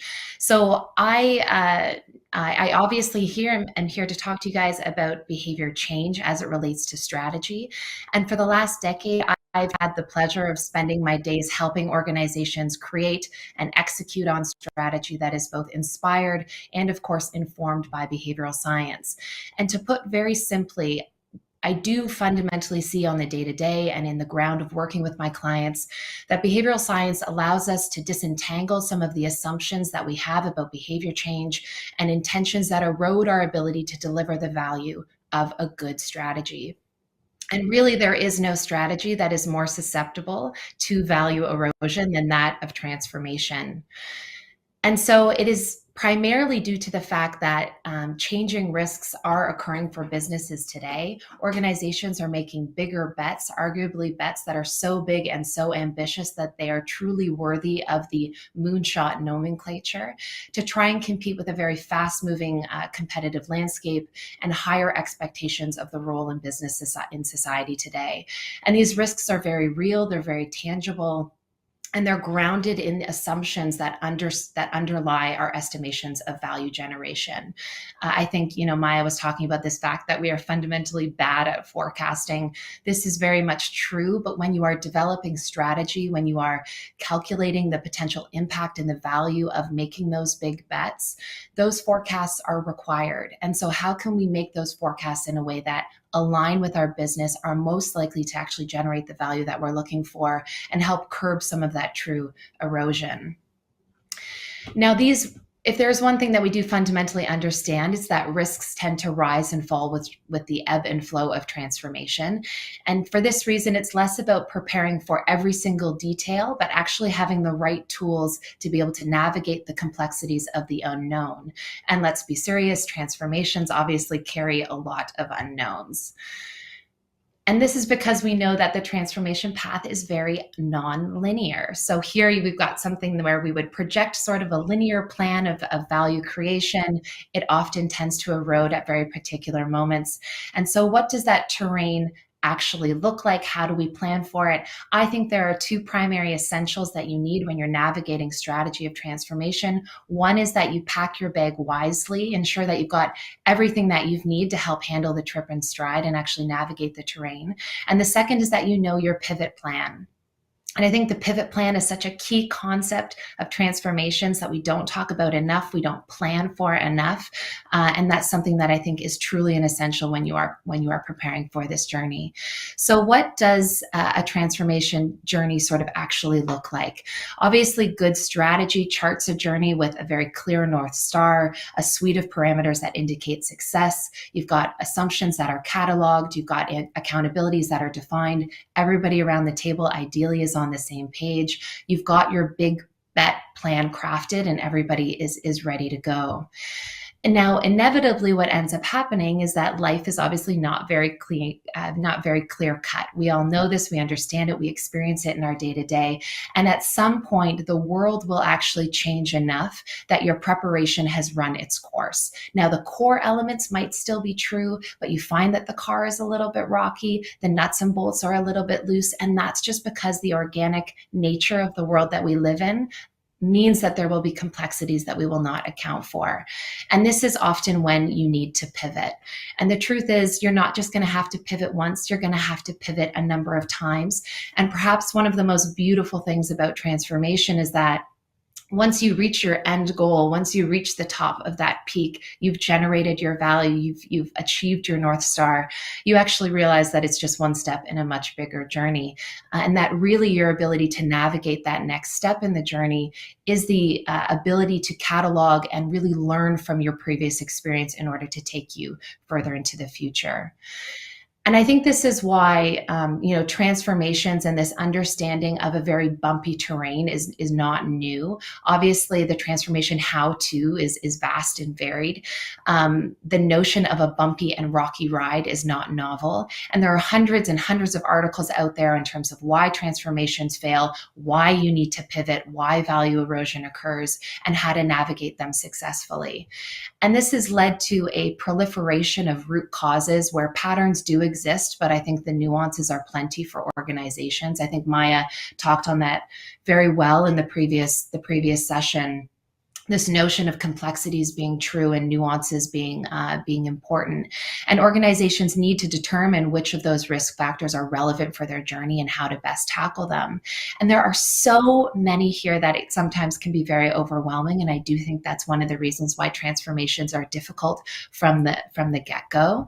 But as it relates to behavioral science, there are true root causes where behavioral science plays a critical role, where the miscalibration of behavioral change assumptions that underlie our strategy play a more dominant role than others. One of those is the inability to actually drive sustained change. And I have a sneaky feeling that everybody around the table at Nudgestock talks about this a lot in their day-to-day. And the second is really about having that foundational framework in order to drive pivots. And so this is where the simple translation from business to behavioral terminology is incredibly illuminating, and actually the first step of behavioral strategy, which is taking a strategic pain point, an issue, a problem that is solved that is going to drive your North Star strategy, and translating it into a core behavioral problem. So for example, if we take the inability to drive sustained change, really this is about not having a behavior change model at the core of decision making. When we talk about a lack of a foundational framework in order to drive pivots, really this is about not having a behavior change model that is at the core of measurement and tracking. And when we break these down into sort of our essentials in terms of how to navigate complex change and transformations, this is where it very much is about having the foundational frameworks in order to drive your pivots, and obviously the behavioral models to drive the sustained change. That means building a behavioral model into the way that the problem is defined, the way that the assumptions are quantified, and how that execution plan is actually crafted. And it's about building a behavioral model into the way that data is tracked and measured, with generated insights tactically guiding the optimizations for those pivots. So this all sounds very good in high level 10,000 foot ideation. Obviously, putting it into practice and understanding the core steps around how this works is where the rubber really meets the road. And so what I want to spend my last couple minutes with you guys on is, how do you actually break down a really meaty strategy with these behavioral foundations to guide your way through transformations and pivots? The very first piece, which I talked about earlier, is the translation of that strategy. So here, as an example, the business strategy is to improve proactive customer engagement by leveraging new tools that help employees manage their time and interactions with customers. That very first translation is to a behavioral strategy of driving employee adoption of customer relationship management tool. Seems very simple, but even that first piece of just redefining the strategy around the behavior that you are trying to encourage has such a powerful way of opening up our flexibility to understand the potential assumptions at play and craft our plan for how to actually navigate. The next step is to then bring the behavioral model into play. That behavioral model here, I'm talking about the openness to change model. It's well documented, specifically in terms of those 4 predictive factors that actually drive marginal utility in change of employee behavior and adoption of new ways of working. Those 4 factors are that the program and the change in the new world has to drive a positive experience, has to drive immediate value, has to be easy to integrate into their day-to-day lives, and it has to actually create structure and routine. So this is the model that is going to underpin and allow us to drive that behavioral strategy. Now, every model is not going to be perfect perfect. This one is derived from the ivory tower. But on the day-to-day, when you are working with your clients, when you're working with your own organization, it's about fine-tuning, calibrating, and validating those model factors to align with the real experience of your employees on the day-to-day.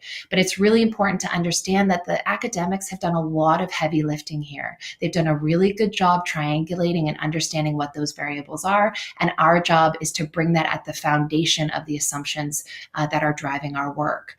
The next stage, of course, is to actually define what we call the vectors of value. So it's breaking it down into two predominant vectors. Here you've got positive experience and immediate value being your value through real-time impact value vector. The second is the ease of integration and creating structure, creating your value through real-time ease vector. And you guys might be saying, why on earth do you need two vectors? And I promise I will get to that for you guys.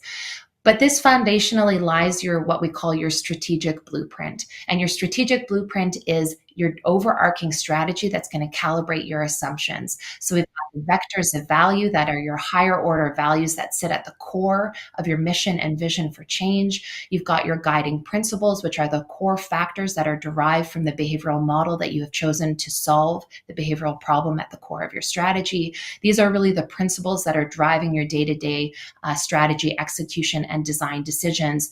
That then allows you to fundamentally create your experience architecture. And a lot of change programs, this is, yes, of course, change management, but it's the broader features and functionalities that are actually created to drive the new way. So here, for example, you've got positive experience. You build the new way to reduce friction and personalize the experience. To drive immediate value, you are building the new way to provide action-based feedback and create perceptions of value and reciprocity. For ease of integration, it's about aligning the new way with the old way through triggers and cues and existing structures at play. Or for creating structure, this is about building the new way to create more opportunity for routine and repetition.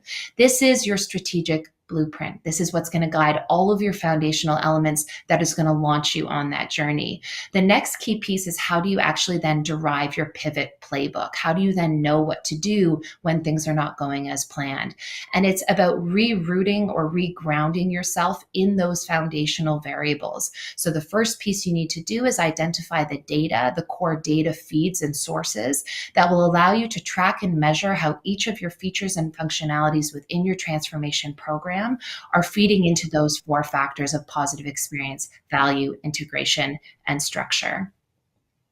You then, of course, have to take those actual data feeds and transpose into your two vectors of value. Again, I promised why I would say that you need to identify those two factors as opposed to leaving it open to four.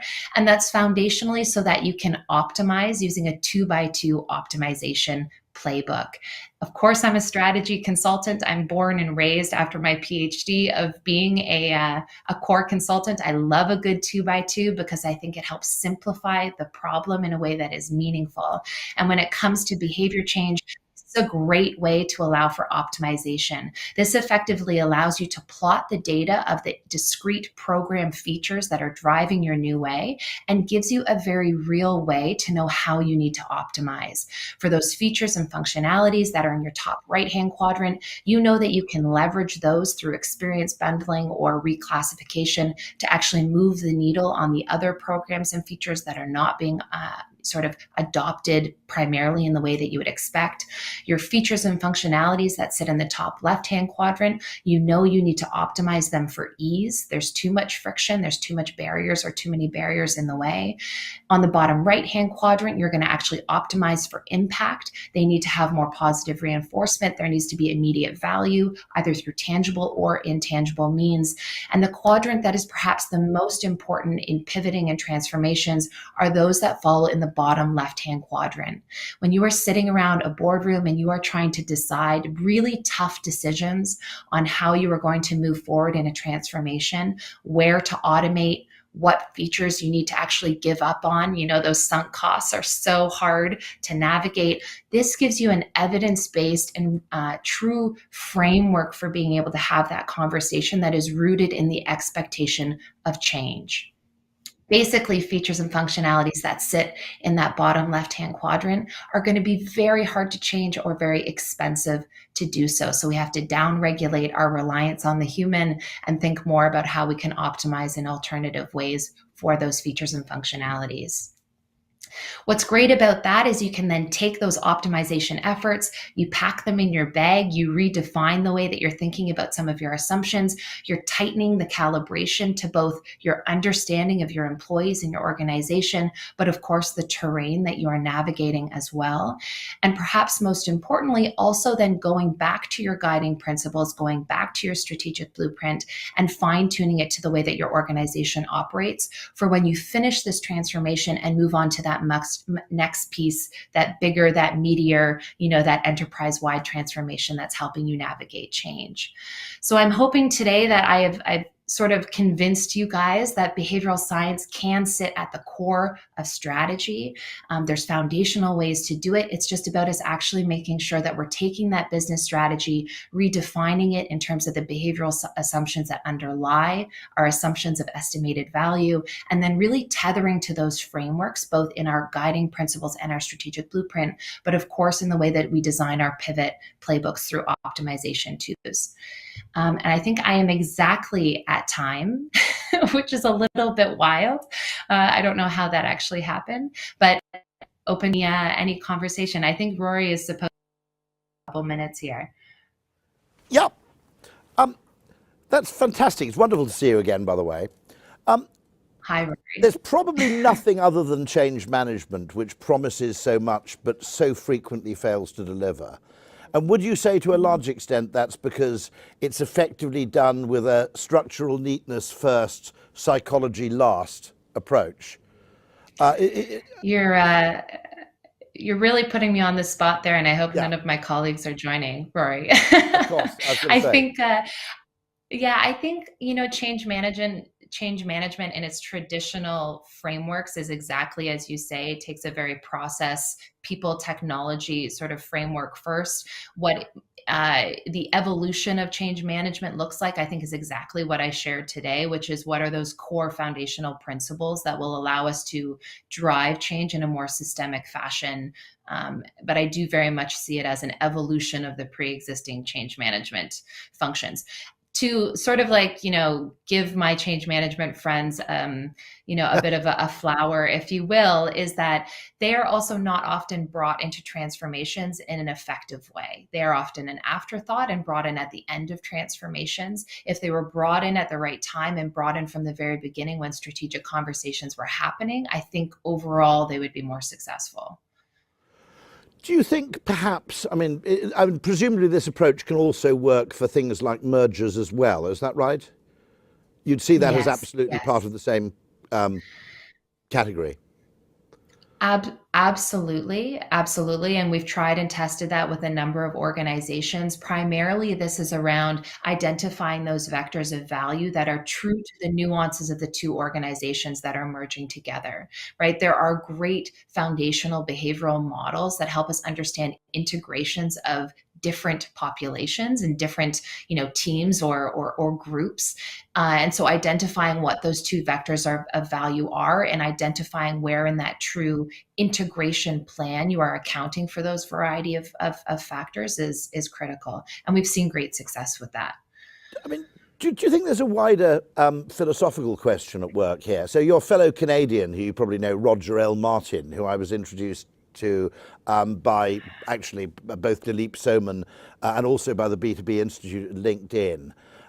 He writes quite a lot in his new book, A New Way to Think, that the narrative, probably driven by the shareholder value movement, the narrative now tends to see value as something that's created organizationally at head office, whereas his preferred reframing is that value is actually created on the supermarket shelf, or it's created in the interface between the company and its customers.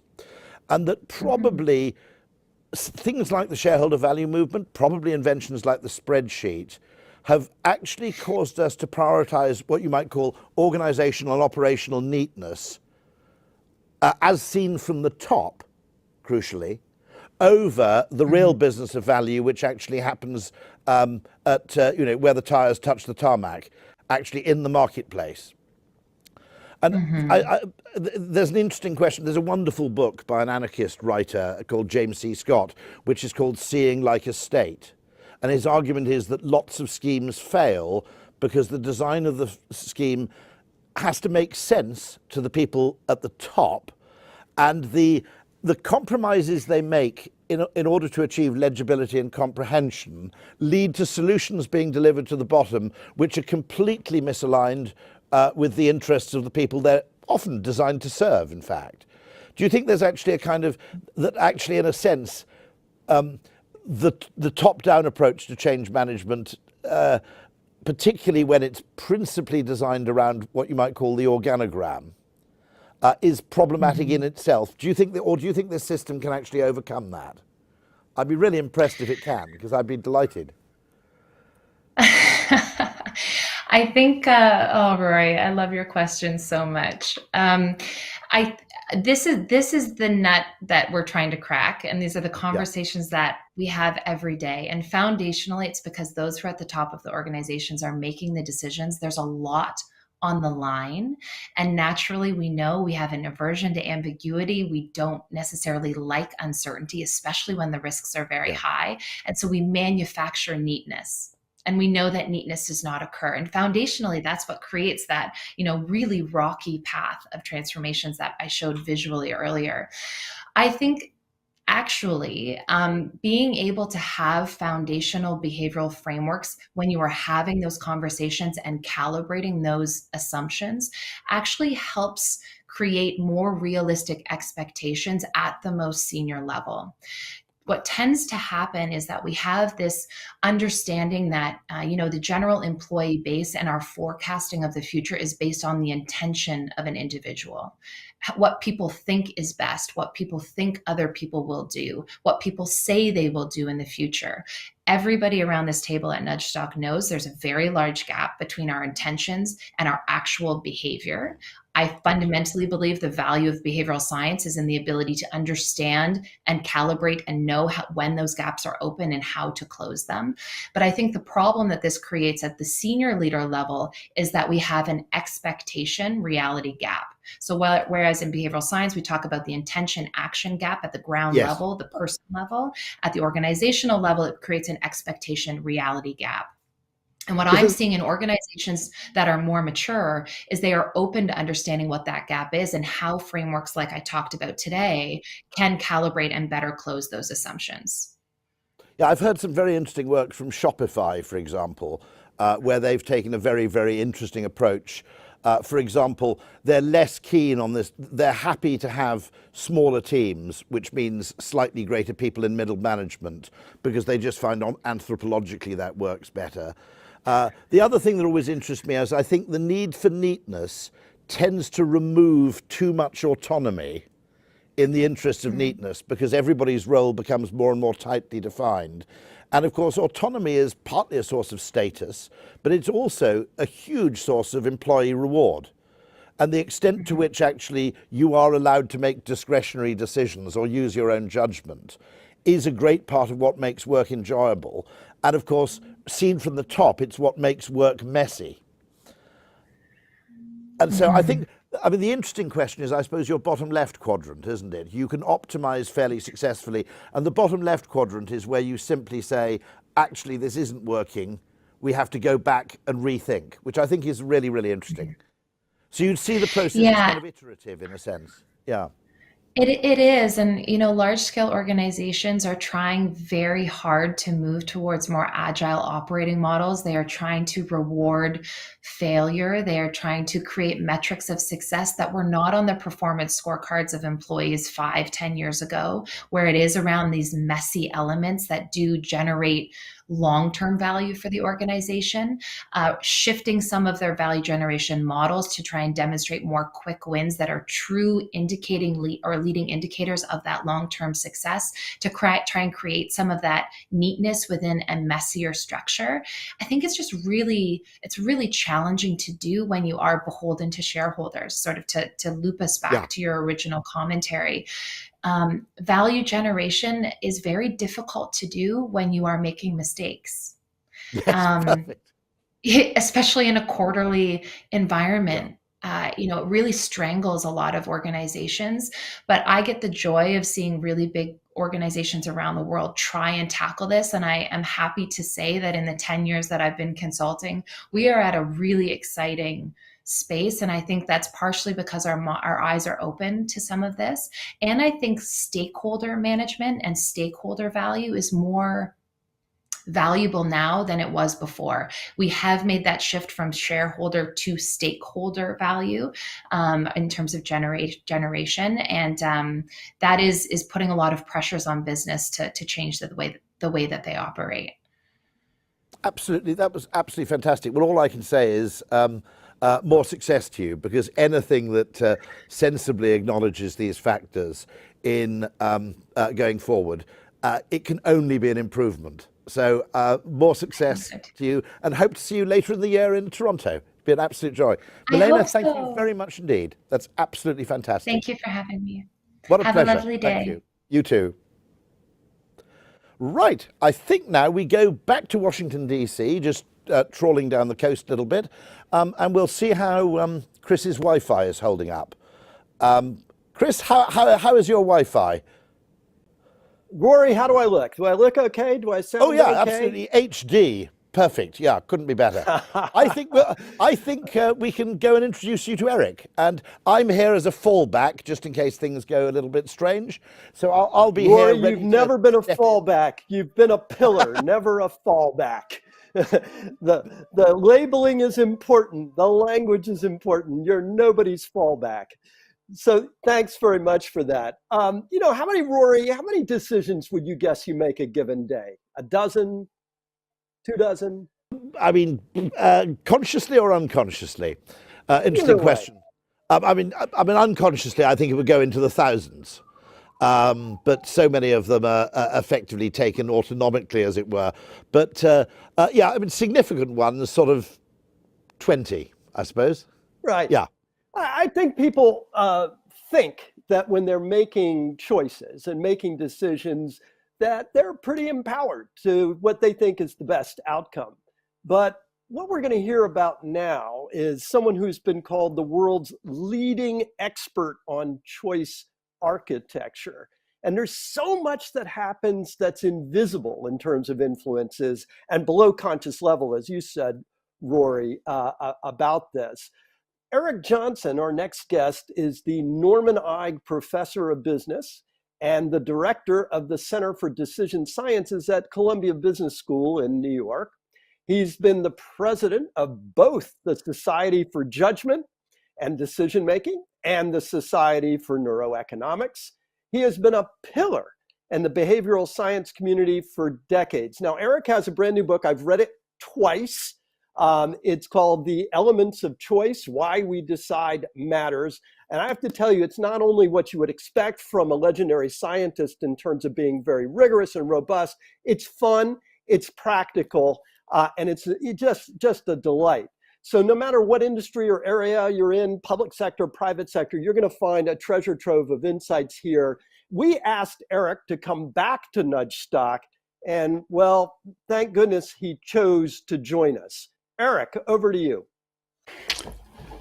Thanks so much for having me. It's a delight to be here. I'd like to see Rory. Hopefully we won't have to see him again. Don't take it personally. But it will be fun to talk to both of you. What I want to do is take 5 minutes to introduce the topic and then have a conversation. And so let's talk about what we want to do, which is design better choices. We want ourselves and people around us to make better choices. So how do we do that? Let me start with a story about someone who was a mentor to me very long ago and far away. This is Herb Simon, who I suspect most of you don't know, but he's actually perhaps the first behavioral economist. He's certainly the first non-economist to win the Nobel Prize. Now, I was lucky enough to go to graduate school at Carnegie Mellon, and Herb was one of my mentors. And he had this very pretty analogy I want to share with you. It's sometimes called Simon's ant. And here's the story. If you're trying to understand the behavior of an ant on a beach, it's going to look very complicated. They're going to go left, go right, go forward, go all sorts of places. It looks really complex. But from the ant's perspective, it's really simple. They're simply trying to go from their nest to the food and back to again. Their rules are simple. What makes it difficult is the fact the beach is pretty irregular. There are stones here, there's rocks, who knows, maybe there's a picnicker walking by. But the ant's swerves are actually very complicated, but they're made complicated by the environment, by how his decisions, or do I have to say his or her decisions for an ant? His or her decisions affect their behavior. So here's the thing. All of our choices have a hidden partner. Whenever we make a choice, we're actually going to be very influenced by the environment. And that environment is not something that happened because of waves or wind. It's actually because there's a hidden partner, somebody who we might call a designer, who's made this choice environment for us. So let's give you a couple examples. This is a plane cockpit. It actually turns out to be a US Air Flight 1549, the famous flight that landed in the Hudson. Somebody designed the environment here. They decided where every gauge goes, what colors are there, and it turns out that's done very systematically. They put people in a flight simulator, and they get to learn how to fly. And how do they say, is it a good cockpit? Well, they have you simulating a landing at Charles de Gaulle. If you crash, it's not a good environment. This is a good example of design that's very scientific, very empirical. Let's talk about another choice environment, another place you make choices that's a lot less serious, but maybe not. And that's dating sites. You go to a dating site, somebody has made a set of decisions that are going to influence your behavior. For example, they've decided, are there pictures or not? How many options are there? Do they describe Brad as having by his favorite movies or his favorite sports? What do we do there? That, it turns out, since about half of all relationships in the US at least start online, to determine a lot about your happiness and potentially who you mate. So who's ever doing the choice design there is having a big influence on your behavior. You may not know this. Let me give you a very good business example. Google actually has a deal since 2014 with Apple to be the default search engine on your iPhone. Now, I'm not going to ask you all to look at your phone and see what the default search engine is, but about 90% of you have it set to Google. Now, is this done by a handshake, a word of mouth? It started out with about $1 billion. According to estimates from financial analysts now, Google pays Apple about $12 billion simply to be the default. Now, you can change this in 5 seconds. Just 3 clicks if you know where you're going to change to one of the other search engines. But very few people do. And $12 billion is a lot of money. You could buy a quarter of Twitter for that. So that impact is huge. So the point I really want to make is that we're all designers and choosers. With our family and our friends and our teams, we actually present choices to other people. And in doing so, we actually affect their behavior. Sometimes it's something we know strategically, particularly if you're a tech company, you do experiments to find this out. But the reality is most of us are pretty haphazard. The second point I want to make before we go back to Chris is very important. And that is when you talk about choice architecture, people normally think about something I've done a lot of work on, which is defaults. What happens if you don't make a choice? As I continue to do research in the area, something very important appeared to me, which is there are a lot of other tools for choice architects. So for example, like in our dating example, how many options you present people changes what they choose. The order of options is going to be very important. A little bit complicated, but very important. What is first on a shelf will change its frequency of choice. What attributes you use to describe the options, how you describe them, and there are many, many other characteristics of choice. All of these influence what we choose. And so I'm looking forward to discussing with Chris this, but the important point I want you to take away from this is you are making choices in environments where somebody else has decided all these things. But you're also a choice architect, that you're also, when you face a choice to people around you, you have made a choice implicitly, haphazardly about all of these things. So when I talk to my wife, who happens to be in the business, I think about how many options do I present her? Which order do I present them? These are really important decisions that we're making as designers that we're just not all aware of. So bottom line, is it's an illusion that we alone are all responsible for our choices, whether it be as individuals or as firms. We are always the hidden partner in choice architecture. Let's go turn it over to Chris. Listen, tell us a little bit more about how choice architecture works. We know about defaults, which is what is the option that is the non-option. In other words, if I do nothing, what happens? And it seems like, whoever owns the default, for example, Google buying being the default, whoever owns the default wins. But surely it's more complicated than that. I think it is. And what's also interesting is when we realize we have these different tools, let's say defaults and sorting, we want to think about, is there something they have in common? Do they have a common framework? Are the drivers of those two things similar? So let me go back to our dating example. For example, there is a concept I like a lot called a plausible path. In the world, when we're making decisions, we look at a small subset of information, and that information influences us. We also ignore a lot of information, and of course, that's not going to influence us. So the notion of a plausible path is, how do we decide what part of the very rich information that's out there on a website or in reality in a store influences us? And I think it's very much what's easy to process. So let's go back to our dating example. You saw 3 pictures there with lots of information. I'm going to argue that the pictures are easy to process.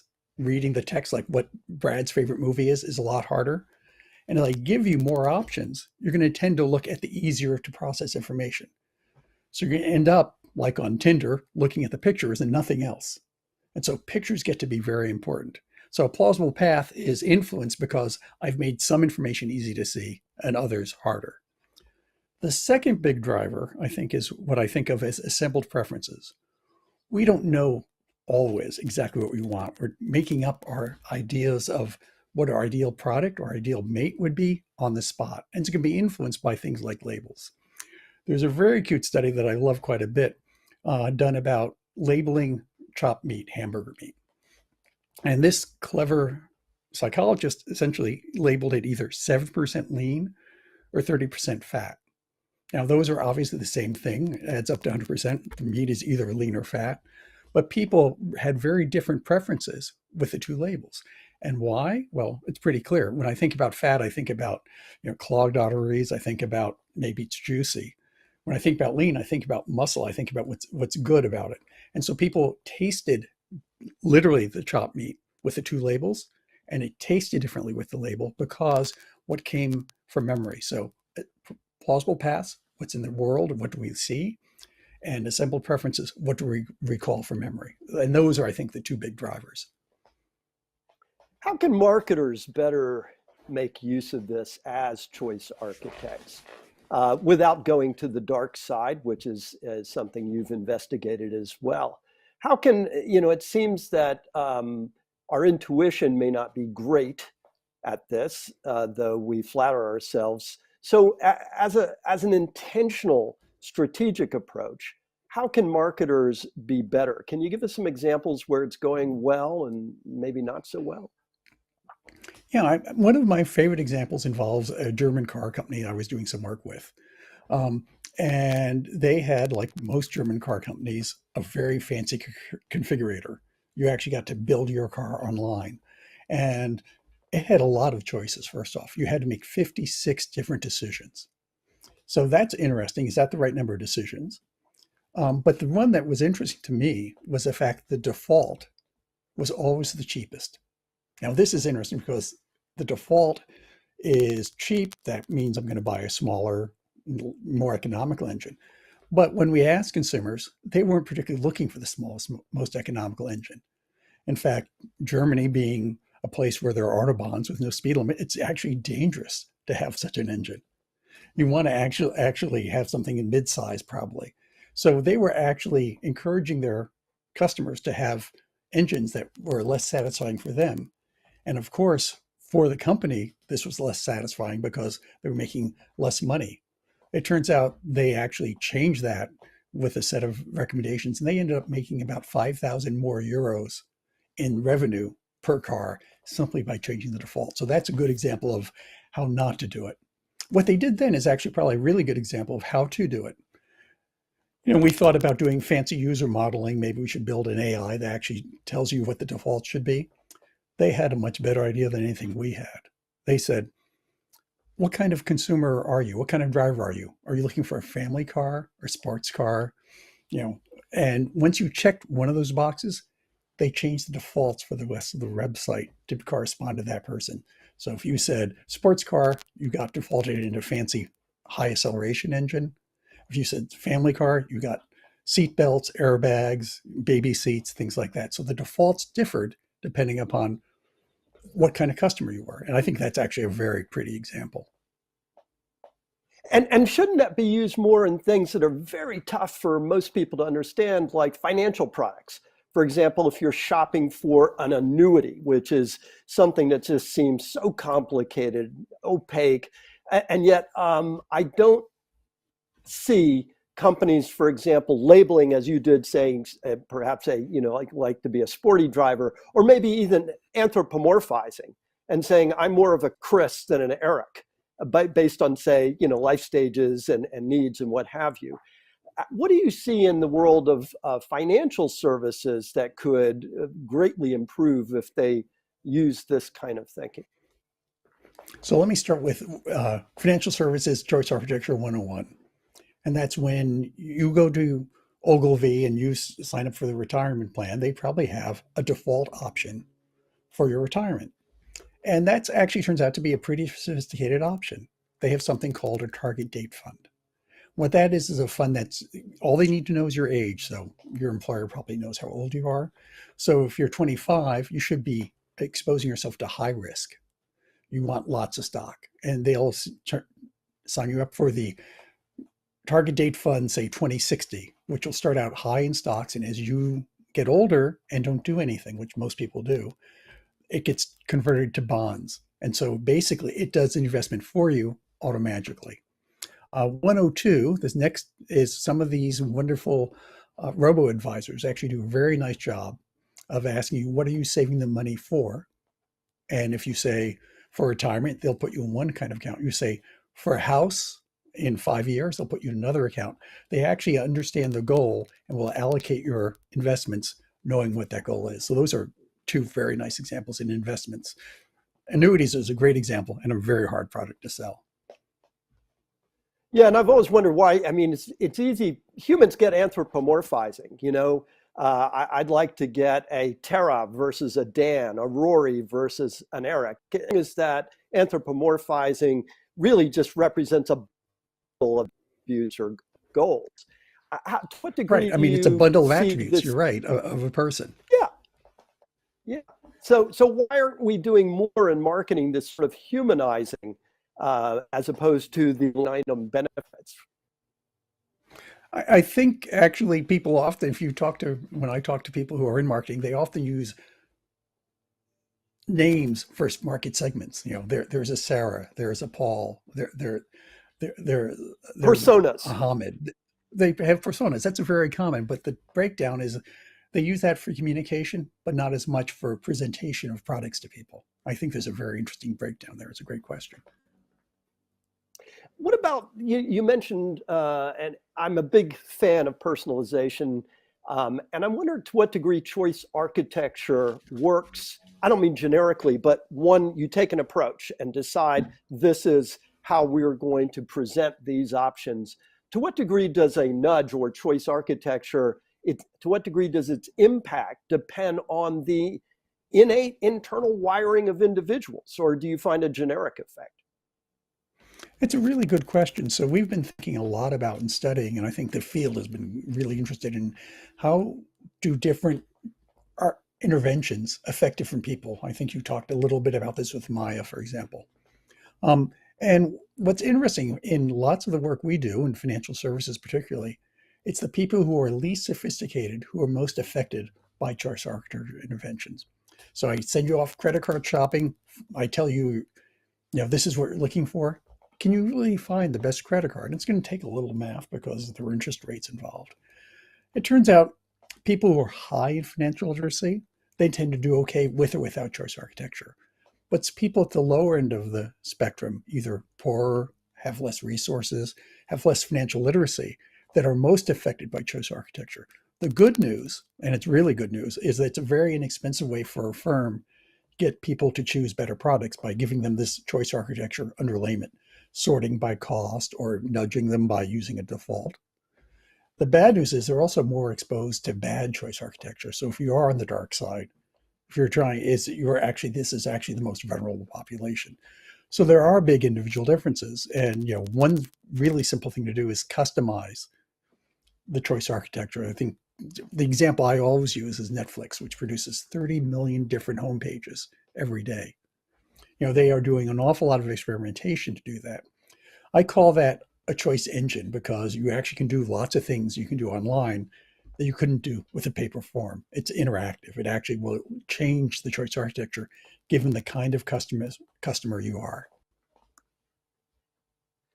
Ladies and gentlemen, join me in thanking Professor Eric Johnson. This is a wonderful and incredibly useful new book, The Elements of Choice, Why the Way We Decide Matters. It goes into so much more depth and practicality than we've had time today. But Eric, thanks yet again for choosing to join us today. Thanks so much, and thank you for choosing to have me. And back. Thank you, Chris and Eric. What a wonderful time talking about choice. And still to come, we're going to be casting our eyes into the future of behavioural science. But for the moment, we still have that question of how intuitive are you, the Nudgestock audience? So, Tom and Dean, take it away. Thank you very much. Thank you, Dan.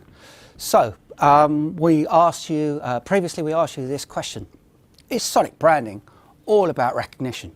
Well, actually, interestingly, sound can play many roles in branding. In fact, it can play a role against almost every dimension.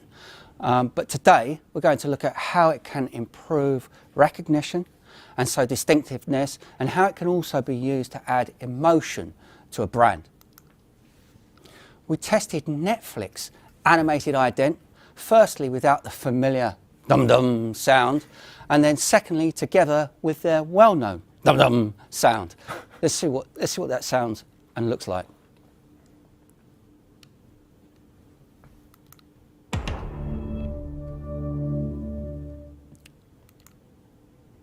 Tom. So, yeah, thanks. So testing this at a deeper kind of consumer level, if you look at the left-hand side, you can see how people responded to the logo as it stood before the sound.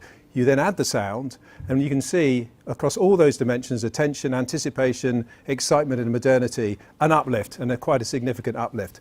And this hopefully demonstrates that beyond recognition, this is not about recognition, this is about augmenting attributes and associations in the mind. We talked this morning about constellations of associations. You're enriching the associations people have with that logo by sonifying it.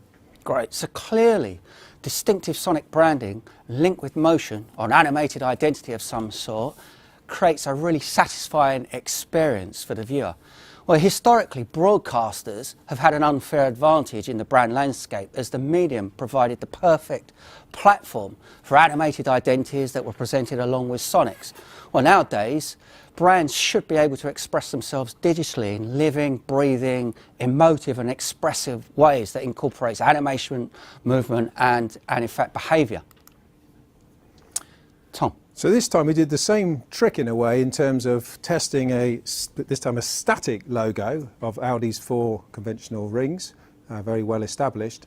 But on the second part of the test was to sonify it effectively with that distinctive heartbeat sound that is used across the Audi touch points. Let's have a listen. Sorry, that should play. Okay, we can't hear the. I don't think we can hear the heartbeat, but you're probably familiar enough with it. So what did we find? Well, actually the results here were pretty puzzling and slightly kind of non-intuitive for us. Instead of seeing what we saw on the Netflix, where we saw a boost in terms of the sonification, in this particular case we saw not just a kind of flattening off, but actually a softening of those attributes. So what's going on here? So sometimes when you do this kind of testing, it's not that obvious. We have a theory on this, which is that what we did there, if you notice, we had a flat logo the static logo, and then we played the sound on it, which you didn't hear, but we played the sound on it. But there was no movement. It was we had the same static image, and we have a theory which is that there's an expectation, if you like, what people have, particularly with a brand as sophisticated as Audi, that there would be an animation around that particular sonification. And where you have a flat still, perhaps there's a kind of dissonance there in terms of an expectation that is just not being satisfied. They may be expecting something vibrant and dynamic, and what we're serving them up in this particular test, by the way, was something that was a flat, motionless still. Dean. Sound, so we know that sound can be highly evocative and can trigger emotion. Sound impacts us neurologically as well as physically. Hairs on the back of your neck stand up, you get tears in your eyes, tingling up the spine. And we know that sound has powerful memory embedding and reactivation properties. This is an opportunity for brands to really exploit the multi-sensory amplification effect when using visuals, but we must ensure that there is neurosensory sync. So it's really important that these things are in sync, otherwise the experience is disappointing and in fact frustrating. So absolutely, sound is not just about brand attribution. There's an opportunity to trigger and reinforce other brand experiences. Let's see what you thought. So actually, here are the results, Tom. Yeah, so about just under half of people thought that the answer is no, that it wasn't just about branding. But I think we've hopefully explained to you in these last few minutes that there's actually more to it than just recognition or brand attribution, depending on how you want to call it.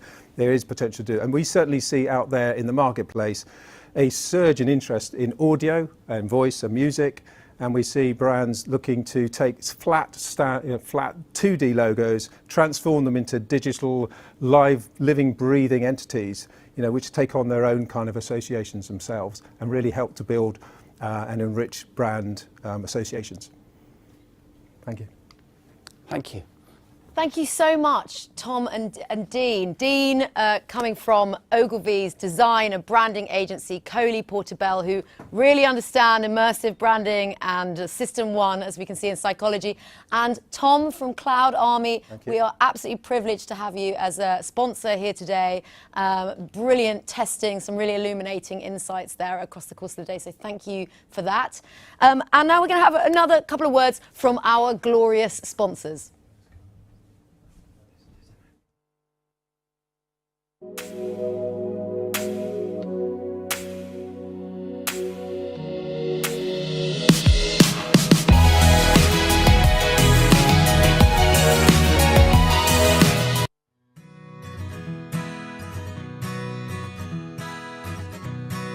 With background in protecting children online. Relative insights. Comparison platform extracts Value from any text data. Language is fascinating, but it's the differences that matter. It's all relative.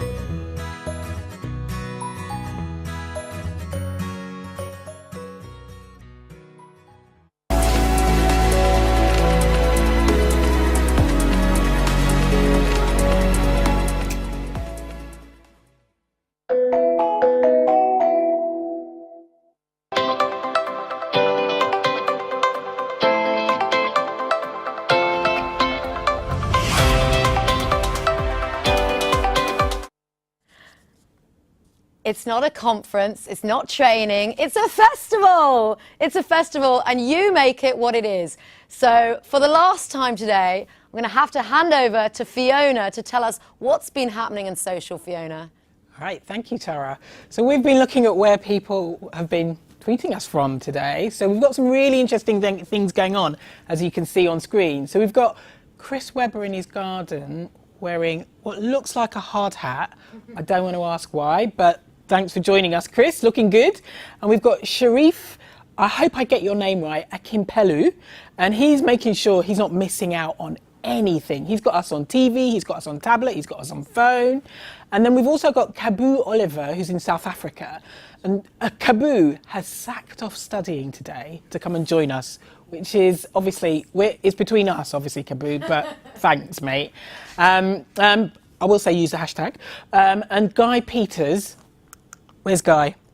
There's Guy on the left. Guy's watching us from his mum's crochet room. So I'm going to ask you, Guy. Guy, are you the reason why a song or movie for knitting hashtag has been trending over Nudgestock earlier on today? We did beat it, but at one point it was up there above us, and I wonder whether Guy's the one responsible. And then there's a final shout out to our colleagues in the Ogilvy Toronto office who are having a watch party. And then last but not least, we want to thank you, all of you. I think we've had people watching from over 31 countries from around the world. So Nudgestock would be nothing without you guys. So thank you all. And back to you, Tara. That's it from me. Thank you, Fiona Uwagwu, Head of UK Content and Social in the Ogilvy UK. You can tell it's the end, almost, of 10 hours of fantastic behavioural science and creative content. And there is one more sponsor that you've been hearing from throughout the day, and I mentioned way back 10 hours ago. And that is 42 Courses. They have been a sponsor since almost the very beginning, really. They've backed us, and we as a team have fed into an awful lot of their training materials. So last year we crashed their website when we went live with their new behavioural science program in communications. Well, this year they've got a new training module, a Nudgestock focused training module, but we haven't crashed the website yet, gang. So please, you need to go on to 42 Courses, and there is a discount code, Nudgestock22. So 42courses.com, please, if nothing other than to give us a lovely KPI of crashing their website again so that we can get them back here next year as a sponsor. But now, I think some people have joined us on stage. We have more friends. Now, you're about to step into a time machine, everybody, going back from 2022 all the way back to 2012. Oh, isn't the world a nicer place now? Well, it's lovely to be back. We're joined by the founders and the founding members of the Ogilvy Consulting Behavioural Science practice. On the left is a man named Rory Sutherland, who you may know. Here we have Tara Austin, founding member, consulting partner at the Behavioural Science practice. We have Sarah Eleanor Farrell, who's our consulting partner and health lead. And we have Jez Groom, founder of the Behavioural Science practice back in 2012, who now leads Cowrie Consulting, and also wrote a fantastic book with April Vellicott called Ripple that's well worth a read on the topic. So I want to start by asking the founders some questions. The 15,000 people that registered for Nudgestock today are very grateful that you did found the practice, and we're pretty thankful as well. So I'll go to Jez, then Rory. What was the reason that you started the practice, and why did you feel it necessary to take it outside of government, which is where it was at the time? Yeah, I mean, so firstly, it's amazing to be here, to be back. So thank you very much for the invitation, and it's amazing. And so yeah, I think reading Nudge, I mean, I think the Save More Tomorrow program is amazing. Like, it's amazing behavioural innovation, but it is a bit boring. So when you read that book, I really do think that like Fly in the Urinal just really captures the imagination. And I think, yeah, if it had been left to maybe policy and the public sector, I think it would be brilliant. But I think the creative verve and the excitement, and I suppose the inspiration that people like yourselves, and I was fortunate to be here for a while, I think it just adds that zest. Yeah, that's the bit that I really love. Fantastic. So creativity. Rory, what was your take on why you started? Yeah, I mean, interesting question about why not to be purely governmental. And my argument's always been that consumer capitalism is the Galapagos Islands of understanding consumer behaviour, okay? And there are recurring patterns, okay? So you can learn something on a chocolate bar and apply it to a pension plan, but you can do the same in reverse. So it's always seemed to me completely self-defeating to constrain yourself. The other problem is if you're only altruistic and you're only governmental, my great fear would be you'd lose your sense of mischief, which is an essential part, actually, of the creative function. We've certainly got plenty of it here. Yeah, keeping that sense of slight mischief alive is, I think, really important. Yeah. Also, I have no problem in selling things. I mean, that's what we do in advertising. George Lowenstein's work shows that actually skinflints outnumber spendthrifts about 2 to 1. So for every person who actually spends too much, there are 2 people who are actually spending too little. So we're doing them a favour by encouraging them and providing them with the choice architecture with which they can actually finally reach into their wallets and improve their lives. No problem with that at all. So we know mischief's important. So I want to ask everybody now, what do you think and hope is the future of behavioural science and the impact that it can have. So I'll go with Jez, then Sarah, and go down the line. So something that struck me, Rory says things that strike me all the time when I was working with it, was Rory compared the behavioural science market to the CD-ROM market. And what I meant by that was kind of technology adoption and essentially maybe following that curve. And I think what I saw in the early days, the last decade, I think, was definitely this kind of innovators and early adopters. And but I'm really super excited now because it's taken 10 years for behavioural science to be an overnight success. And I've done some sort of market estimate work, and there's about 7,000 of us behavioural scientists in the world right now. It costs about £100,000 to run one of those. So the market is worth around about 800 million worldwide, and about 200 million of that sits in academia. So there's about 600 million pounds currently being spent in organisations or in consultancy. But the brilliant thing, this is brilliant, is we're now getting to early majority of that curve. So the market's going to be worth 2.4 billion, right? And that's really, really exciting. It just means more jobs for people to do this amazing job. So I'm really looking forward to essentially, certainly the next 5 years, and a lot more people having a great time in behavioural science. That's good news for the Nudgestock audience. Sarah, what's your future? Well, first of all, I think it takes about 10 years for any overnight success, right? I mean, that's the definition of an overnight success, 10 years in the background first. So I think behavioural science reminds me, or has been reminding me over the last few years, of the way that digital developed, that there were digital teams and digital departments in otherwise analogue businesses, and now every business is a digital business. And I think behavioural science is going the same way. We're seeing it become like the equivalent of the Intel Inside chip, that actually every core business function is being infused with behavioural science in order to make it, that bit more effective. And I really think it'll become a core capability in the next few years rather than a standalone unit. And Tara, without mentioning psychedelics, what's the future of behavioural science? Well, I completely agree with everything that has just been said, really. So to say something different, we're sitting here within Ogilvy, one of the biggest advertising agencies within the world, and I do believe that Nudge has sat a little bit separate from communications, that it's been the fly in the urinal, it's been changing processes, it's been tweaking, maybe direct mail, but not necessarily informing campaigns. And I think we're going to see an awful lot of that, more of that. I mean, we already believe we are the secret sauce for the whole of the Ogilvy network in the behavioural science practice. And I think we're going to see not only that happening within Ogilvy, but sadly, within our competitors as well. That's where I see it going. I mean, the one thing we've, I think, inherited from academia, which is entirely positive, is a kind of collegiality. In that, so far, and does this last for another 10 years? I don't know. We certainly haven't reached that level of hyper competition where we become secretive, we don't share our successes, we don't talk to our competitors in the pub. Yeah. And so preserving that collegiality and information sharing is the really critical thing. I always think once a business gets hyper competitive, it's time to get out, because that's the point at which the price of being in the game isn't actually worth the prize. Someone described getting to partner in a law firm in London. They said, it's like a pie eating competition where the prize is more pies. Okay, that actually appealed to me. But there is that thing where I think we have this, and that actually applies to relationships between us, academia, other competing practices, governmental practices, where there's a general spirit of generosity, which I think is highly beneficial in the early stages of any kind of nascent discipline. And perhaps that's also because we are very much working in that Venn diagram of, yes, the brand and the business world, but also the public sector.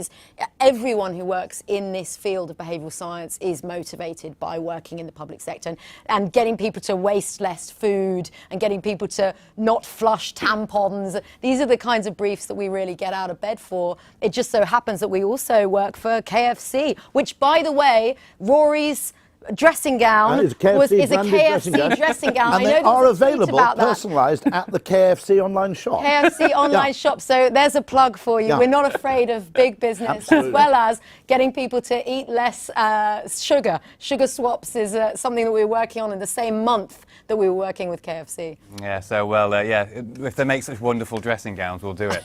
Rory, while we're down there with you, Nudgestock, 10 years, there's a lot, we've had over 500,000 views on YouTube of the talks alone. Do you have a favourite moment? I try not to have an all-time favourite moment, but the one I'll look back to on my deathbed is undoubtedly discussing with Daniel Kahneman, in reference to his book Noise, a problematic speed camera on the M11 near Chigwell. I always like to reduce things to the trivial, and the chance to speak to a Nobel Prize winner about Chigwell speed cameras was just too good an opportunity to miss. Well, I'm glad we could make that happen. Oh, it did. I'm really, really pleased. Tara? I suppose one of the moments that really changed my life was actually listening to Dave Trott. And I think it was probably 2015 or so when he was talking about Edward de Bono and lateral thinking. And that really prompted me to end up becoming a trainer of Edward de Bono's lateral thinking and has really expanded my mind and hopefully stimulated a lot of very lateral creative ideas in the workshopping that we do. So thank you, Dave. Sarah? My favourite moment was 2013 when Rory was on stage with Nassim Taleb, and I remember having a moment where I felt like I and my life and the lives of pretty much everyone I knew was legitimised by Nassim Taleb when he said the way to strengthen a system is to continually apply lots of different types of pressure and stress to it over long periods of time. I thought, oh, we're all doing it right, so. Yeah. Thank God for that. Jez? Can I be cheeky enough too? Go on. So my first one was the Dr. Jules Goddard. He had a talk about the fatal bias, and he talked about businesses are so focused on efficiency and not on experimentation. So he legitimised making mistakes, which I really liked. And I'm going to lunch with him on Monday, so hopefully he'll pay. And the second one was Dan Lockton, and he really, really opened my eyes to the power of behavioural design. Like, for me, it was a real kind of moment where I kind of go, okay, behavioural design is kind of the future of the industry. So thanks, Dan, for that. Actually, Jules's book, it's co-author, I can't remember the co-author, but it's called Uncommon Sense, Common Nonsense. Absolutely. Which is a digest of things which are widely believed in business, which are rubbish, effectively. What you might call the mantras of business is one of the most fantastic books I've ever read. So I'm really happy to give it a plug now. Absolutely. Well, it's been absolutely fantastic. It truly is a special moment to have us all together back again, the time machine back. And a massive thank you to Rory and Jez for starting the practice, because without that, we wouldn't have the 15,000 people tuned in today. We wouldn't have the 10 years of cases that we have today. We wouldn't have the impact that Nudgestock has had. And it feels like it really has had a great impact on the field of behavioural science. So thank you so much to both of you for that vision and for keeping it going today. It's absolutely fantastic. We're thrilled now that we will be joined by many other people. Come on stage, guys. Come on in. Come on in. Some of the Nudgestock team. Let's get them in here. Some of the guys virtually at the background. Some of the gang. That's it. And remember, we're live, so run. You can run. Come on in. So this is the fantastic team that is behind Nudgestock that makes the whole thing happen. There's a whole army of people that make Nudgestock happen. Gets it. Behind. Get in. Come on. God, look at them all. Aren't there so many? We've got an army here. It's a Herculean effort to make this happen. It's a Herculean effort, and there is a huge team. We can't possibly name them all, but certainly Chris Graves in Washington, Paolo Mercado, our man in Manila. There's Alex Kibblewhite up there, and who's this? Dane. Dane, yes. And so we got some on the Zoom. Paolo, I think, is happily asleep now. We miss Sam Tatum. He's down under very, very much. But the team, huge. Thank you so much to every single one of you for what a huge effort today is. It really is. And on top of the day job as well. And obviously a massive thank you. There have been many people that have made Nudgestock happen over the years. Our Nudgestock event lead, Anna Cairns. Round of applause, everyone. Yes, Anna. Woo! It is no mean feat. She's going to try and not drop the cake, as I imagine she's going to walk over. Fingers crossed she drops the cake. It's been absolutely fantastic. Don't forget that you can get more Nudgestock if you want even more. If you go onto the website and look at Nudge Talk live sessions, you'll look at our mini Nudgestock sessions throughout the year. And you've got our podcast on there and our point of views. Many of our speakers feature on Nudge Talk. Please do come along and take a look at that. And thank you to our speakers today, this year. I don't think there was a single bum presentation. But also thank you to our speakers for the last 10 years. You have been a part of making this what it is and building this audience and this field together. But thank you to our sponsors as well today. I'm not going to list you all. I think you've had enough from me. Thank you to our sponsors, and thank you to you at home or in your offices, wherever you are in the world, one of those 30-odd countries. Thank you for watching. And now, unless we want to say anything else, I'm just going to say that hopefully someone here that's watching, some student out there, you'll be here in 10 years' time still doing this and changing some of the world's most tricky behaviours. But for now, from everyone at the Ogilvy Behavioural Science Practice, wherever you are in the world, thank you for watching and see you next year. See you next year. See you next year.